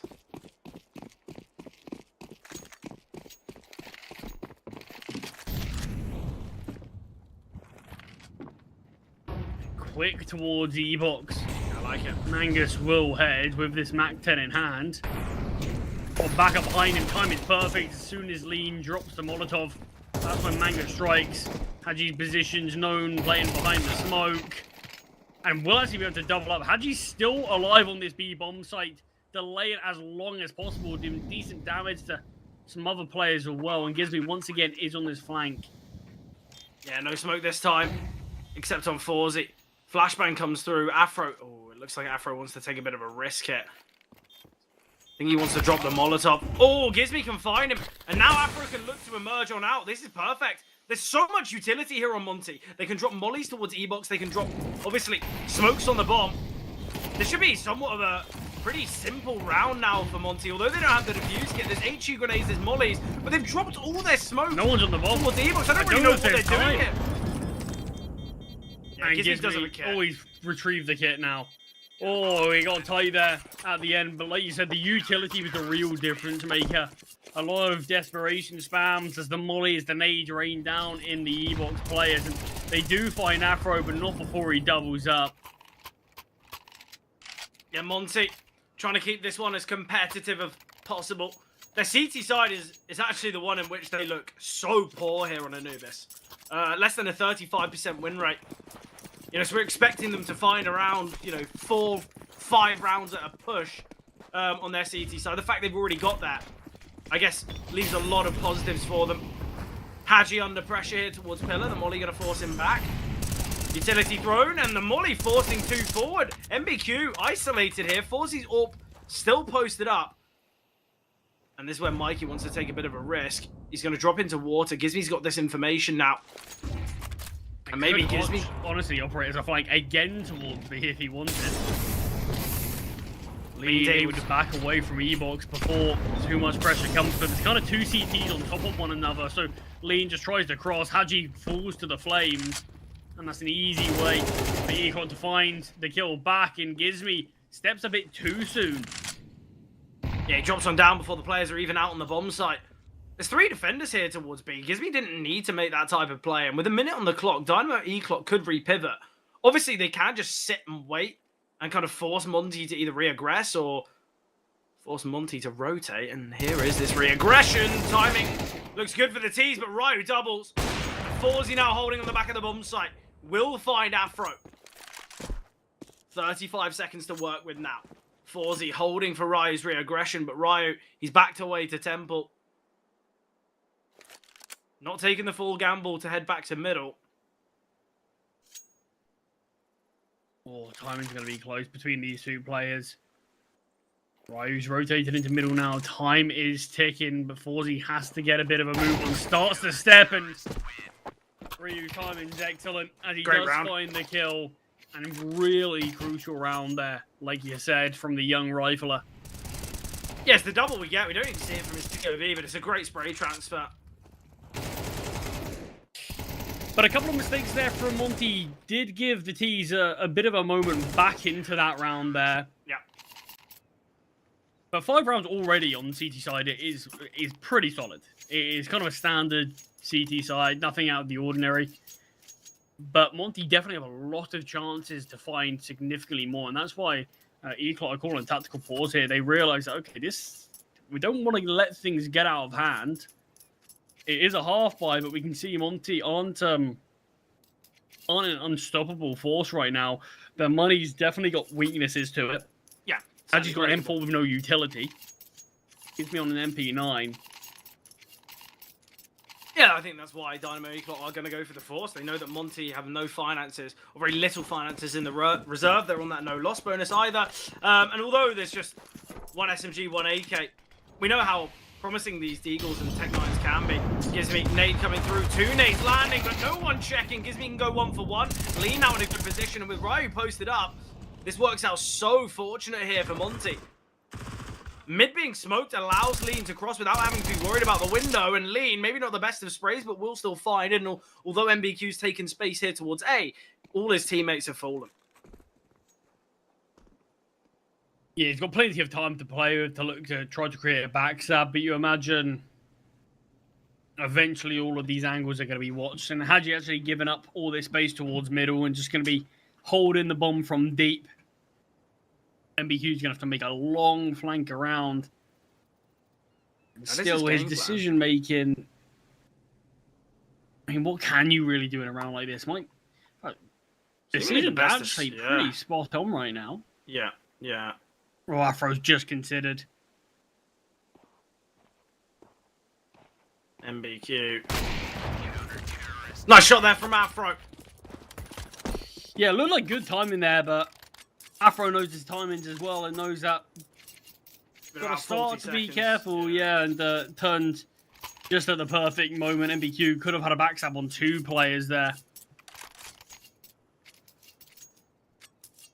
Monty, though, they find 6. Now the eco from Dynamo Eclot should give a 7th here to Monty.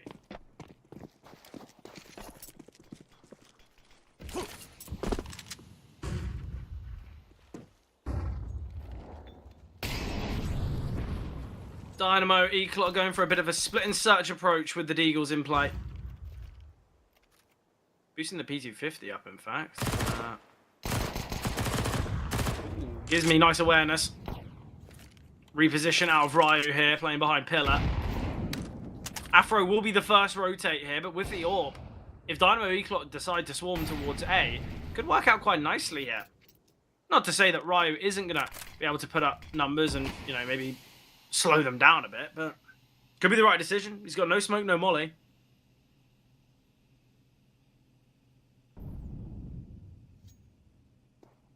Yeah, 1 minute on the clock, no blood's being shed on either side. As now the T's look to make their way back towards B. There is a 3-man defense being posted as of now. No armor on any of these players, so should all be softened up, and Afro getting this early warning signal. Yeah, Haji's got molly and a nade as well. This is going to be the problem. Sends out the Molotov now. Or he's dropped it to Lean, in fact. And there it is. 1 spotted. Haji just going to keep the rifle in hand, though. Lean. Somewhat worried. Haji let 1 cross. Now onto the USP is Lean. Not shying away from the fight. Gizmy can find the kill. Can retrieve a weapon, but they have lost an extra player there. Lean doesn't need to take that fight. There's no way he can cross. Don't know whether you caught it. Lean just brought out the XM. Obviously an accidental purchase, but it could have been quite funny. Yeah, I mean, that 1 death probably isn't actually going to make too much of a difference. There's only 1 round remaining of this game. It could potentially lead to a FAMAS or something if we end up seeing lose this round, but it shouldn't really make or break their next round regardless. But 7 already posted is a very good half from Monty. 2 rounds remaining. Eclot, they've kind of got to find these. Yeah, posting up his Forzy. Just holding the door swing, but it's a peek here from House. Afro finding to Mikey. And with that opener, Afro doesn't need to stay kind of looking for these picks. He's just going to be holding now. And the question is, are we going to see an attempted flash off the angle? Or are the T's going to head to doors? Oh, Afro's got to be cautious. He spotted 1 and he takes the block shot. Will find. Gizmy now prepared. 2-man advantage gone to 1, but Mangus is still very low. Gizmy jiggling. Spots 1, drops the flashbang. This should delay. There's a minute on the clock here. A player behind the smoke. Gizmy does a lot of damage. And Haji pushes through. I love this risk from Haji. Ryu deals with Mangus, and although Dieter, he's in a 1 versus 2, he's low HP. Shoulder spotted and found by Haji. 8-3 now the scoreline. Excellent here from Monty. And although they weren't able to take it on Trey, and they put themselves in a very good spot to find Anubis now. Yeah, this is sort of as good as it gets, and the fact that there's even the chance at 9, this would be a brilliant first half from Monty. And a big turnaround from quite a abysmal first half on Train, and probably the biggest reason as to why they lost that map, because they started to show us that, yeah, they've got a CT side, but it was their T side that really did let them down and hindered things there. Full investment, of course, in this final round from Eclot, as we've got a Mac 10 and Galil surrounding it. Util is still decent, so I like that they've looked to prioritize that where they can. We've seen much of a fast hit from Dynamo Eclot. Not really, they've been biding their time a lot, haven't they? Great HE grenade. Chips away heavily at Mikey, but he takes a lot of damage for it. How is Rhyme still alive here? But well, he's still surviving. The rest of the team is fallen. And it is that speedier hit, that it is that faster approach that works out well for Eclot. At least they get themselves 4. A pistol round and a responsive force from Monty could allow Dynamo Eclot for 7, but obviously all hypothetical. Yeah, great first half. Monty have done most of the hard work here. Now they move to the favoured side of this map. And you touched on in sort of stats what we have seen from Monty recently. It's been that CCT side that has really led to them having a lot of struggles here in recent times. But it feels like the fact that they've not only had a good CT side, they've had a great CT side. It really does feel like it's priming them to be able to take this series and keep themselves in Series 2 for just that bit longer. But we saw a comeback attempt on Train from Monty. Now Equal have to try to make a comeback attempt of their own. Just 4 rounds away right now, but still being on the CT side, they need to try to replicate what Monty did in the first half.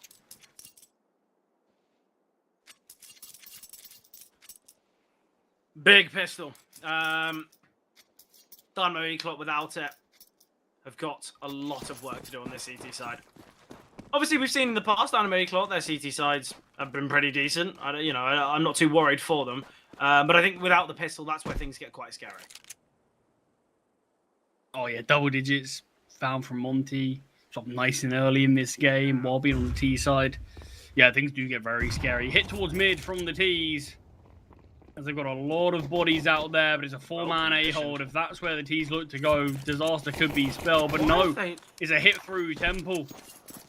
Dynamo Eclot, they drop a smoke. Why would they ever do that? They're opting for an A stack. If you're stacking towards the A bomb site, why would you drop a defensive smoke? It's going to force just Monty. Hoping that Monty, just sort of make this mistake to push through. But why would they do that when you've got Temple that you can play through? Maybe hoping that Daitor would be able to create a bit more pressure in middle, but he just had to back away as he knew what was coming his way. 4 players, 4 Glocks. Yeah, I don't really see the value in dropping that smoke, especially with having a kit as well. Nice damage here onto Mangus. Ryut playing towards Pillar. He doesn't need to take a fight, and in doing so, he's taken down, but Gizmi's in the back lines. And now it's all on how long his team can delay for. Lean will get 1. It's just the tap of the bomb. It could be the stick, though, and Gizmi spots them all, and Gizmi will find 2. I mean, Gizmi's loved to flank this game. Seen him quite a few times on the CT side, him flanking towards B, even on this pistol. Operating as this lurk, as this backstab, and finds a double is the contingency to that round for Monty. And 9 have been found. Force by coming through from the CT side. XM in play. Couple of Deagles and 2 MP9s. XM without armor, I love it. I hate it, but I also love it. I mean, that's the thing. Look, you don't get to see fun buys like this that much, do we? So, savor it when they come. Yeah, exactly. Like a treat on Christmas. Yeah, remember this round, everyone at home. It's one you'll never see again. Yeah, XM unarmored. You have to hit the instant interesting. headshot. I guess maybe the spread of the gun. No, I'm not even gonna go there. We can see if it does have any effect, but it's another stack from the CT side, leaving Mangus here alone towards A. But with 4 players outside of the A main position from Monty, it definitely feels like this is the portion of the map that they want to look to exploit.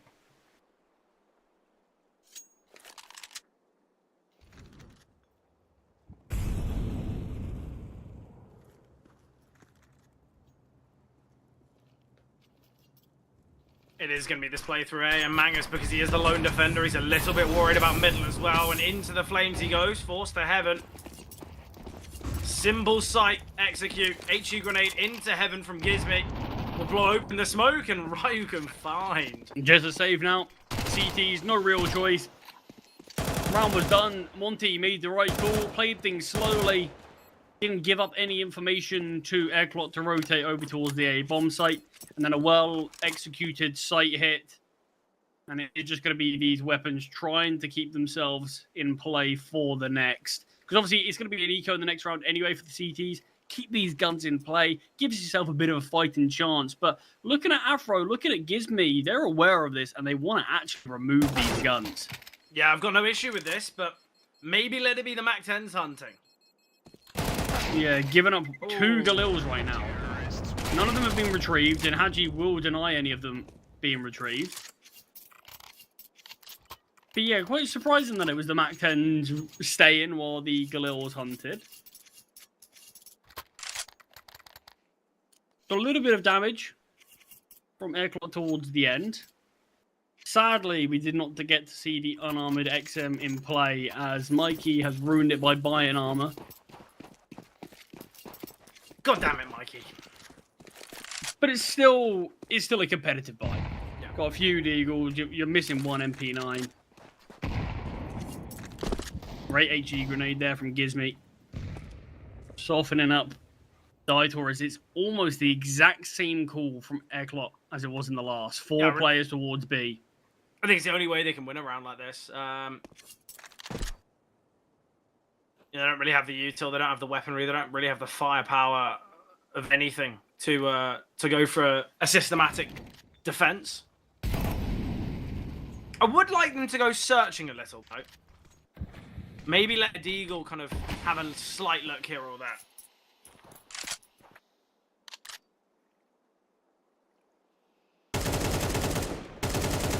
Haji. Very close to finding MBQ here. So much damage onto that MP9. Now you're throwing towards E-Box. Daitor even lower now. Yeah, misses Mark and Mikey, but doesn't miss onto Daitor, as the T's are going back towards what looks like an A hit, and it looks like it's going to be the perfect call once again. And these are weapons in this round where Airclock kind of can throw them away. You'll get to buy them next. Well, the XM will find that pick somehow. Yeah, a bit of a laboured spray from Haji. Not finding the success. The hit needs to come through. Bodies need to get on the bomb site, and the bomb needs to get planted. Site's being taken now as the digits start to get punched in. Bomb has been planted. Disadvantage, but with 3 players being 1 bullet from okay, that was just straight up through the smoke. 1 bullet from okay, yeah. I don't really know how that's happened, but as expected, we will see some of these players topple. And it's the 3 players that are 1 bullet from death. All just backing away. Mikey's grabbed himself an AK, so yeah, 100% save this one. It's not bad at all. The big problem that Dynamo Eclot faces, you can save these weapons, you can give yourself another go in the next, but there's only a few more next rounds that they're going to have. As it is now this 11-4 scoreline.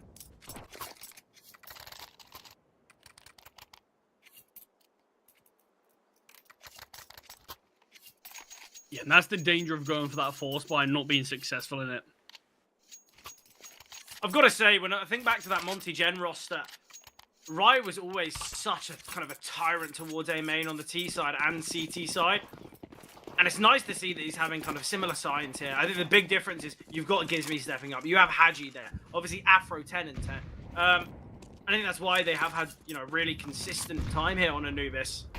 Because everyone's having moments. Yeah, MBQ, Mikey, with a little silent here. Steps heard here. Mangus mollied off. Not heard in the flames, though. Positioning of Mangus here is excellent. Forzy finding Haji as well. Makes this round even more difficult. Yeah, 2 players in mid. Afro and Gizmy, they do have the York. But Forzy wants to advance further. Not spotting anything in the middle yet. Afro is posted, but not on the right angle. Forzy finds his second of the round. And we still have Mangus in We're such actually a getting good some position. aggression from MBQ here. Ryo's aware of this. Mangus He wants to... MBQ just wants to support Mangus, but things definitely can get wrong in a situation like this. Ryo finds first. MBQ will swing, and Afro finding that kill. MBQ just has to back away. Yeah, he's going to look to fight forward, realizing that A main is the only battleground. Dieter now going to be under pressure, playing for CT. He's going to drop the Molotov. There is 20 seconds to work with. They've got a molly of their own, and Ryo can get one. Oh, this is excellent. Dieter, he's heard in this molly. Information gathered, but Lean brings out a Molotov of his own. Afro goes searching for the kill here with the AK. I actually don't mind that decision whatsoever. But Dynamo Eclot, they still will win the round. I don't know why Lean's pulling out another molly there. Just try and isolate that fight. Try and go for a double swing. I don't really see the value. Still, though, leading by 6, only 2 to find. Monty, heavily advantaged. Yeah, I was a bit worried that all of Forzy's hard work was going to be unraveled by the aggression from Mangus and MBQ trying to support. Because the T's, like you said, they knew exactly where Mangus was. He wasn't being quiet about his intentions, but if that went wrong, you see both those players fall. Afro finding a kill towards middle as well. Things get worrying. But luckily, none of that coming into fruition for Eclot. The orb of Afro being the one so close here is kind of crazy.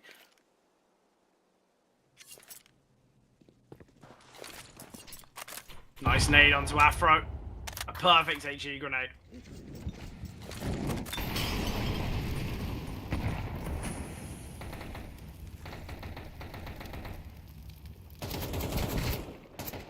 Ooh, Mikey. Mikey almost getting found there through the smoke. Gives me not far off connecting the bullets onto Forzy either.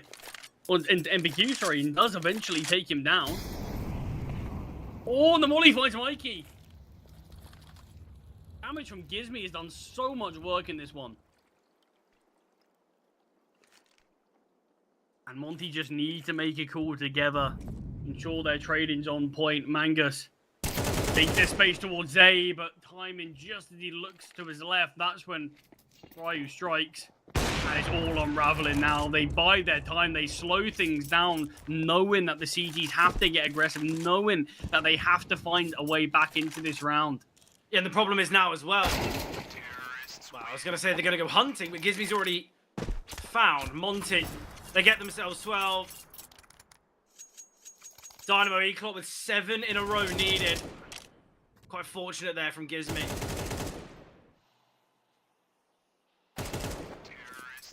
Gizmy and Ryo having a good game so far.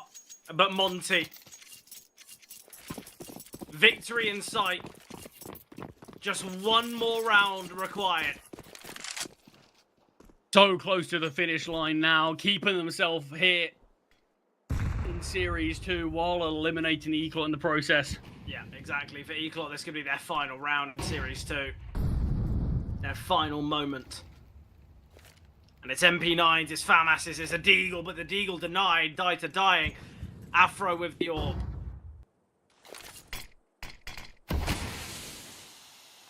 Mikey dropping a smoke to retrieve another. It looks as though he wants to go pushing through MBQ.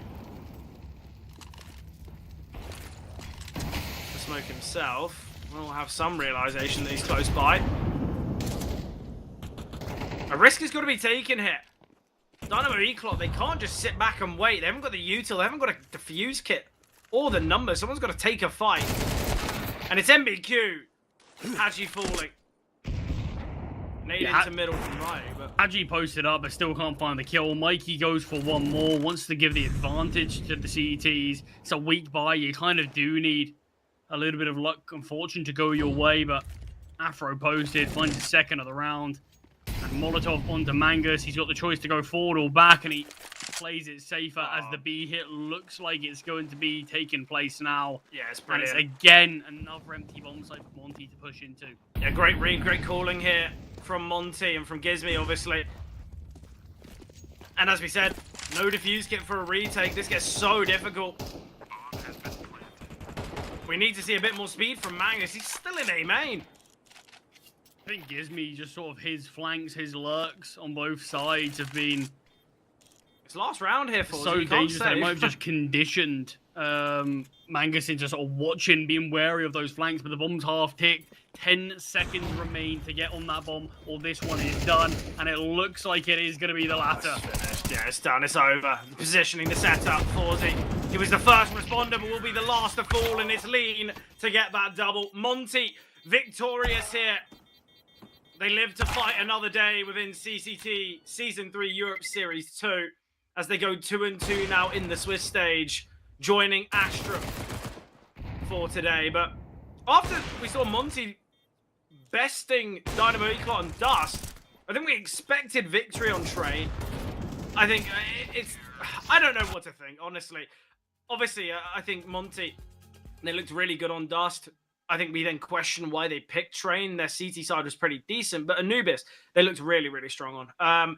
And obviously, you know, I'm happy for Monty, the fact they were able to progress a little bit, unlike Sashi, who got gifted map 1. Obviously, it was through forfeit, it wasn't through victory, but it's moments like that where you win your opponent's map pick and then lose the series that are so devastating. For Monty, it didn't pan out that way. But Charlie, kind of final thoughts as we head to a break. Yeah, I mean, look, it's been a strange day so far. Sashi had the opportunity to sort of punish Astrum for sort of the scheduling issues, the fact that Astrum didn't even get to play their own map pick in that series. Moved on to Nuke, a map that Sashi have shown some really good signs on. And yeah, Astrum somehow did the reverse sweep with their backs against the wall to keep themselves fighting here. Yeah, this one's a bit strange. It's interesting that Anubis felt really solid. The calling felt really good for Monty here. Whereas on Train, it just was a bit miserable at times. Their T side didn't really have a lot to it, whereas Stats feel like it should be the complete reverse. So yeah, really important for Monty. We've highlighted a lot of positives that this team's going through right now with the changes of Afro and Haji to the team. Both Astrum and Monty, these are teams that both just about made it into playoffs last series, and that felt like a success story for both of them, who are having their own issues right now. But maybe not both going to be able to make it here again. There's a chance that they might even be playing against one another. So it's tough times, but this is the issues what happen when you do lose these early games. Both sides played against some difficult teams, but this is your opportunity to rectify that. Yeah, definitely. Obviously, though, the action isn't coming to a close as we've got Delta to face off against Partizan. But that has been it from us. You'll be joined by Exner and JRT. So if you guys are staying tuned for that final series of today, make sure to show them some love. I'm sure it's going to be a banging game, but we will be jumping to a break before.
All right, we're back with some more CCT Season 3 European Series number 2 coverage. I am JRT, joined by Exner or Cole. Cole, how you doing?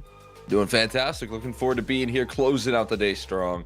We got one more exciting matchup, one more elimination matchup here between two teams. So looking forward to seeing how things conclude here for the day. Yeah, me too. And I think we got an interesting matchup for multiple reasons here. It's going to be Delta up against Partizan, and I kind of want to look at the Partizan roster first because there have been some changes made on this squad. Obviously, Emmy, you're going to see him here, but he's actually no longer with the squad. He was dropped by them. They're bringing Depression in. Now, the reason why this is such a big deal is because Emmy was the IGL, so you're taking the leader out of the picture here and bringing in another player who's not an IGL, who's an Opper actually, and has actually taken on the Opping role away from Kindo. So there's a lot of moving pieces here, Cole. It's just so much structural change that it's going to lead to a ton of growing pains, right? I mean, it's going to be a struggle to figure out who's going to be stepping up. I think Emmy brought a lot of fantastic structure to this roster, and when you lose out on that piece, you're going to have to build from the ground up. I think that's what they're experiencing right now. They're entering into this period of growing pains, and they have to try and make it to a playoff run. They have to try and continue to show this team's relevancy, their staying power in the tier 2 space.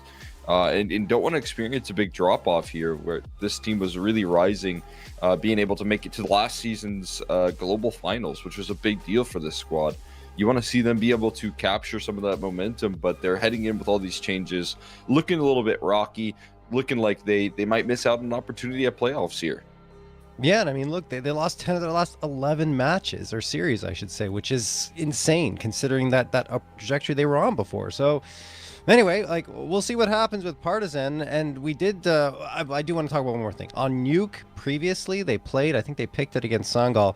They were up 12-8. And then on their T side, they were doing fairly well. And all of a sudden, fell apart. Like, just some of the calls, some of the strategies didn't make sense. They were running down the clock and then would make a call to go, for example, they were in in lobby, and then they would try to push ramp with 25 seconds left on the clock and zero information as to what was in ramp. So, you know, those types of decisions obviously are based upon leadership, and without that leadership void right now, it's really hurting them. So we'll see if they can make up for that. Let's switch gears now and check out this Delta squad. And for Delta, this is a, you know, let's say a tier 3 team, right, that's trying to make it and crack on through and be competitive here. They played against Sabre, who I consider on their level, and did get that one win there, but outside of that, Cole, it's just been loss after loss.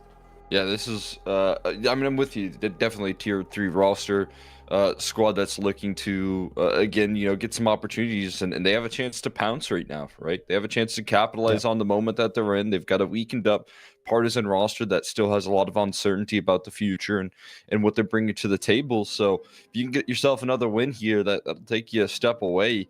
You have a huge opportunity to try and scale up in the scene here and play a little bit on and play more tough competition, because this is a huge chance for this team, just being able to make it to the Swiss stage alone, getting more reps in the Swiss stage, even, you know, past the point of talking about like what playoffs could look like.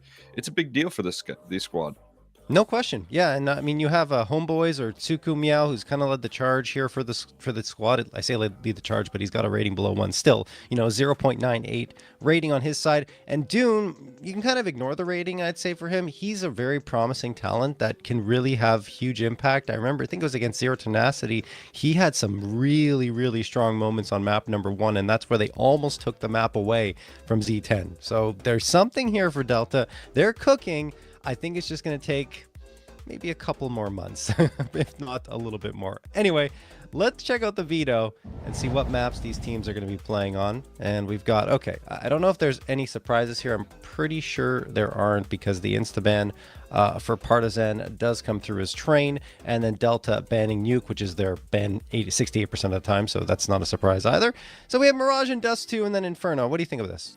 Well, I wanted to see maybe if Delta was willing to kind of throw out a flyer and first ban Dust, just as a bit of a point of weakness here, and also a strength for the side of Partizan, right? So you get a Right. really good opportunity here to get a punish pick out of the gates. I know that Partizan structurally doesn't have some of the same success on Dust 2, but when I was watching them in the global finals, they did look really good. Their only problem was closing, but when it comes to all of the pieces, even, you know, if you talk about Depression coming in here as the opper, leaning in on that success, I think he can add a whole new element. But you're talking about really good anchoring being done by Vladin on this map, so it almost feels like the B side is closed for business when he's playing on that side of the map. Yeah. That was my only concern here, and I think maybe Delta had a big opportunity to try and capitalize and get that early ban in first. They elect to go with their more comfortable ban here and nuke, which still makes a lot of sense, but it does leave them a little bit vulnerable here potentially. I agree. Yeah, it's Dust 2 is a difficult map for them to leave in the pool, especially considering like almost every single, like for example, nuke has been a struggle. We just talked about it for Partizan. So leaving that in and then trying to pick into it might have been a good idea, because I don't think Partizan's going to move away from banning train, right? But they don't do it, and as a result, I think you're ending up with that more standard puggy maps coming through, and I think this is where Partizan can absolutely punish you, especially on Dust 2. Like you said, even at global finals they look good. They're still good there because they've still got the talent, they've still got the players, and that's Dust 2 in a nutshell. Is if you have the mechanical skill, you can play on that map more often than not, because most of the strats are already known. It's not really a secret. So, you know, they had the win against Sangal, Dust 2, 13-6, against Copenhagen Wolves, 16-12, and against the next level, who are playing really well right now. They pushed into overtime, ended up losing there, but overall, I consider Dust 2 to be almost a sure win for Partizan, and Mirage is a question mark that could be overcome by Partizan because they've had flashes on it, and again, puggier map. I don't think this benefits Delta at all. Yeah, I'm right there with you. I feel like there's gonna be some interesting challenges here. They did give this team an opportunity to play on areas that they're just gonna feel comfortable with, and they're gonna be able to lean on the firepower that this roster possesses. I do think at this point, like, you know, as much as I really did like Emmy on this roster, and I love the T sides that this team was bringing to the table, I think that was one of their strongest assets when they were playing as that old unit that was in the global finals. If they can, you know, have a little bit more of that firepower, and over time start to build back a little bit with the game plan, with the structure, you know, even if that means, you know, getting Emmy back involved in some sort of manner here in coaching, which I always thought would be a really interesting aspect to this team in the future. But if they can have some sort of structure here and over time build that in, I think this Partizan team can really step it up to the next level and be one of the next teams out of tier 2.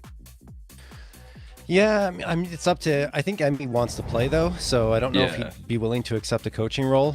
So yeah, we'll see what happens there. He's already parted ways with the team for now, but I agree with you. He has a lot to offer from the strategic part of the game. Anyway, let's check out the head-to-head. We have Homeboys or Tsukumiao up against Dragon. Dragon was impressive in the previous series. Like I said already, he did such a good job to keep them in it, but it wasn't enough against, you know, a squad in Sangal that really kind of did a great job strategically matching off with Partizan. Although I feel like Partizan with Emmy could have defeated Sangal, probably, but at the same time, there were so many struggles before that they just need to find a new IGL. They need to find a new leader to really harness the power and firepower they have.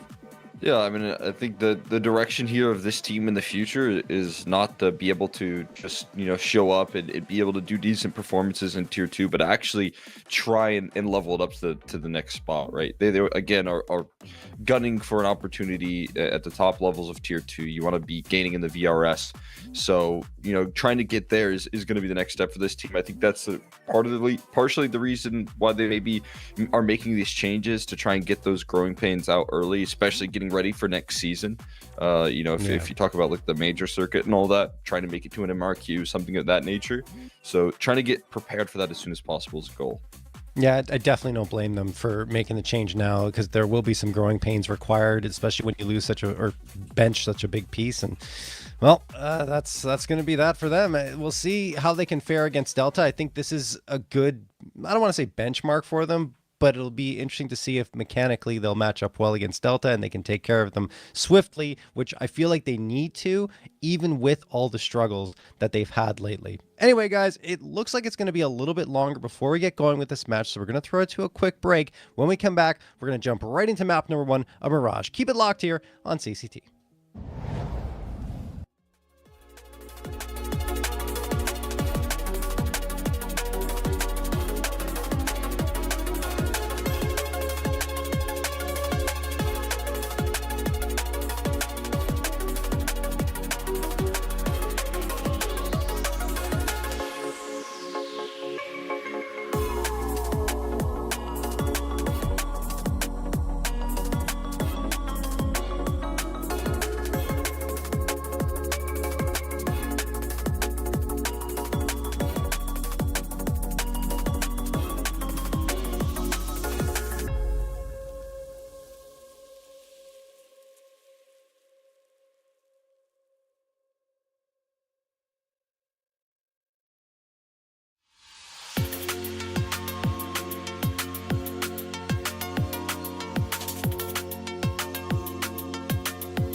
All right, let's get this started here on Mirage. Partizan versus Delta. Even though Partizan have had their struggles lately, I think we're both leaning in their direction to take this series, Cole.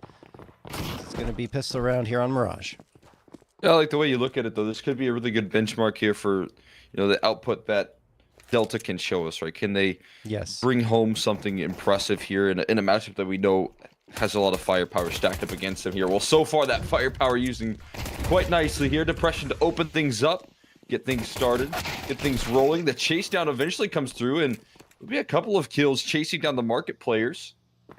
They can't slide out just yet. They're stuck inside a market, so we got a little 3v3 on the site. Okay. Dosick. Prime opportunity to strike here. Comes around the corner, missing his shot. Some connecting, but it's not good enough for a frag. Finally, Dodoni's doing all the work in this round. Gets another one. Kindle, last one standing in a 1v3, makes it a 1v2. Dodoni and homeboys, last two standing. Can they fend off the dualies? Kindo, around here. Yes, they can. Homeboys gets the frag, and it will be a pistol round victory for Delta. It's a great start right there. Being able to show what you're made of on the pistol there. Being able to bring in a multi-kill like that from Donnie, who had so much to do because Depression was doing a great job buying time. I thought Depression did enough there to get some extra help, but I don't know if that extra help ever came through. Just a little bit too late right there, and Delta able to lock themselves in around here on the pistol, but have to go straight up against the force here in return on the CT side. Bringing out all the tools here. MP9s and scouts in the mix.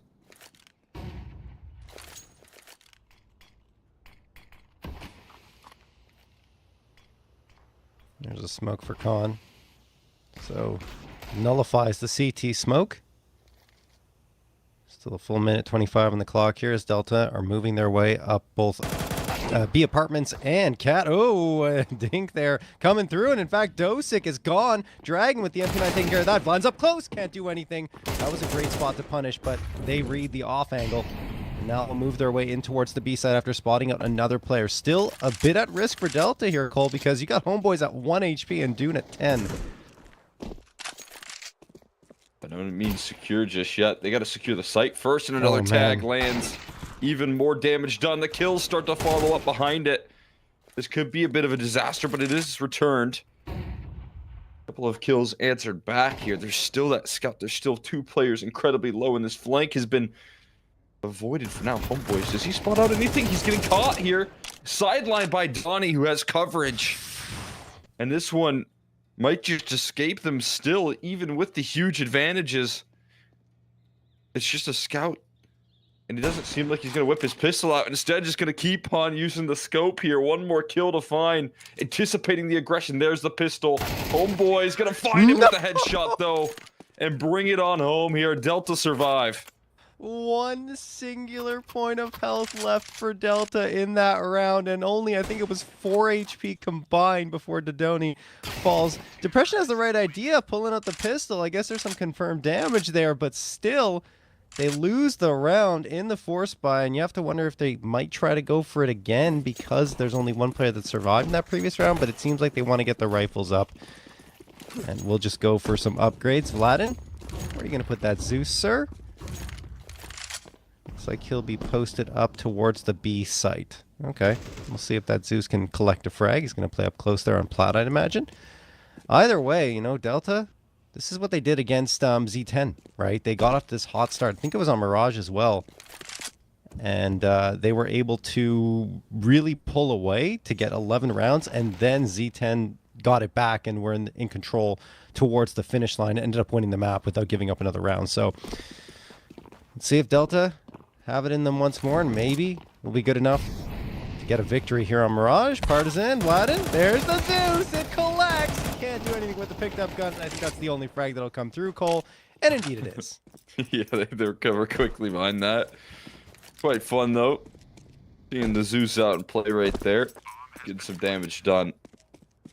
Fortunately for them, that might be all that is gathered here. Kindo, left last man standing. It's really interesting, if you want to ever capitalize on a team that is dealing with some structural issues, starting off being able to deny those very close clutch rounds when the pressure's amplified. get them off to a slow start. That's a fantastic way to slow the firepower down of this Partizan team, and again, just capitalize on your opportunity. It's not pretty in round 2, but as long as you get the job done, and especially if you're able to pull back from deficits, that's a good sign.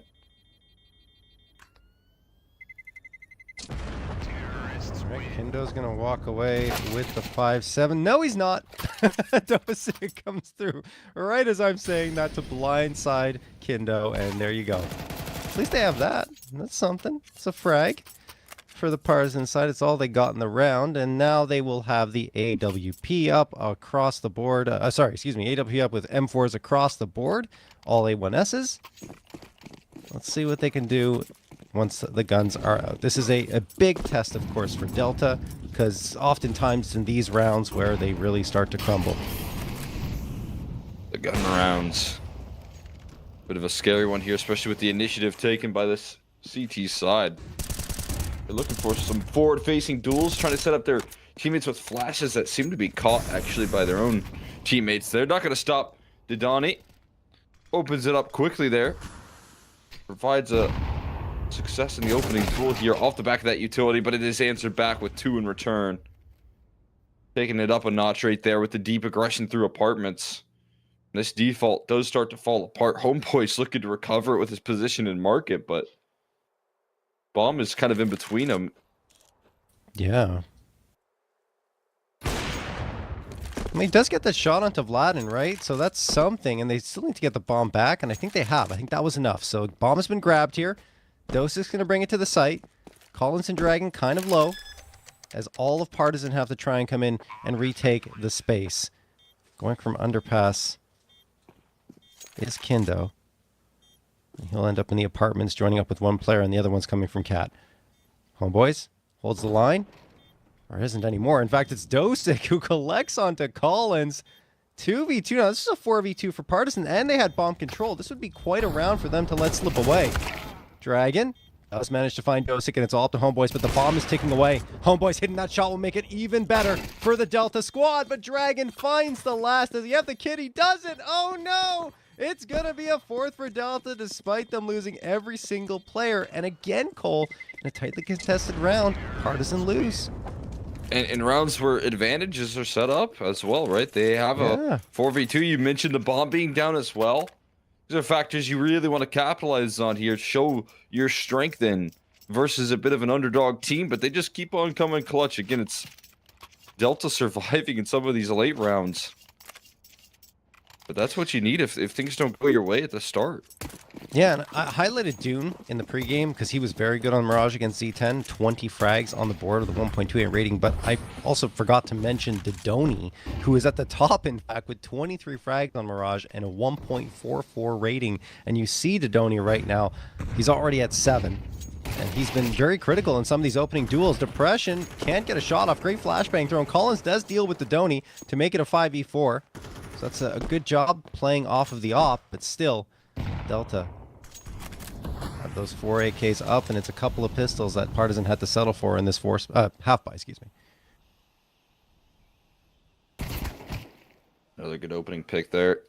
Provided a little bit awkward though. Collins on the rebound there, trying to figure out where he is in the smoke. And he's likely just going to get leveled out here if he's not careful. 1 HP. Quickly do the trick right there for the kill. And there's Homeboys again, threading in some unbelievable positioning. He is just so elusive. Consistently catching them by surprise. And now they got the side access. Oh, but the bomb... It's down on the other side of the map here. Again, the bomb becomes a problem. That's going to cost them here this time around, I feel like. This time there's no one that is the element of surprise. The bomb in a better position, but they gave it up. Was Partizan aware the bomb was there, or did they just end up pushing through into T-spawn and then had a good angle? They had to have seen it. Surely. I feel like you're right. Yeah, like they're leaning in towards B right now. Oh yeah, Vlada will bring the closer on home there. Right now, Partizan are not afraid to get aggressive on the extremities, and it's working well for them. This time they finally capitalize on the opportunity. Yeah, but I think Homeboys twice now finding the True. gaps in the defense, right, on the flanks, and it's just problematic for Partizan when you're leaving that type of space to be exploited repeatedly. Anyway, they make up for it that time. They find the bomb. They get a couple of frags. They leave it down to only one, and in the end, that one doesn't even get the bomb planted towards the B site. So good job from Partizan to recover, but still. We'll see if they can do. I like that smoke pop. That's a really cool smoke pop and window, where you just throw the nade up into the air and get yourself visibility immediately. That said, no one was there to be seen on Delta side, and they'd thrown the smoke for short as well, so there wasn't really much for Partizan. As Delta do eventually take the space up mid, 2 from underpass, 2 going from top mid.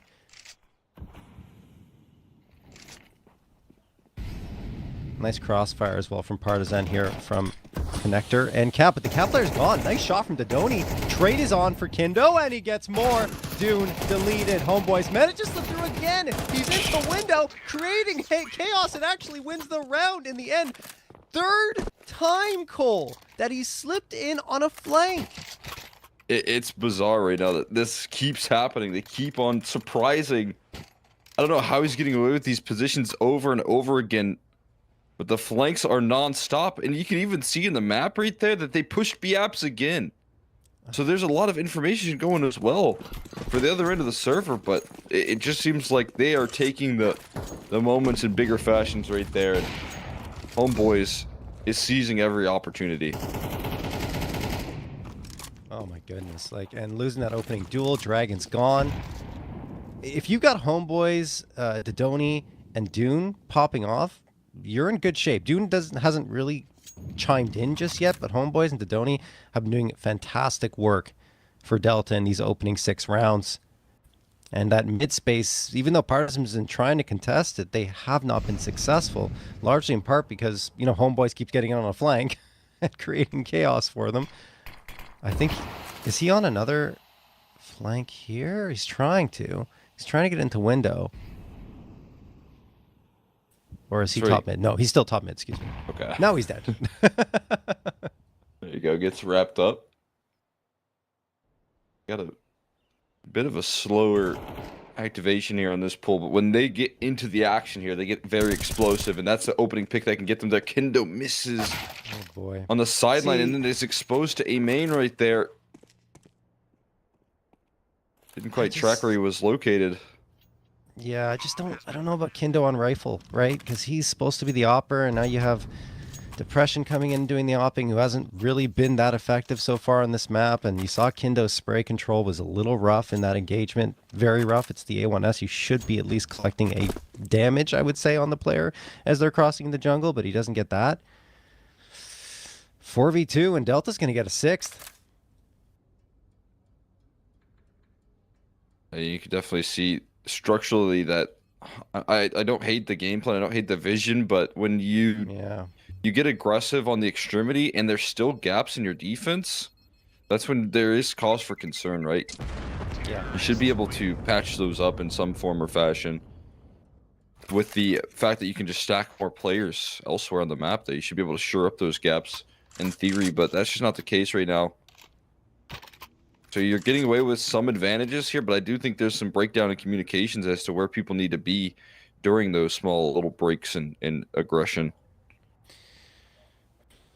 I mean, and like you said, Kindo's rifling right there. It's just a little bit rough. You see how the breakdown comes through so quickly as soon as he misses. Yeah, and also we've seen Partizan slipping through the ranks.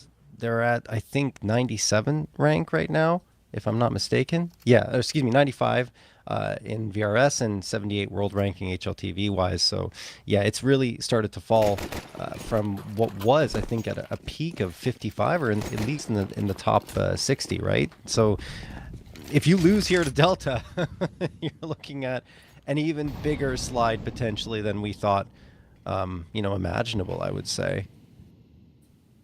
So, not to mention that Delta's been playing a lot of matches, so they're trying to work their way up the rankings and still sitting well below the top 100. I think they're maybe top 200 at best. So, we'll see. would be quite a scalp for them to take. Just a map victory against Partizan, I think, would be fantastic for them. Yeah, and especially breaking through on Dust 2 as well. Yeah, yeah. Opportunity to go into that map with a little bit more confidence. And make that happen here with this Timtom Mirage. Take the pressure off of a map that we know is going to be scary in the veto. We'll see. They can keep it up here.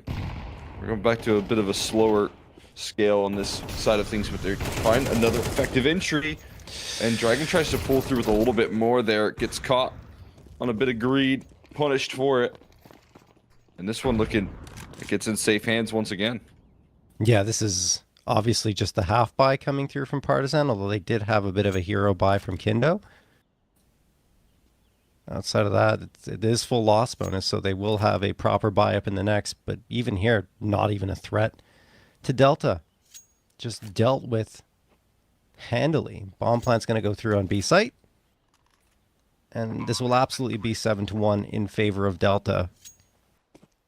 I really did feel, Cole, and it's not over yet, but I really did feel like Mirage, another chance for Partizan on this map, would be able to look more settled, especially against, you know, an opponent that they're expected to defeat. But right here, it's still been rough going.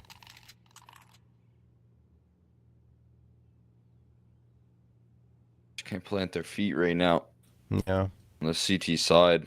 Got a couple of close rounds early on in this half that if they were to capitalize on, we could be looking at this game a little bit differently, but missing out on those, you know, big 2v4s and, you know, advantage situations is something you can't afford versus an underdog team. That'll set in frustration early in an already, you know, frustrated roster. Can't kind of course correct after some of these roster moves. See if they can get back on track here. A bit of a tech pause. Some room to breathe. I mean, at this point, I would just give Kindo the op and say, hey, try it. Like, you know. Roll a double up if you need to. Yeah. It's Mirage. I don't know if they have enough money to afford it at this stage. If Collins had $250 more, then maybe he could just be like, here, take the op and I'll settle for no armor or something. But, oh, wait, actually, there was an M4 on the ground. Maybe there is enough money to get two ops. Oh, look, whatever. It's not going to happen. Partizan are going to go for the 4A1Ss and the AWP for Depression, who, like I said, was good in a lot of moments for Partizan with that AWP. Struggled in the last two maps of the previous series they played, but on the first map, really, really strong. So maybe he can wake up here and bring Partizan back into it. A little bit of a tech pause was in place, guys, but it's over. We're ready to get back into the action, and Delta are looking for their 8th round victory.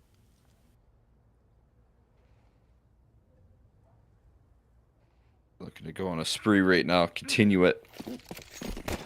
She said we won't see that double up roll out here for the CTs, but getting all the tools they could ask for here. Ability abound. They've been prioritizing pretty heavy mid control, and while they're at it, they've been able to push on the edges of the maps. They're pushed through apartments in a couple of these rounds. See how the default holds up now. Now we're not seeing a lot of pressure on the map. At some point, you probably just want to go back to a little bit more of a standard setup at this point. I mean, you have tried these pushes. They've been punished a little bit here and there, so go back to running a simplified setup here.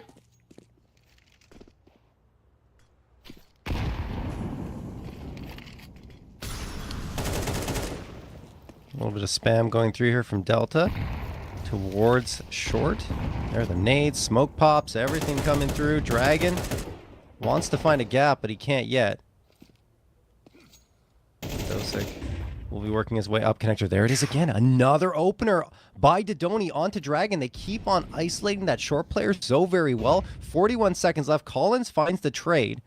Mixmeister lurking in Palace. It's not being watched, so there's a chance for Mixmeister to strike here. Collins under pressure, knows there's players around the corner. Depression finally striking true with the AWP. That will help things out a lot. Collins can now peek around the corner. He gets a frag. Kindo activates. There you go. It is still Dodoni left standing, who has managed to pull out that Glock and get a frag with only 18 seconds left and the bomb not in his control.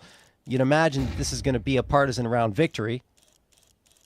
Dodoni peering around, sees the player, hits the shot onto Vlad and picks up the bomb. Could get a plant here. In the open was the mistake, and Collins will punish that. 3K for Collins, and it finally, I think it comes off that op frag from Depression that opens up that little bit of breathing room for Partizan.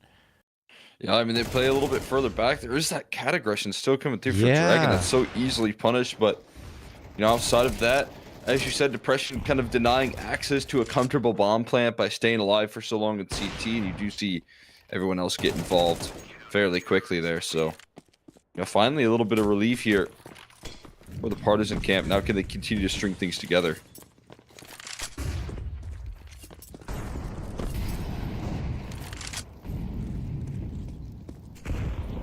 Lots of utility being dumped here by Delta in towards mid, but they're not really committing off of it. They appear to just want to attract attention for now, maybe hoping for a push to come through because they got 3 players set up at the bottom, or excuse me, at the top of mid. There's another smoke in Palace where Mixmeister's lurking around, wanting to find some space. Here comes another volley of smokes by Delta. I imagine they're going to peer around the corner off of this, and the flashbangs as well. Here they come. 3 players still waiting for Partizan, and a lost fight again for Dragon on short, this time against Dune. 5v4 for Delta to work with.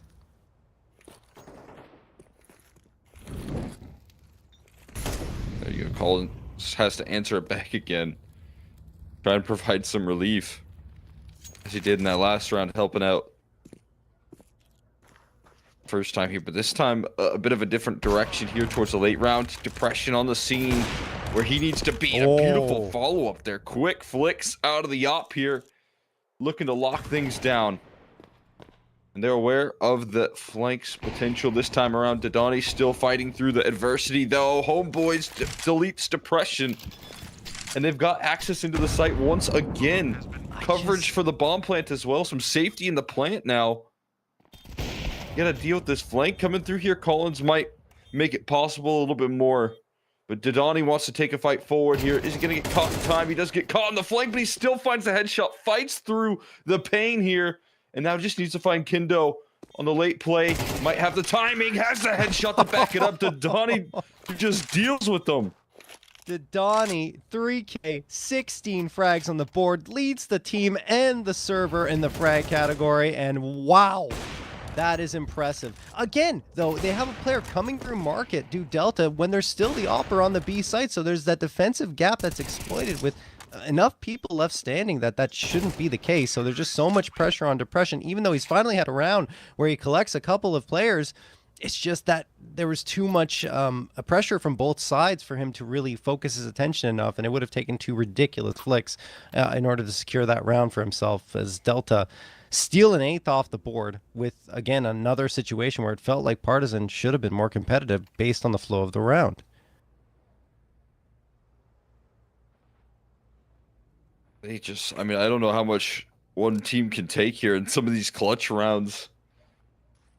It continues to cost them dearly. And just what a performance out of Donnie to get them through that.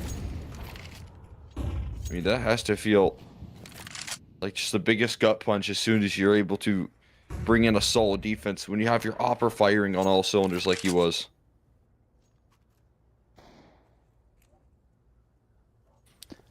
And now they have to wait to buy up in the last round. Oh man, this goes from bad to worse for Partizan unless they can pull off something here. They're going to try and get aggressive potentially up short. Nope, it's just the smoke that's going to get thrown for Khan. Dragon boosted up. Works out yeah. Again. The diligence on the clear there. Homeboy still gets bested. You can see he was coming through trying to clear every last looking cranny. This time, though, I like that Dragon kind of falls a little bit back here. Yeah. You give your team an advantage. You can afford to now reposition, lean away. Oh, that was a good peek from Dodoni, but he gets taken out by Collins. So now a 5v3 in favor of Partizan. Make it a 5v2 only briefly, though, as Dune finds a trade from ladder room into window. There's Collins gone. Some space being gained into the B site. In fact, this isn't too bad at all. Vladin is going to realize that Dosik's here because Dosik was running the whole way, but it's still 5-7 versus AK. AK could win this duel. Oh no, but Vladin swings around on Dune and gets that instead. AK upgrade for him this round. Oh, and the dig through the wall will go Partizan's way. Wow. Third round picked up in an unexpected way. Great way to answer back right there. Being able to do so with some good system, a good structure, trying to set up Dragon to get him a little bit more confident because he's been bested time in, time out on that catwalk fight. So giving him some assistance here so that he can measure up to the mid defaults here from Delta is a good adjustment. And a little bit of relief here for the Partizan camp when they needed it.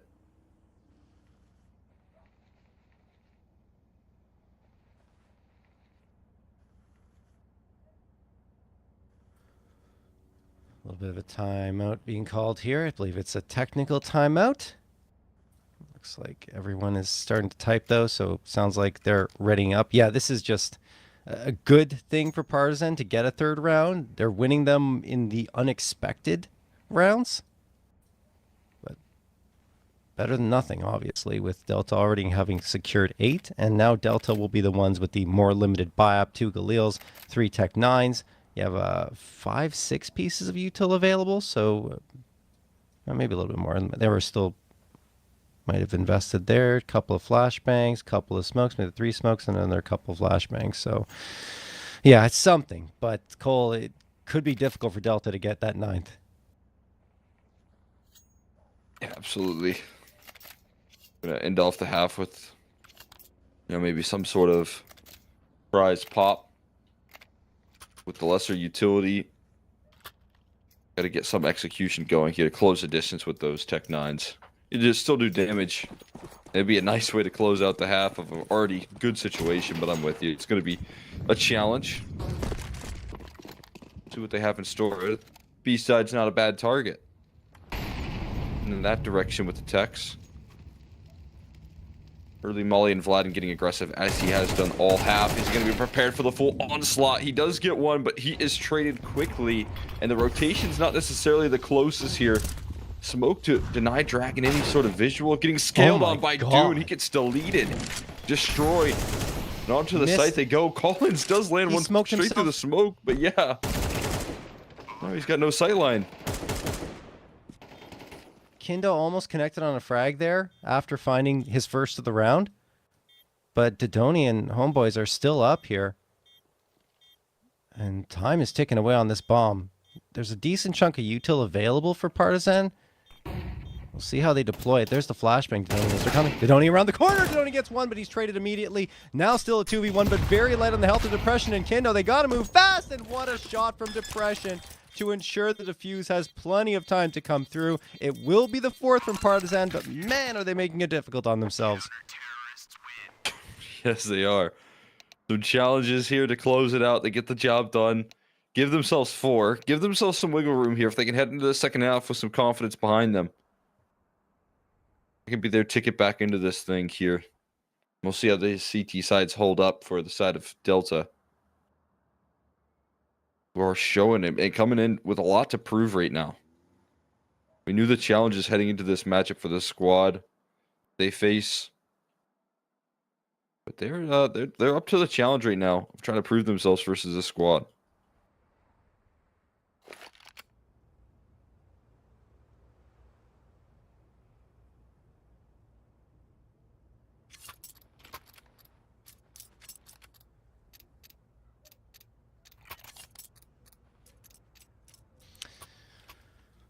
All right.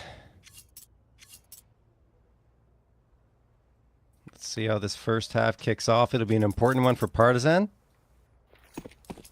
Obviously down by 4 rounds against the underdog, Delta. Delta will be buying up that kit, I'm guessing. No, it's not a retake setup, actually. They're pretty much committed towards A. They got 3 players here. 1 towards mid, 1 at B. The kit on Dosik. Nice shot from Depression to open things up, though, and now they're going to storm on forward. If they get Mixed Meister as well, this is going to be trouble for Delta, and they don't! they don't at all. Mixmeister with 2. Finally, he's shut down, but Dune is still standing here towards CT, and they're going to clean him up, and Homeboy's right on back with 2 of his own. Delta on for 9, and there it is. Dosick finds the last, and Delta do indeed convert it. Just a tough defense from start to finish right there, but being able to land some shots towards the tail end, despite the injury work being done from Depression, somehow Mixmeister able to work in the back of triple. That just feels like you're doing everything right there for the side of Partizan, and yet your reward is getting destroyed by player in triple right there. You just can't escape. I've seen a full eco. I mean, double digits. Looking all but locked in when you're 5 Glocks deep or 4 Glocks deep in a deagle. You're just hoping that maybe Vladden can find something for you.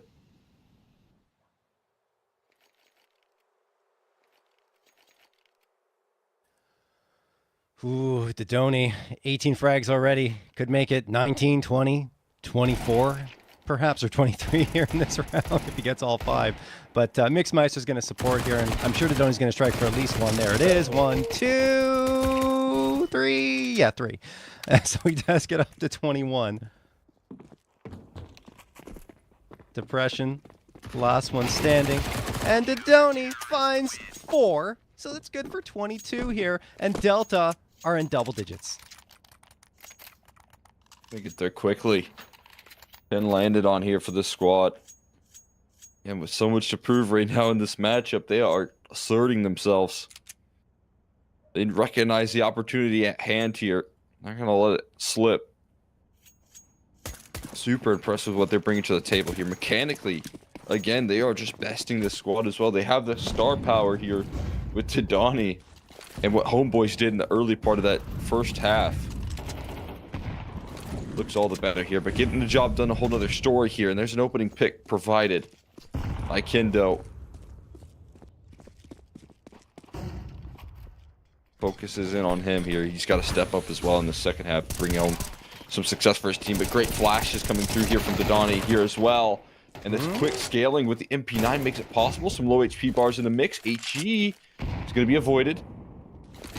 Flashes continue to rain his way.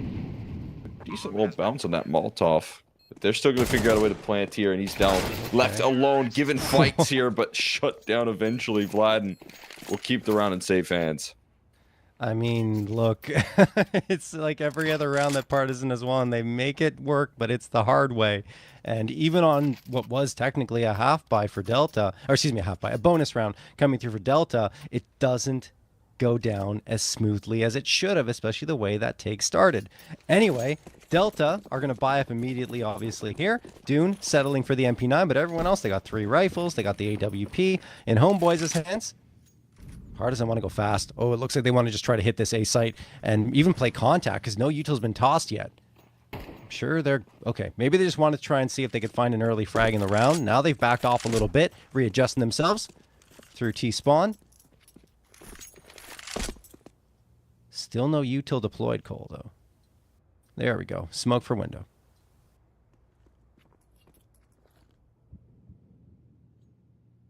They put on... You're trying to get that late utility and to work through mid, get a bit of a con split going. That's what it seems to be. With the positionings that they find themselves in. Now they're smoking towards window right now. They're spotted in towards middle. Homeboys misses with the AWP. They aren't meeting any resistance in their scale towards mid. Instead, it's trust in the site setups proper. Preparing themselves nicely. A bit of a stack, but can they hold up against the overwhelm that's going to come through? Mixmeister says absolutely, but there's that scaling through connector that starts to find some ground. They're realizing they've walked into a stack, but they're breaking through piece by piece. A 2v2 now with limited clock. 30 seconds left and a bit of a switch. Homeboys gets the rifle. They actually going to make a move towards B? Can't do that, right? They would be locked in through CT, so they're going to go back towards A, and Dragon has coverage for his teammates here. Mixmeister down low. I mean, do they expect both players to be coming from the same angle is the question. Still a chance for Mixmeister, but no! Dragon with a drive-by headshot onto Mixmeister makes it work again, Cole, again. Partizan, very difficult time for them to find this round, but they do make it work, and Dragon needing the 2K to pull that one across the finish line. 4-round lead on the Delta side, but they have run out of money, so this is Partizan. A chance to really break through, I would say, on this map. And on the Delta side, you've been in this position before. You know, up against Z10, you had 10 rounds and things started slipping away, picked up an 11th afterwards, but never could get past that point. So you kind of want to see them perform a little bit better and work this lead, but Partizan are really coming on strong now. Yeah, that they are. I mean, they just walked into a 4-man A stack right there and didn't comfortably break it down, but by walking into that stack didn't do themselves any favors, and still were able to break through with how efficient the map control was and how much space was given over. You know, if you get a comfortable execute, you can still break through those stacks, especially with lesser weaponry. Taking fights on your own terms. Good damage being done with those USPs. Trying to get as many ecos as possible. See Vlad and level up here a little bit. They're not taking any casualties right now. They won't here. There's a clean round when Partizan need it the most. Yeah, I mean, look, Partizan, we know they're going to be strong on Dust 2. I don't think that's a question at all. So it's about, can you recover here? Can you deal the blow to Delta when they have this next gun round and really bring this back? Or will it be Delta able to find, I would say, their first map victory up against Tier 2 competition, which hasn't really happened yet. Mostly against regional and Tier 3 competition, they've been successful. Come on, boys. Gets tagged down a little bit, trying to peek out that window. Partizan just playing contact for the time being. That smoke's going to come here. And there's the CT smoke thrown for Con.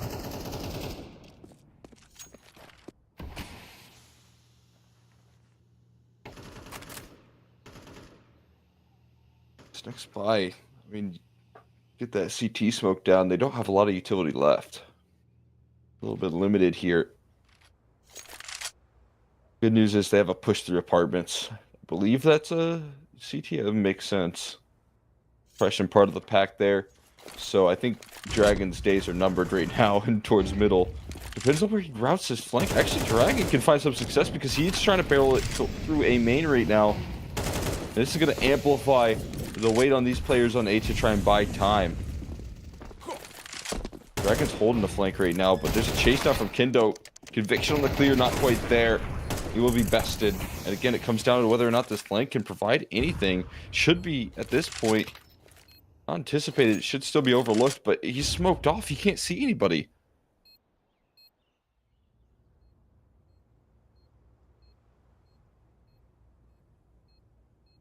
You're gonna save? No, they're trying, but Dodoni gets caught off there by Dragon. Feels like they're between two minds, right? Like they want to save, but they want to... Okay, well, Dosic gets stuck in a very tough spot, and Collins will take care of that. Only one gun saved through from Delta, and the cracks are starting to form in their defense.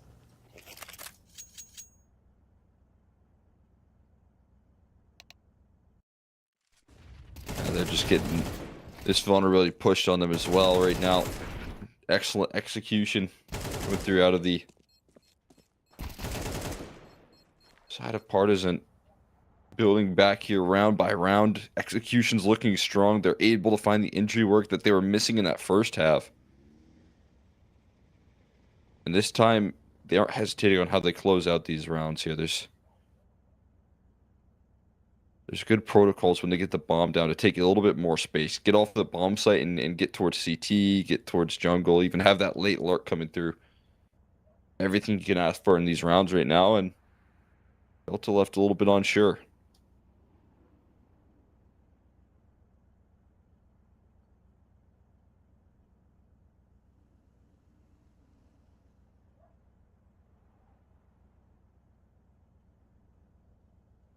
Tech timeout being called here. Definitely Delta. There's the doubt creeping into their mind. Can we hold on? Can we finally convert this win? Or will it be another loss with a big lead wiped away by their opposition? Partizan, obviously the pieces we were talking about before are starting to activate, but it's the whole team, right? Everyone's been coming together in all these rounds, and that's a great sign for Partizan because we were saying before of how strategically they haven't looked that good, especially on their T sides, but now it's their T side as a unit. They're getting some good executes. They're getting some nice set plays that are coming through. So if they can keep doing that, obviously Delta will have their hands full. Also getting some pretty impressive, in some of these rounds, it's been good entries coming through from Kendo in some situations, which is a good turnaround here from the question marks we placed on him, whether or not he was going to be up to the task here with the rifle when need to be when called upon. Is he going to be able to step up to the plate there with the weapon that maybe he's not so comfortable with? Trying to give us the answers to those questions.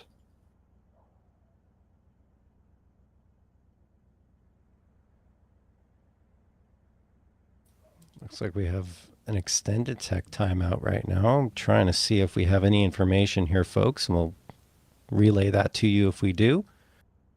As it stands right now, everyone very still in the server here, Cole. Giving us a chance to chat a bit. How are you feeling about Vitality and their streak? It's crazy, man. I think so. First of all, people were joking that they could get 2 Grand Slams in a year. I think that might be a little too far, but I hope they go and win at the major and are going to be like one of the first teams to be able to do it after a player break to keep up. Yeah. I think someone as well, someone tweeted about something like whenever there's like a team that number one that's dominating so hard, every other team makes every roster move they can, to try and catch up. I think that could be a really interesting story as well as how good the scene got at the top level when like Astralis was running their like dominance and had their era. It made a lot of other teams a lot better to try and catch up. So I think that's going to happen again for the first time in a little while. I mean, maybe in a smaller sense, like since Na'Vi you were super dominant in 21, we could have something similar to that sign with some big roster moves. No, I agree with you. It's great to see that evolution, right? That could be happening in Counter-Strike just to try and get these guys off their throne because insane, the amount of, I think it's hit 30 series in a row now that they've hit, which is insane to me. Like I can't believe that's even happening, but we're witnessing history and it's all on LAN. I think it's now the longest LAN streak record that exists in Counter-Strike. So that's another impressive feat. Oh, yeah. Well, I'm sure one of these two teams dreams of being in the position of Vitality at some point. But I think this tech issue is going to last a little bit longer, guys. So what we're going to do is we're going to hit the break. When we come back, we'll have this continuation of the match in Mirage.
All right, we're back into it here. Tech Pie's over, and we're ready to go with round number 19, Cole.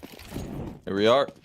Back into the action here. If you don't recall, Partizan are making themselves a bit of a comeback right now. And at the other end of the server, we're seeing if Delta can close out here. It's been a bit of a haunting matter for this squad, and they're making sure that it doesn't happen again. Defensive setup so breaking down.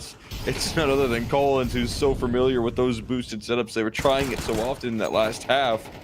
A push to the smoke to provide a little bit of relief, but this round looking set and secure here. Guns to be recovered, maybe a save if they can walk away with this weaponry. Now this has to be a save here for Homeboys and Dosic. They've got no chance. No kit, no util, no space gain towards the A site. They just have to keep these guns in their hands for the next round. That's another big round victory coming through from Partizan. Yes, it was only the force buy, or I should say half buy coming through, but still, you know, getting that 9th fairly cleanly as well, losing only one body is important for their confidence as they're one step away from tying this one up. And Delta's going to have that full buy coming up. It'll be reinforced if they can keep these guns alive. Partizan getting that would again put the CT economy in a bit of a tough spot. Okay, Kindo gets taken out. It doesn't really matter though. They got plenty of money here, Cole. Yeah, not the biggest concern here for the squad. Good news is they get off the back of this kind of extended tech pause and they don't lose any momentum for them, right? I mean, that can happen pretty often. Sometimes you see a pause come through and it's a team that has the momentum kind of losing out on their ground, but they get back into the server, they get right back to winning ways, and they do it with confidence. That's the biggest detail right there. Taking no time off, despite the pause. Getting back into the action. They're going to keep up the pace here, and it's straight to the wall. There is a lot of resistance ready to go, though. So while you do get some groundwork into this round, it's so quickly dealt with by the side of Delta. They have 3 more players waiting for you. Wow, what a read from Delta, right? Partizan just go for the quick blitz into the ace. Like, oh, we'll bully them now. We'll go for it. And whoa, no, it doesn't happen at all. Great opener from Dragon. I thought that was going to trigger a flurry of frags on the Partizan side. Instead, it does the opposite. Delta are the ones who end the round in less than 10 seconds. Unbelievable stuff. They could just match fire with fire right there. If you wanted to speed it up all in towards that A play, guess what? We have the ready defense, even with an opening death going our way. It's only going to confirm the fact that you should be hitting this site even further. That you should keep up the pace right there, and they walk right into the trap.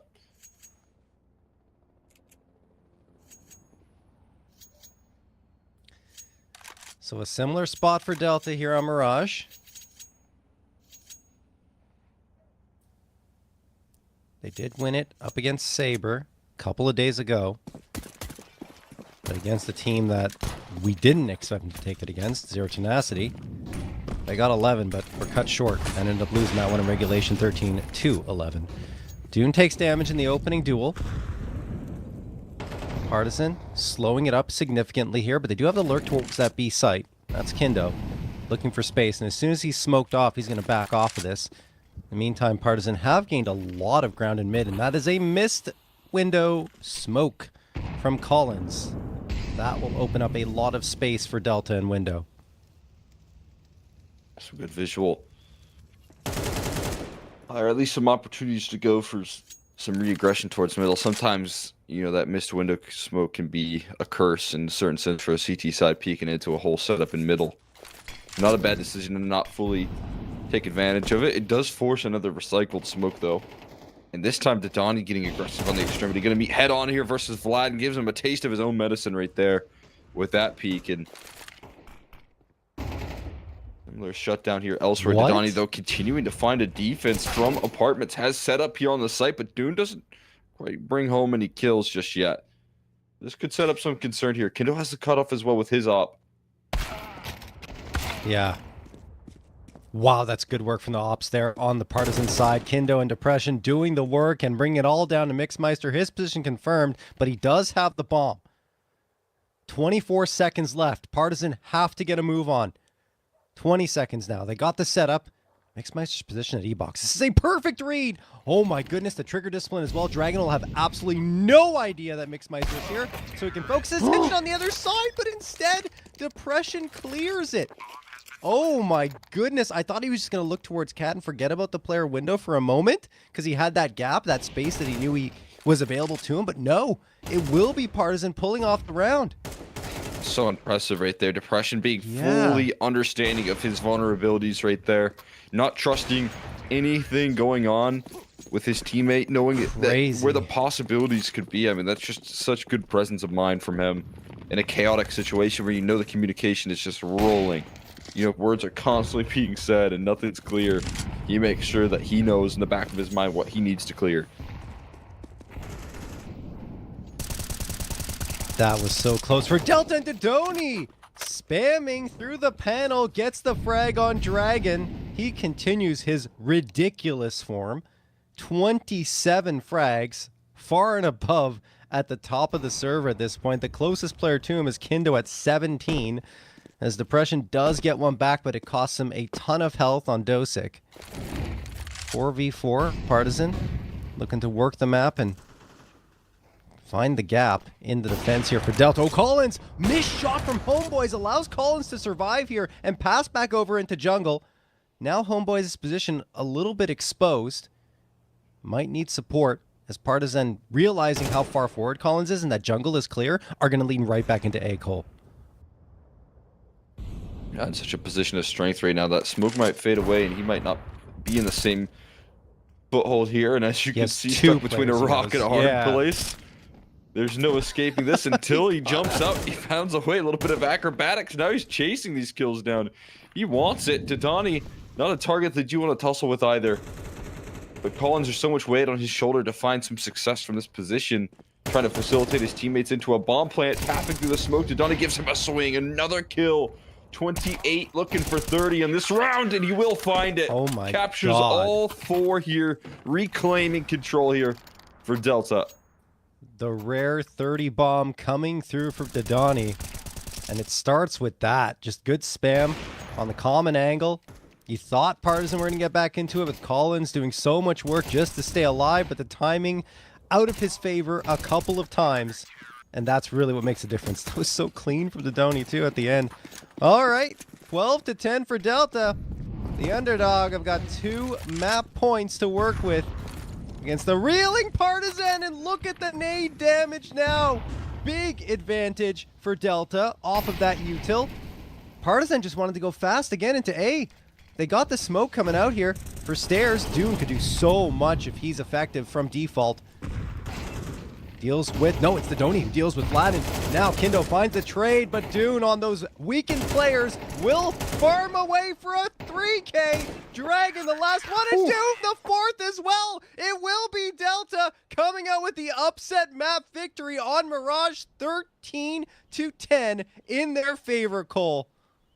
I mean, they just needed a little extra push right there from some of the individuals. You think about that A-side stack that gets them their 11th round. Almost, I wouldn't say by accident, but by design there with the setup that they bring to the table. And then the way that they finish right there, Dune with a huge 4K. Before that, Dodani dropping 30 kills with his 4K to get there, to get across the line. And they deny this comeback effort from Partizan, even though Partizan were putting in so much work to get there. Yeah, that is something else, honestly, because they needed that big effort. They needed those individuals to stand tall with Partizan, like you were saying, really threatening, really looking like they were actually able to string something together effectively on their T side. So really great job from Delta.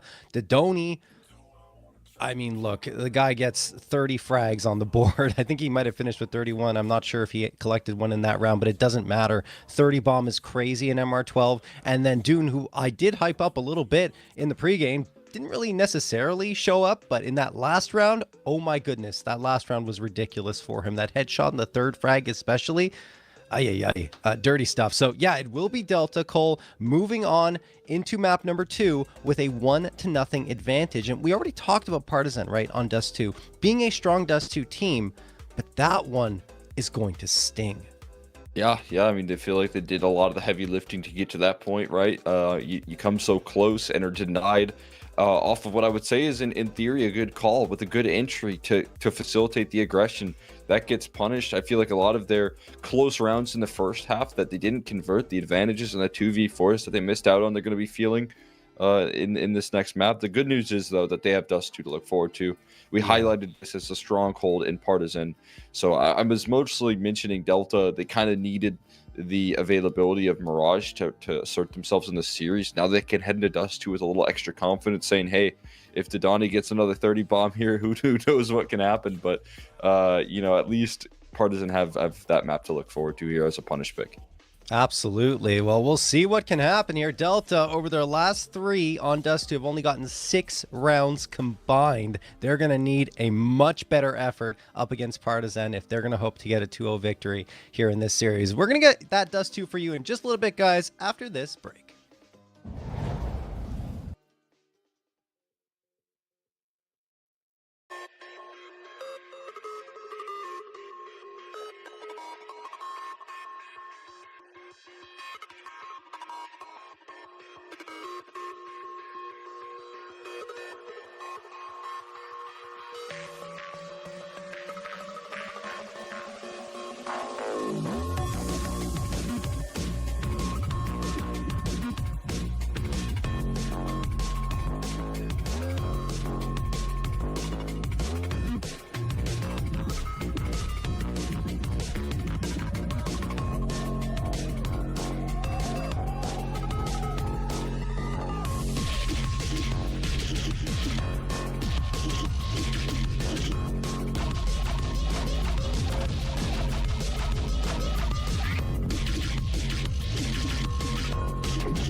blindsided. I trusted, fell for you. What a stupid thing to do. Blindsided. High hopes, but they fell away the moment you lied to me.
Blindsided, misguided, led astray, trusted too easy.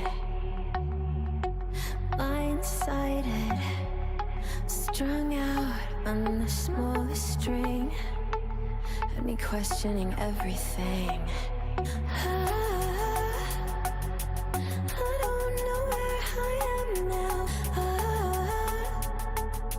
Pedestal I had you on is crumbling down on the ground. It was all illusion. Where do I go now?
All right, here we go. Dust 2. Delta already with the upset map victory on Mirage. They're looking to do it again here on Dust 2.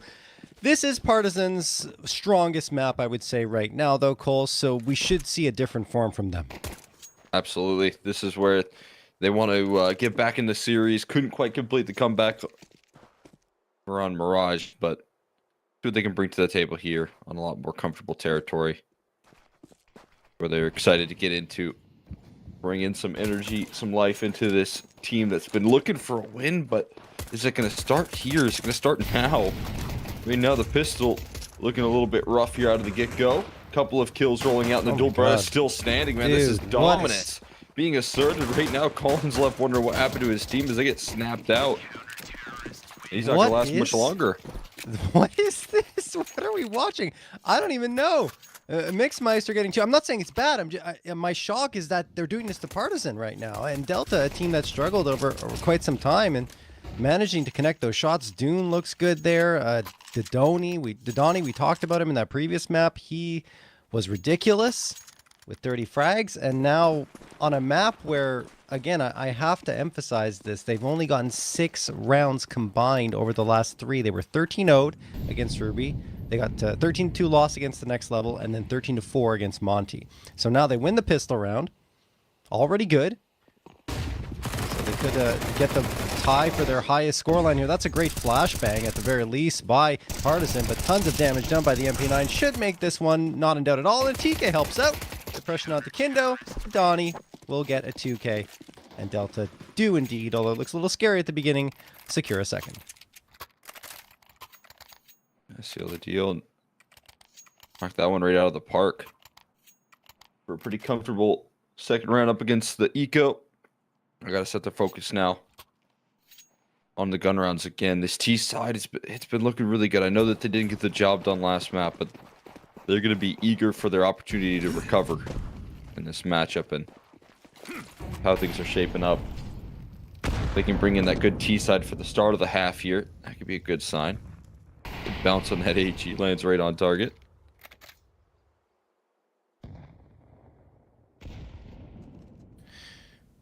Mixmeister, exposed here, and he will get punished for it. Dragon opens up that space in the mid. They've got no one else nearby on the Delta side, so a smoke here for CT would really expose their B defense. Assuming Partizan decide to go B, and they will. Ooh, aggressive into the smoke too from Delta. That's Dune.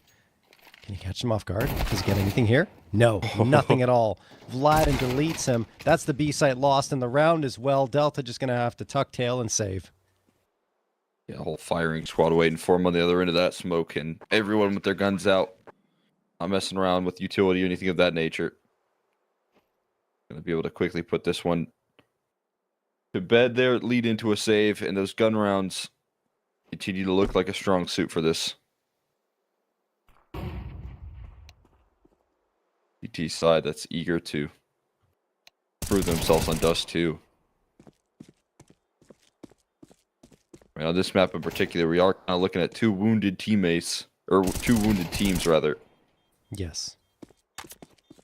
One that's great on Dust 2, but needs to be able to deliver in this matchup right now, and then obviously the missed opportunities, the struggles on this map for the other side of things. Definitely going to be feeling in the back of their mind.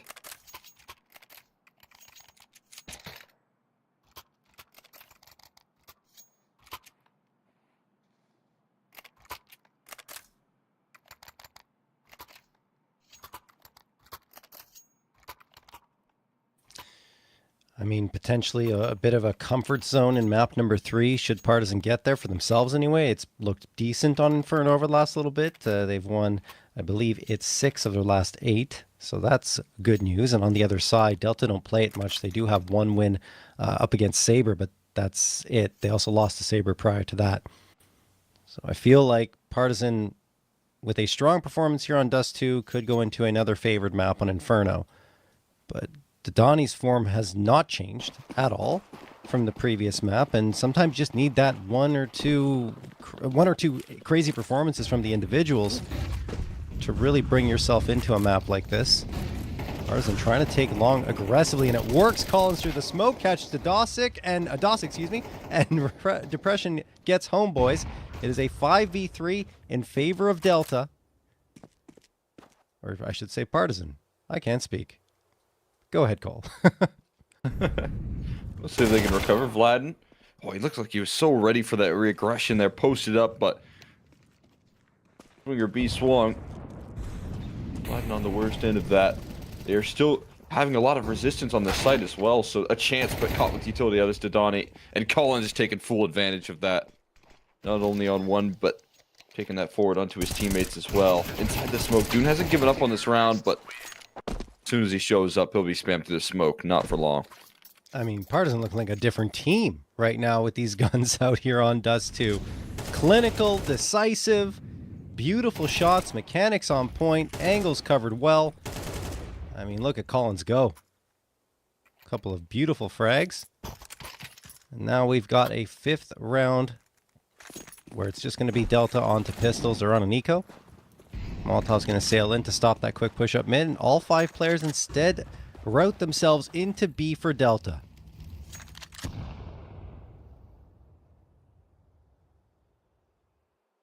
Idea going for a little bit of a stack here. He rewarded with setup, but Dragon instead going probing in towards middle as his teammates go out towards long are going to realize things are a little bit too empty.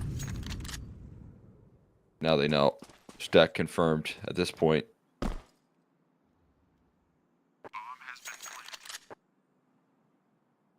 It's about getting away with as much as possible now. Seeing how much damage you can do with the pistols at this point. For the side of Partizan, they want some kills. They're out for revenge, man. They come through with some conviction in this matchup right now. A little bit of frustration being released in the early stages. And more frustration being released here as they mow down every single player on the Delta side. Kind of what we expected on Mirage, but we're getting it here on Dust 2. 3rd round picked up for Partizan. Now Delta will bring the guns back. I think eyes on for Didani for sure. He's the one we're looking towards to see if he can have some more individual pop-off performances here on Dust 2. As Dragon heading in towards B. Couple of pieces of util likely going to deter him here. Partizan wants to take that engagement towards long. A shot was fired by Kindo, but he doesn't connect on it. Kindo notably on the op in this round. I think it's just spawn based, but as it stands, yeah, it was. Depression will get the op back in his hands.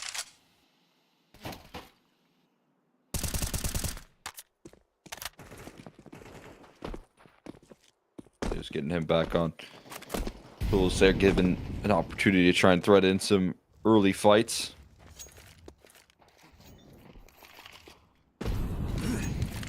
So far, no opening picks, but they are efficient on the control that they're taking right now. Flashes up Cat, taking space about everywhere on this map right now. Being able to provide much as possible early on in this round is going to be key. Just taking the fight, CT. What's happening here? Oh, Dosik's going to get one. Depression finds the immediate trade. They're not smoking off CT here.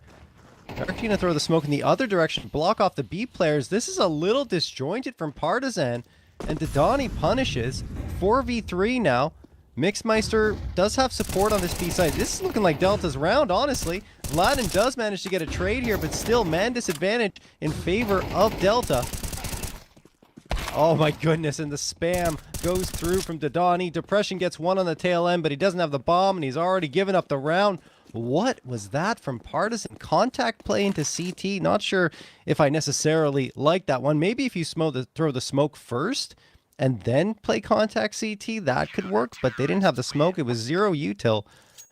Very strange decision making coming through.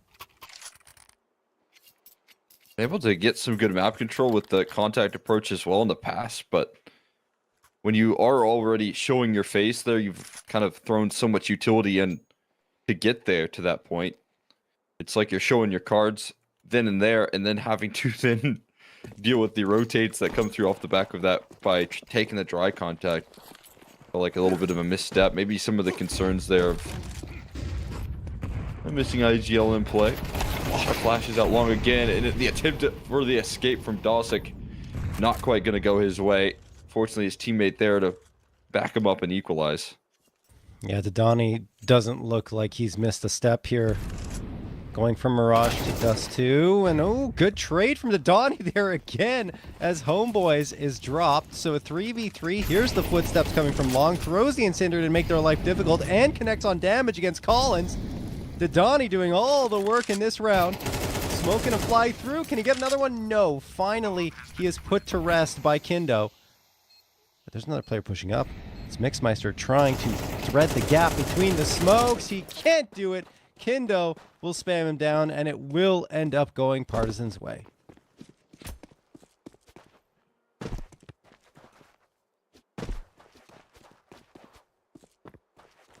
Dude, just too far removed. Onto a save for him at this point. Partizan answer back swiftly.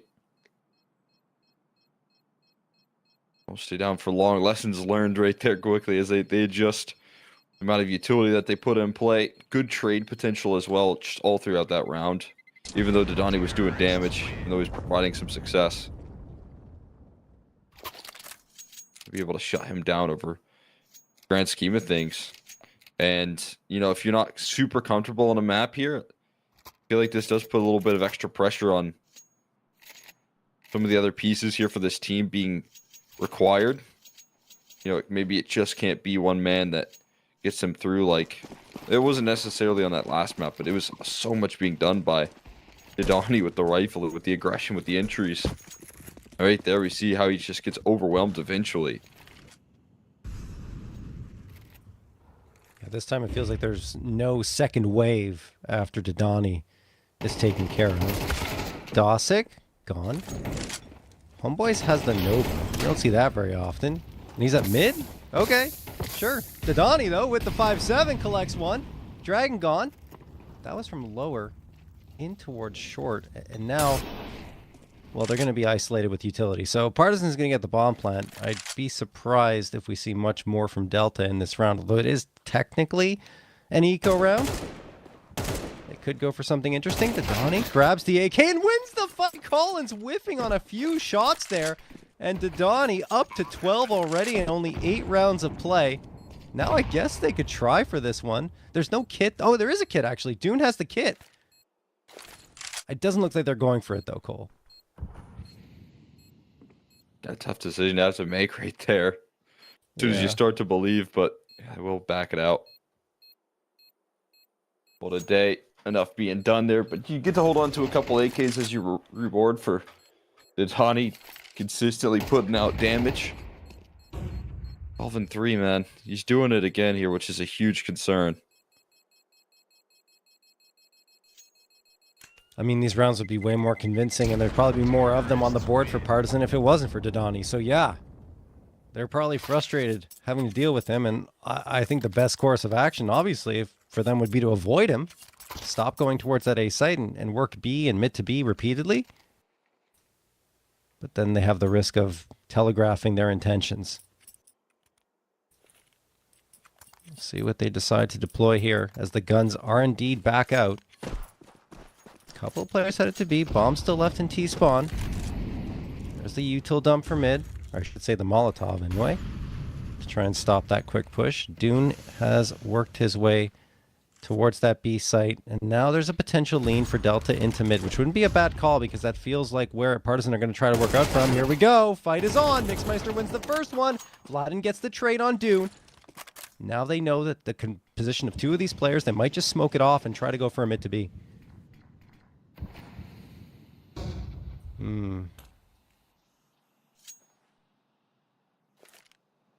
Very slight gap in that one. And then the smoke pop reveals that no one's home. So Mixmeister relaying that information to his teammates. Still 3 players on the A site to try and defend this. And guess who's here? Dodani. Right into the strong suit. Dosick down. He's destroyed here. Dodani, though, set up in his position. Might be overlooked. You gotta clear this here. They won't. It is overlooked here. And a spray down. Another 2-piece here. But depression with the op keeps it in safe hands. Flying up catwalk is called over. The op is out of depression's hands. He goes for the rifle instead. His teammate at the moment cut off. And flying through the smoke. Not gonna do him any favors. Mix. The left on the site. And running in through CT. His barrel seen. Getting spammed down with damage as the bomb transfers over. They'll just win it through elimination. Don't want to take any time with that one. I mean, we saw Mixmeister win the opening duel, then Dodani activate for a couple from Car, which definitely was overlooked by Partizan. Their lucky depression was still there with the AWP to at least drop Dodani and make things relatively safe for them as they moved in towards that site. Then they win the last 2 duels cleanly. So they double up on Delta's scoreline here, 6-3. In their favor, and Delta go to the AWP and 2 A1Ss. See how that works out for them. Well, already pretty good. Homeboys getting the opener onto Dragon. Takes a lot of damage in the engagement, but he's pretty happy with having found that. Nade sails through. Mixmeister under pressure. He's got the deagle. Partizan are not going to rush anything. All that said, Dune does collect another scalp. Kindo gets a couple back for himself and his squad. That'll bring it to a 3v3. Even numbers. Dosick looking for more for his squad and trying to bring Delta back. Does find it. Colin's gone. 3v2. Turn the tides on this one quickly. Looking for What? an opportunity, but Dosick just burst through the smoke right there with some extra damage. Depression's back against the wall at this point. Dune has him boxed in. Good off angle here. Depression fights through the adversity. Realizes he has to pick up the bomb first things first. That's the edge of catwalk there. He grabs it and he avoided the scope. See where he repositions this one here, because it could be right into the open arms of Dosick right now. Plenty of time left on the clock. Gonna leave ample opportunity right now. Dosick just cutting off the route towards B for the most part. The op transfers over where he needs to be. One shot to be connected, walking right into the crosshair. That will be what seals it. Well handled there. Wow. That is just so good from Delta. Honestly, seeing other players activate instead of Didani is fantastic for them. Dosick finding, I think, 3 in that round. Kindo did get that 2K, and you thought things were back on, but Dosick from the cat box gets 1. Then the follow-up on Kindo. That's all down to Depression. Ended up being, 2 frags for Dosick, but still, they were impact frags in every way, shape, and form of the word. There's a quick op shot rattled off by Homeboys. Dune's taking early damage here, Cole. 137 on the clock. Partizan have 2 players in towards those upper B tunnels, a couple watching long but not committed to it, and a 3rd player is going to be joining them with the bomb into upper B. So it feels like a potential B hit might be on here with Kindo trying to catch some aggression over at long A.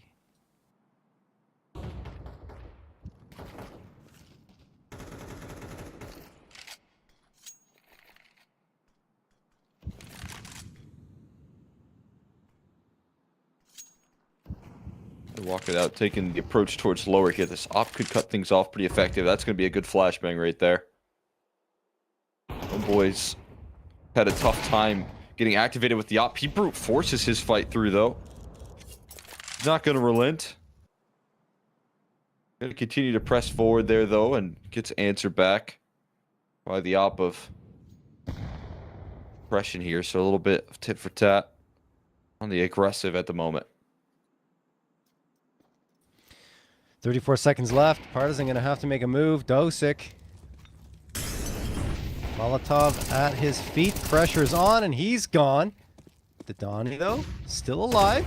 Can he do the work again for his squad? The answer is a firm no from Collins. Mixmeister and Dune are on the scene, and Collins says, sit down. Vladin as well, finding the headshot. That'll do it. Partizan find the round victory.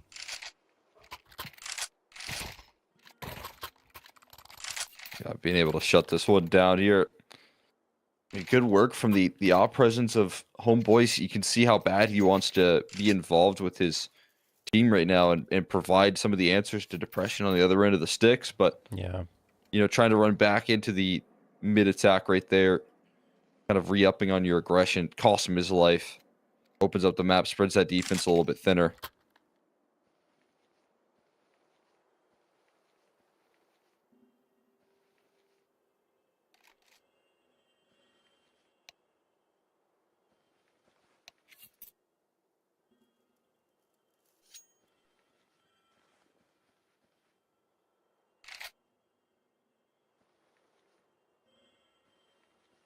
All right, we head into the final round here of the first half of action. Partizan trying to pull away from Delta. But Donnie is like a magnet. He's trying to attract that scoreline back in his team's direction. Can he pull off another special round for his squad? They're going to push through upper tunnels, and that does not end well at all. The Donnie can't do anything there, and maybe Dragon venting some frustration here on the bodies of his opponents. 3K for him well done. And it should be, at this point, an 8th, unless something insane happens from Mixmaster and Dosic. And it won't. Dosic, last one standing. There you have it. Depression ends the round and the half. 8-4 for Partizan.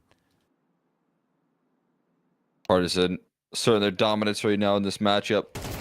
We knew Dust 2 was going to be their stronghold. They're able to prove it as well.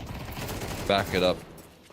Seen some good positioning. We've seen some good rotates from the Delta camp, but still finding themselves in a bit of a worrying situation here on a map that has just haunted this team. We knew the importance here of what Mirage would be, but we're definitely seeing why they needed some success on that map.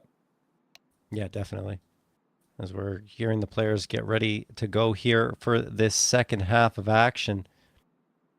Delta need a lot more rounds, of course, on their Dust 2. If you look at, I already talked about it before, but they haven't picked up many over the last 3, and I'm just looking at their stats in terms of CT round win percentage. It was 27.9% previously, so maybe, yeah, that's about around that point here in terms of the 4 rounds they got. On T rounds, they are typically better. 34.4% of their T rounds are victories. So maybe they can come through with something here on their T side and get back into this one, especially, you know, with you being able to control the pace a little more, control the engagements on T side. They can send Dodoni in at the right times to really have more impact.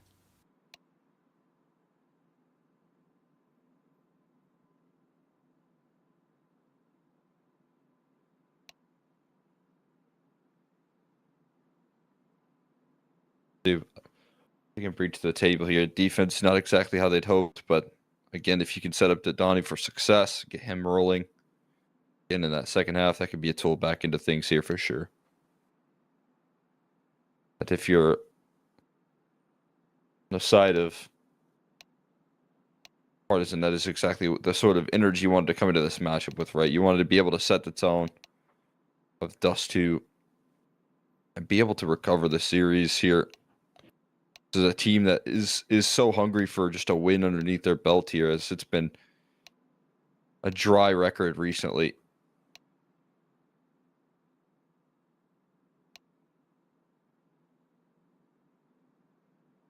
Trying to see what's going on here. Okay, there we go. A lot of typing in the server. I'd be curious to know what they're saying to each other, to be honest with you, Cole, but we don't have that visibility, as everything will get going in just a few seconds, folks, here with the second half of action. If Partizan are to take it here, we will be headed to Inferno. And that's another map that Delta haven't had the best results on. Better than Dust 2, at least in the losses. But Partizan will have the advantage going into that third map. Again, if we get there. Pistol round about to get underway here in the second half.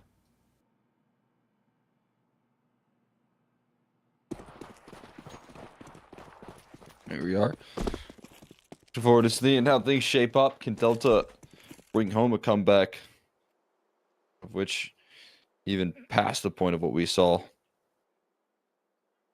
out of the Partizan camp? On Mirage, you're going to have to do it even better. And right now, it's a great start. Homeboys lulls Kindu to sleep and then gives him one hell of a swing afterwards. Collins trying to strike here, missing a lot of shots, but finally connecting for a frag. That said, it's so messy that it exposed Depression and Pit. After Depression gets one, down to a 3v3. Oh, Dodoni. Dodoni could punish here. And he does. Vladin was clearing it, but Dodoni a little bit faster. Homeboys gets Collins, and here we go again. Delta 3v1 on the pistol. Dragon looking to maneuver his way back in towards the B site, but he doesn't know where the bomb is going to go yet. Eventually, bomb is planted, but how much can Dragon do? He's got the armor, so there's something worth saving here. But I think he wants to try for it. It is pistol round, so there's really very little to lose. And a lot to gain, and he gains nothing. Homeboys, the headshot. He has a 3K on the round, and Delta are right back into this. Have been, I think, flawless on the pistol. If I'm not mistaken here, they won both the Mirage. Now that means both on Dust 2 as well. That's right. They've been able to win those out consistently now. That obviously does so much, especially if you're trying to get it into a comeback effort. Think about the luxury that could have done Partizan if they got that in the second half, trying to get back into the swing of things there. Would have been allowing them to scale a lot quicker in that comeback effort. Yeah.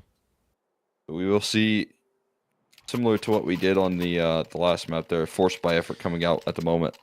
Well, it was Dodoni and Homeboys that were comboing for those T-side round victories, right? And we just saw Homeboys, after a very lackluster first half performance, get 3 immediately here on the pistol round. So, I mean, we could be going back to more of that for the Delta squad. Depression, looking for a shot. It is a force buy from Partizan. They are getting aggressive up mid and into those lower tunnels. Player potentially exposed coming from upper. For a good Molotov toss. Oh, maybe not.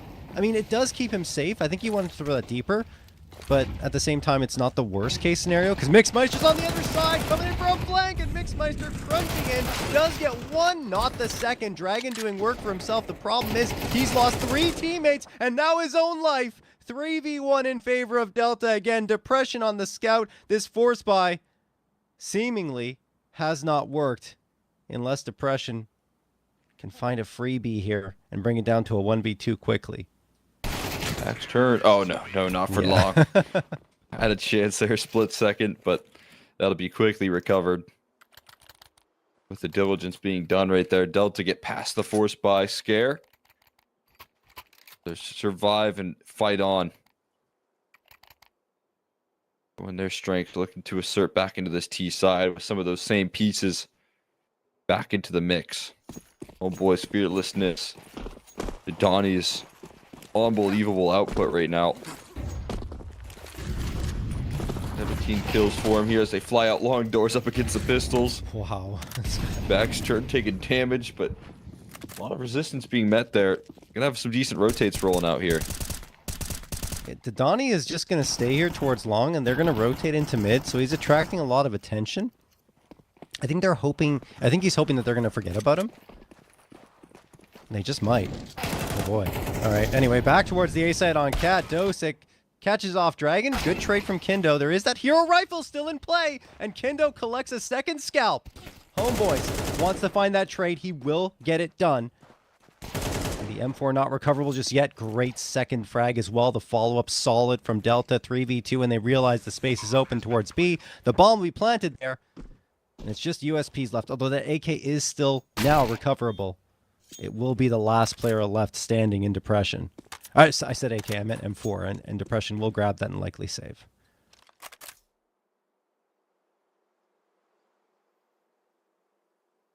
Yeah, not a bad gun to hold on to here for the future. Build up a little bit of that economy. This team likes to get their force buys in on the CT side so that they can get those ops out. When it comes to that gun round. I mean, again, you know, we look at this team here, there could be like, it could be a really decent option to try and prioritize double opping even. If you wanted to go that route with the CT side. I don't think they're at the need for that just yet. But like on maps like Dust 2 and Mirage, CT sides, those are certainly maps you would look forward to getting away with double ops, right? Definitely. And you're right. Like, you have 2 primary oppers on your team. That's when you need to try and get the double ops out as much as possible. Or even a scope in Kindo's hands. Instead, it'll be a scope in Vladin's hands. He's got the AUG. Depression on the AWP. Vladin jumping across. Does dodge that bullet. And a couple of players towards the B side for Partizan. They've got the guns back in their hands. If they lose this round, then the question marks really start to fly in the air, honestly. 1:32 on the clock. Mixmeister already on top of Xbox. And now into Cat. Player watching here. 3 players on the A side of the map for Partizan. Couple in position for trades. And Delta's going in here, Cole. Ooh. Shot doesn't quite work well. Creating some small concerns for map control being taken. Could lead to a bit of a problem right now for this defense here, depending on how strong the execution power is. Oh my goodness, look at this adjustment, Cole. Look at the adjustment. They've gone in towards mid. They're trying to overload the B side. They've already gotten one piece off the board. They still have another, and Vladin gone too. Dosic finds that. Kindo does collect onto Homeboys. He was trying to watch mid, but still, B site lost. Utility situation miserable for Partizan. This could be a save call.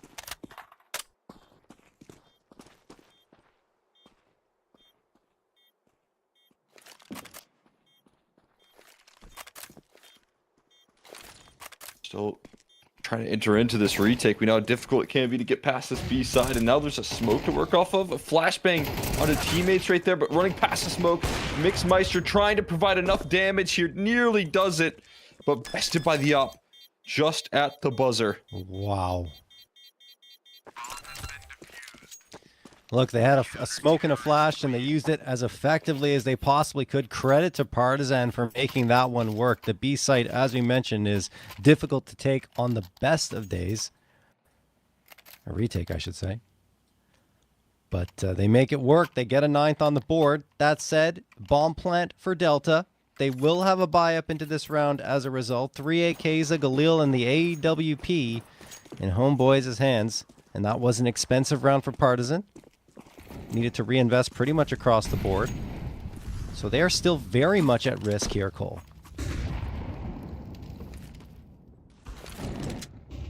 Vulnerabilities here definitely in play, but op shot to give a little bit of relief right there. Open things up. Depression getting good work with that AWP, being able to secure that last round. Be careful with the amount of how far you go on those jiggles. There's enough safety here, but Depression not safe, and answered back by his counterpart.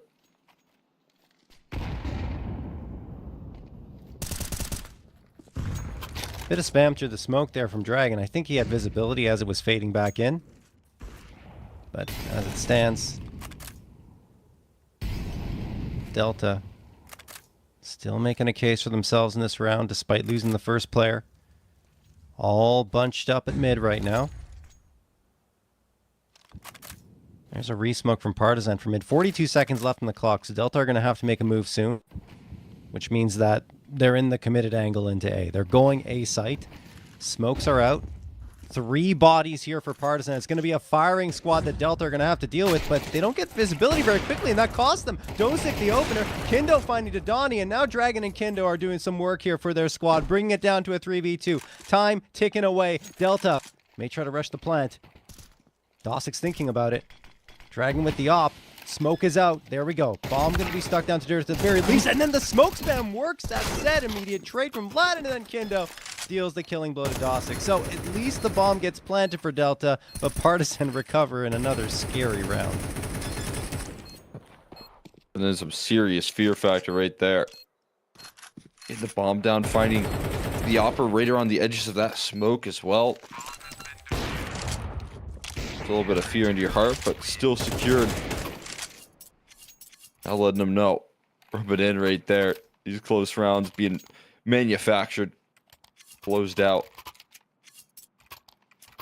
Best 2 still remains elusive from Delta.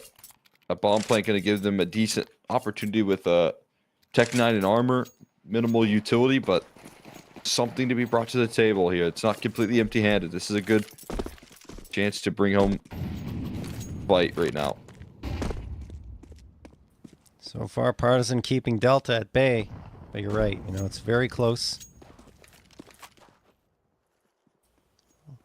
A lot of chances potentially for Delta coming through here. We'll see. The Tech 9s take the right route. Going into mid, it's not really being watched here. Yes, you have Dragon from B site, but a well-placed smoke could isolate him.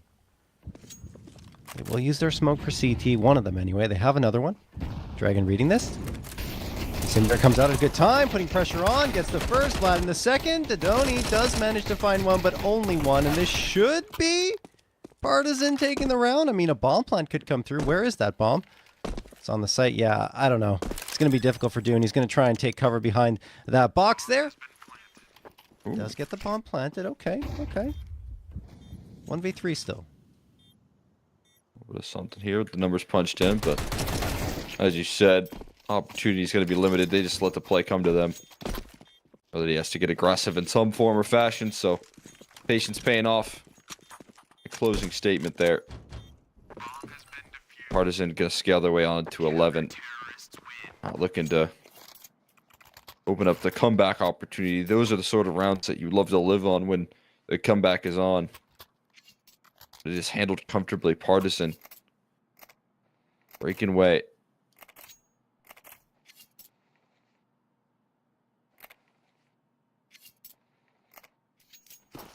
All right, this feels like it's Delta's last chance right now.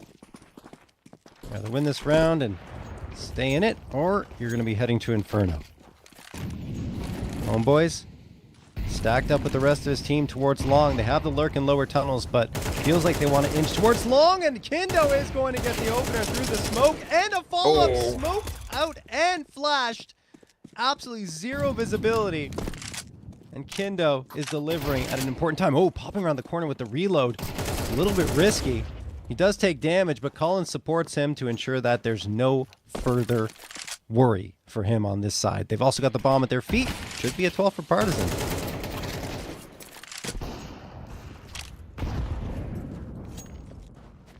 Oh, boys. Gonna try and make a great escape at this point. I think they're gonna hunt, though. I think they're gonna be hot on his heels. They know they got him right where they want him. See how much of an effort they make here in this duel. Flashbang's good. He pops the shot off to let him know. That's the warning fire here. A couple of kills now rolling through.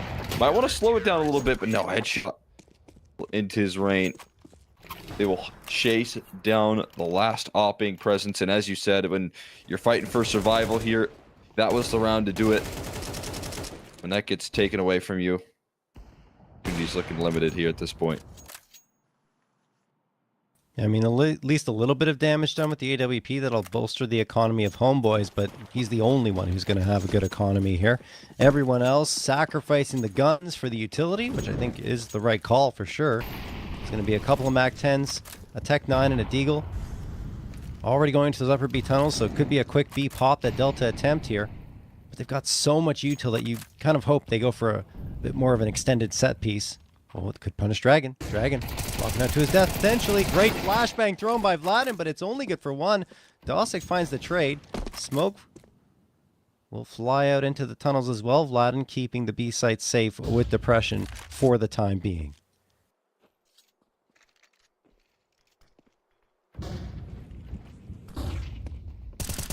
Good flash re-clear. Oh my god. Nearly he's finding him straight to the wall there.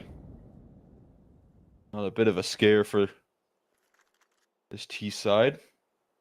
Recovery could be made towards that B side, just not looking the right way for Mix. He'll get swept aside at this point. Felt like that was definitely being called over to say, hey guys, I'm out towards B. Let's make some strides. But when he gets plucked out, that's a lot of indecision here in the closing statement. Wait, both players looking the wrong way? Okay, there you go. Refocusing his aim back on tunnels is what was necessary here. Catching him with utility even better. Vladin, always a lockdown on this B site, and just one more low HP bar to find here at this point. Feels all but over. Connection eventually lands there. Vladin with the cherry on top. Going to put Partizan back in this series here, taking it to a third. Yeah, I mean, we saw flashes from Delta more than we expected to, honestly, for a team that only combined for 6 rounds over the last 3 maps. They managed to do way better than that here. 7 rounds, were threatening multiple times. A lot of those rounds for Partizan weren't comfortable, but eventually you see them settle in on their CT side. The defense locks in. You know, honestly, it was just a great effort across the board. We had some highlight moments from certain players, but it's just good to see Partizan finding their map pick and now sending us to Inferno.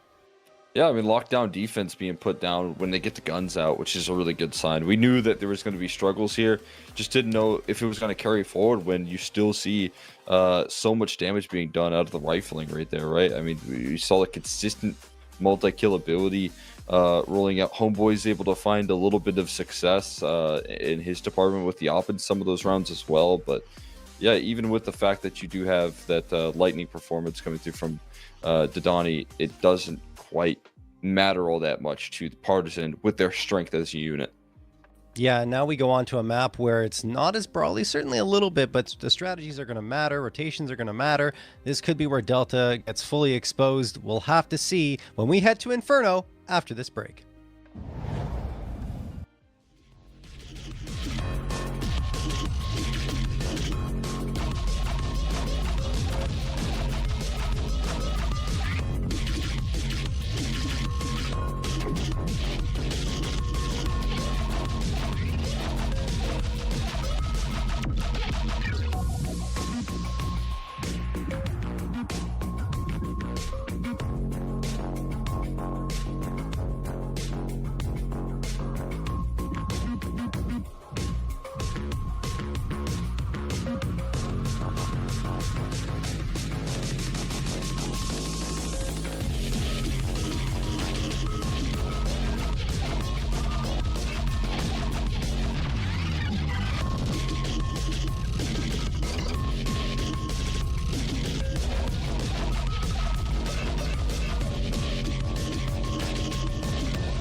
All right, a little bit of wait there, guys, but we're into it. Map number 3 between Partizan and Delta, and Delta picked up the first one, which a lot of us weren't expecting, of course, and now Partizan struck back on their pick of Dust 2.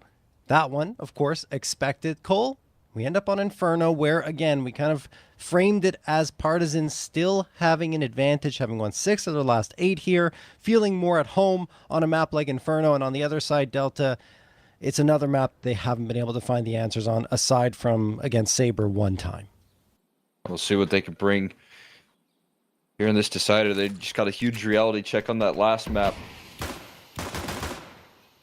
Now they need to set their focus here on Inferno to close it out. Can this be a recovery opportunity for a team that is eager for a win, eager to prove themselves? And Didani has been showing that all series long. Hasn't taken a round off so far, and has kept them contained. There's a one-way street into this B bomb site that is defended heavily. There is no access to be granted here. Not at all. Shut down on 2 different fronts right there.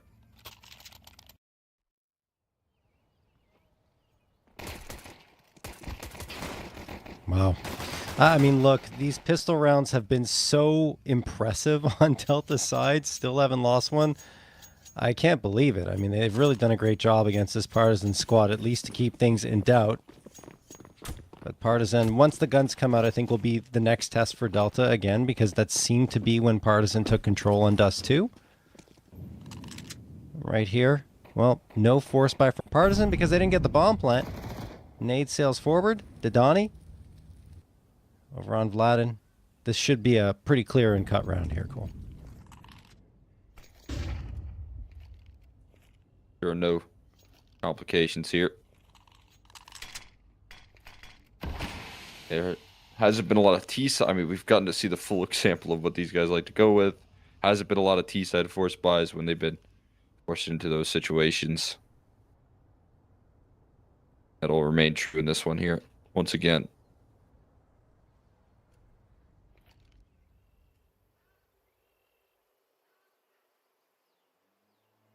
Very diligent with their setup right now. Hunting those ecos though. T-side given no space right now to start the conversation in this round. Now getting caught by MP9, something you don't want to do. Cooled off by his own teammates right there. A nice AG will do even further damage. Now they're on the hunt. They're on the prowl. Flash is looking good, and a chase down coming through from the duo. Those MP9s will absolutely feast, and those MP9s can be scary even on a gun round here. So a lot of damage done for security manufactured. All right, so here's that gun round coming through here for Partizan. As you mentioned, MP9s can be pretty lethal depending on how you position them. And with Banana, how close up it is, it's very ripe for the picking when you have an MP9 in terms of getting frags. Let's see what they can do. Incendiaries come out, util as well. Delta hoping to get that early round control here of Banana, and damage done to Didani, who's off to another hot start for himself. There goes the nade sailing through into the apartments. As it stands, though, Partizan now untroubled in their trek towards top of Banana. Dune waiting, jiggle peeking, going to throw that smoke as soon as he spots a single person or some util around that corner. And there it is, the spot, the toss. Does Partizan push off of that, throw a flashbang, or are they just going to wait? Looks like the answer is wait and fall back.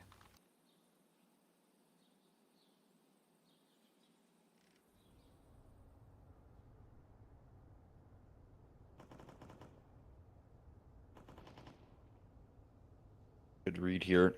Deep control towards apartment, so and a tough fight ahead for Vlad. And will he be handling this MP9 close range? He gets super cautious of other angles right there. It costs him his life.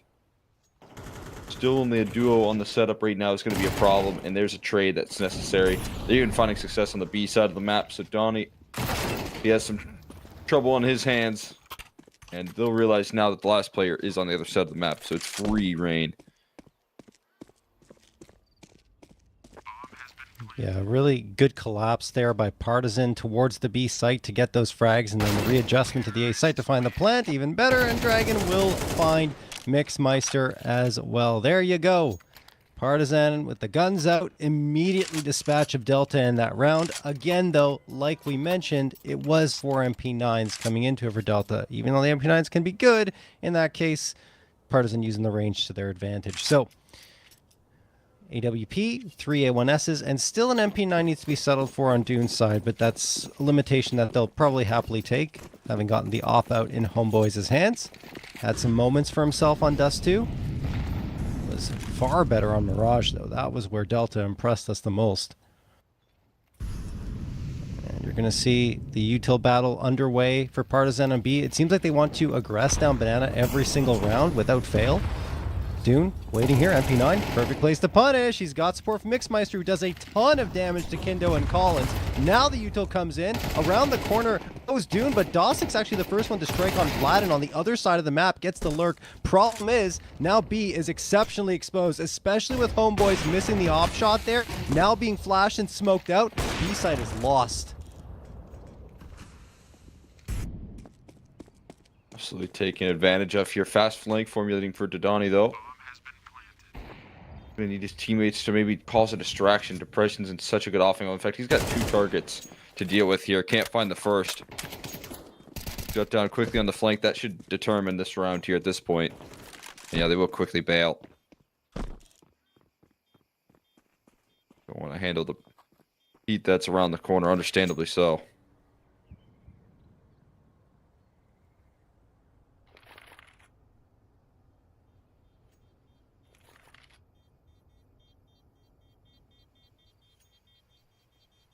And the bomb will explode. Couple of guns saved over for Delta, you'd think. Nope, they lost one. Dossick spotted out. Homeboy's trying to stay safe, and he will. So the big piece out of that round, at least, in the AWP. But it is going to be tied up at 2 with Partizan stringing together a couple of round victories. Homeboys, will he only be on the op with pistols around him? Yes. So we're hoping that this op can be enough to get them into the round, which it absolutely could be. Where is he going to post up? It looks like he'll be alone. Interesting. Alone with the op on the A site. I was going to say, maybe someone should join him. And it felt like Delta second-guessed themselves a little bit. A couple players doubling back saying, nope, nope, we'll leave the op alone on A. And the rest of us are stacked up over at the B site. Just usually expect a buddy system or something to try and recover it should a frag come through, and that op is going to be under a ton of pressure here. Could get an opener. Nope, missed shot. Now Homeboys. Maybe hoping that they'll back off, seeing the op here. But I don't think that's going to happen, Cole. Oh, they're going to continue to develop his location right now. Should put on Homeboys in a big way. See how he handles it. Well, maybe not, actually. They're routing through Arch. And away from his A side. This might be the perfect route if it wasn't for Dodani, who just remains pesky. Threads in a quick kill. Depression does have coverage elsewhere. A site fully open for the taking, but the bomb is solo down middle? Oh no, what a disaster right there. It's on the floor. AK recovered. Panic setting in here. Now it's the time for the op to activate, and he does have coverage. Big pickup from Homeboys. Leveled out by the MAC-10, but enough disruption. And the server here repositioned from Dune already looking promising as well. Bomb could be recovered, and you could beeline it towards the B bomb site. That's tough timing for Dodani. I wonder where they go here now. They want to run it back towards A. There's so much unknown right now with Dune's positioning, but he misses on the cross. They're going to hunt him down. And you could just take a huge sigh of relief right there if you're Partizan. Yeah. More than that, maybe call a timeout to talk things over, because what on earth is going on there? The mid-rounding has looked hectic for Partizan since Emmy was dropped from the squad, and again there, you send the bomb on its own, rotating to the B site, gets caught off by a peek from the P250, and you had 2 players still on A. I guess they're figuring they're trying to play sentry there on the site, and then leave the bomb to rotate, but no, you should always have someone with the bomb. It doesn't make any sense to leave it in that position. They're lucky they recover and get a third in that situation, as Delta just can't hang on to the space. They didn't have the firepower pieces. It's right here, early damage goes the way of Partizan. Again, taking that banana control. Smoke goes in from Mixmeister. He eats a nade to hold on to his position. And then another nade sails in. In the meantime, Vladin has spotted out Dosic on the lurk, and he's going to get another one on Dodani. I'm surprised Dodani isn't turning around a little faster in that direction. I guess he has to clear out the front first, but still, Vladin, every single time he gets an opening like that, he will collect. 4v2 in favor of Partizan. I think this round's over, too.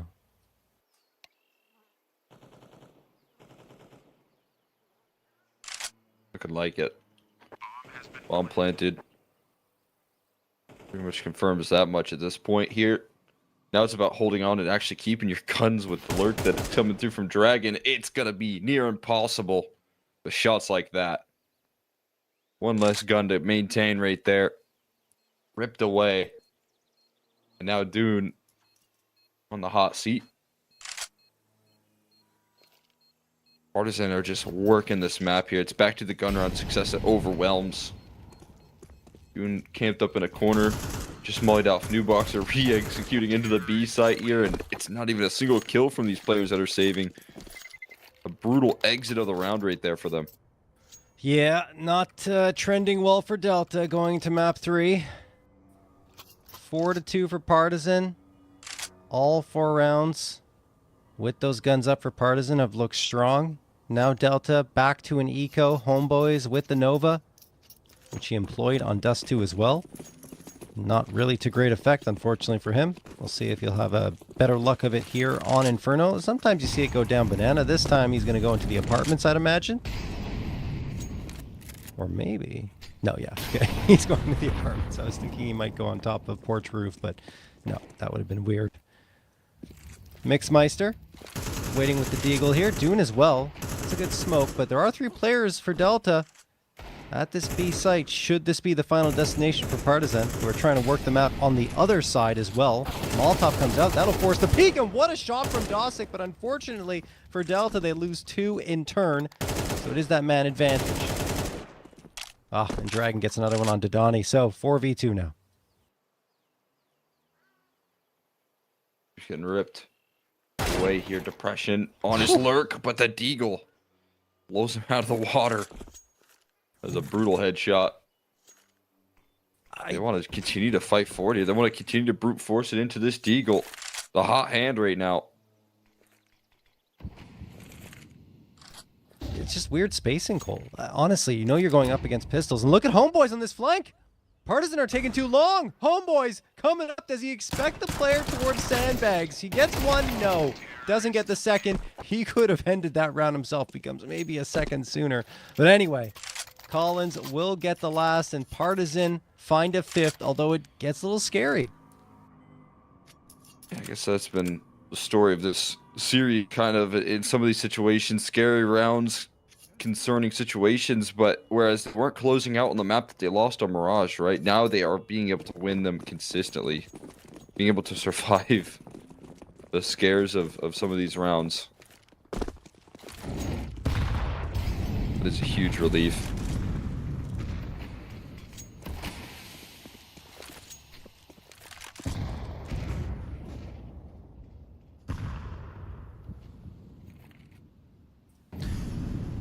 Homeboy's watching arch side. Dodani, there's the opener.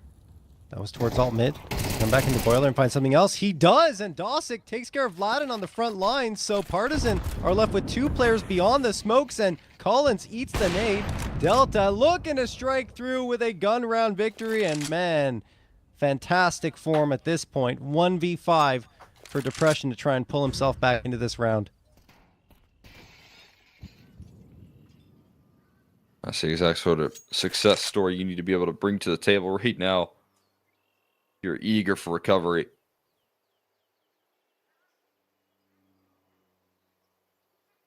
A lot more comfortable here. Depression, just how much damage can you do on the way out of this round is the big question. Now spotted out with a good jiggle.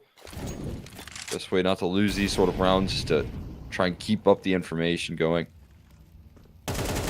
Mission accomplished right there. There's one quick headshot though. Okay. Bit scary. Oh, Another one. you almost got it, Cole. He did. What was Felt making like that work, was- man? Jeez. Yeah.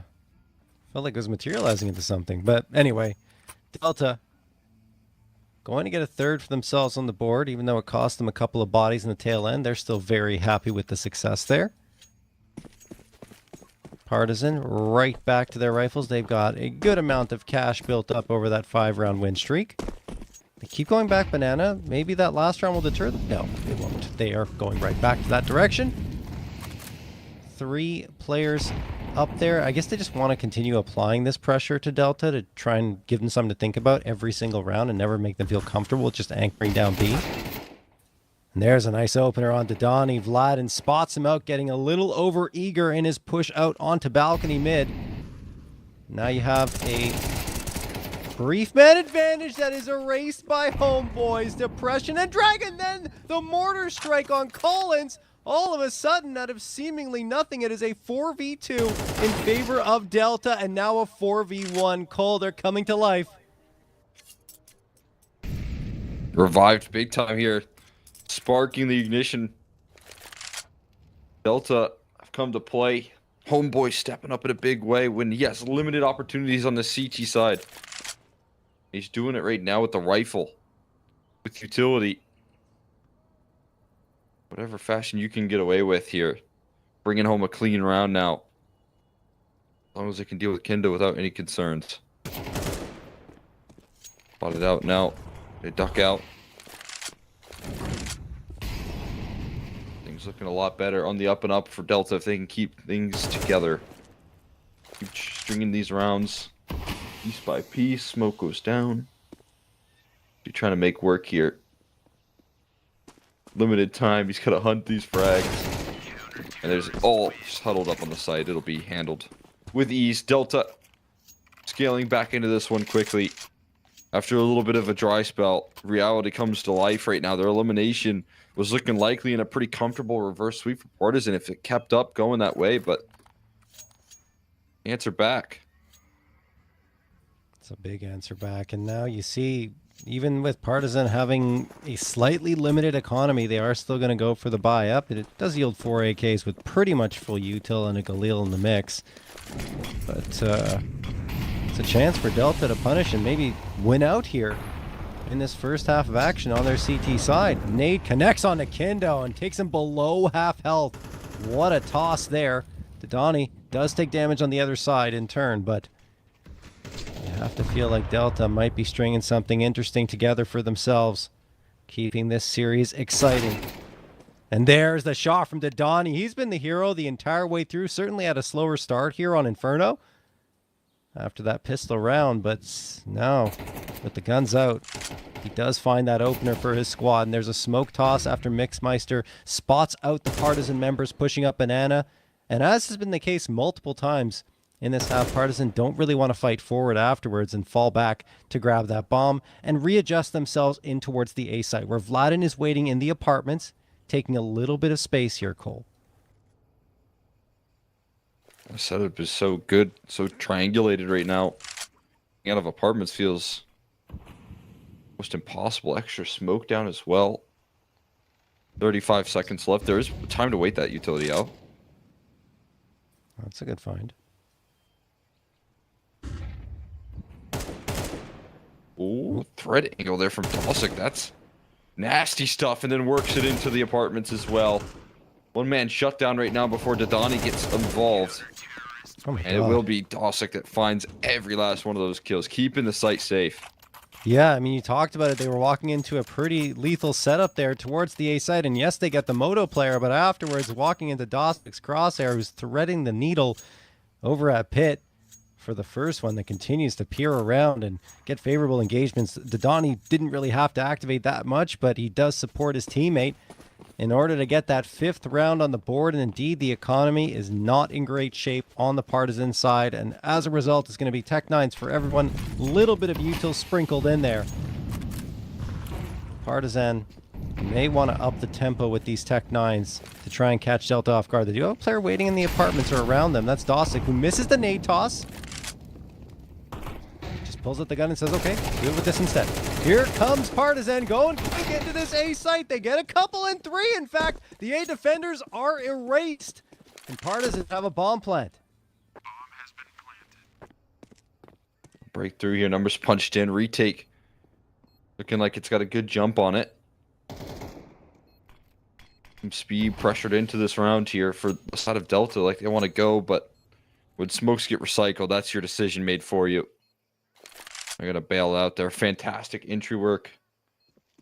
Coming through from a deadly trio right there to provide security and get his team back on top. Maintain their lead here that they built up. Yeah, and also Delta in that situation had to go for the save given the circumstance. They had the util, but looking at their money, yes, they would have had a buy up anyway here. I guess the AK is just too valuable. They wanted to keep that available. Just didn't feel in a man disadvantaged situation. So, like you said, Partizan keep the lead. 6-5 in their favor. But Delta are still very much a threat into this round. I would argue more so than the previous round, because now they got the full util, they got 3 M81Ss, and the AK to bolster the defense. Here we go, final round of play. Incendiary is tossed out from Delta. This banana battle has been key to pretty much every single round. Flashbang tossed out for Mixmeister, goes around, gets the opener on Kindo. Are they going to try and reaggress off of that? No, the spacing's not good enough. They try to toss the nades in for sandbags and do damage, but not nearly enough for a frag. Depression. Spams through, looking for some visibility, some information, doesn't really get anything. There's another nade that sails forward. Delta have 3 players still towards top banana. Got a decent stack here. Haven't shifted that third back over towards the A side, which is oh so common. They want to continue to develop here on this side of the map here, and doing so stick around for a little bit too long here potentially. This T side continues to aggress forward. Didani keeping it safe and towards the top of banana. Success all over the map leaves them scratching their heads, a little bit desperate for answers here, and Dragon might have just opened it up. I thought maybe Dawson would go back and try and go for a swing for the trade. You wouldn't expect to in that location, but instead he hides back with the AWP, huddled with the op in a corner right now. Not where you want to be, not prime location, but can he get anything going with his angle? No, he misses. And Dragon capitalizes again. Site claimed now. Quick flank coming through here. They're getting wrapped up before they can even plant the digits. One gonna stick it in the backside there. Depression finds a headshot, but gets answered back by Mix. We'll be able to put it to rest right there, as it will be equaled up at the half.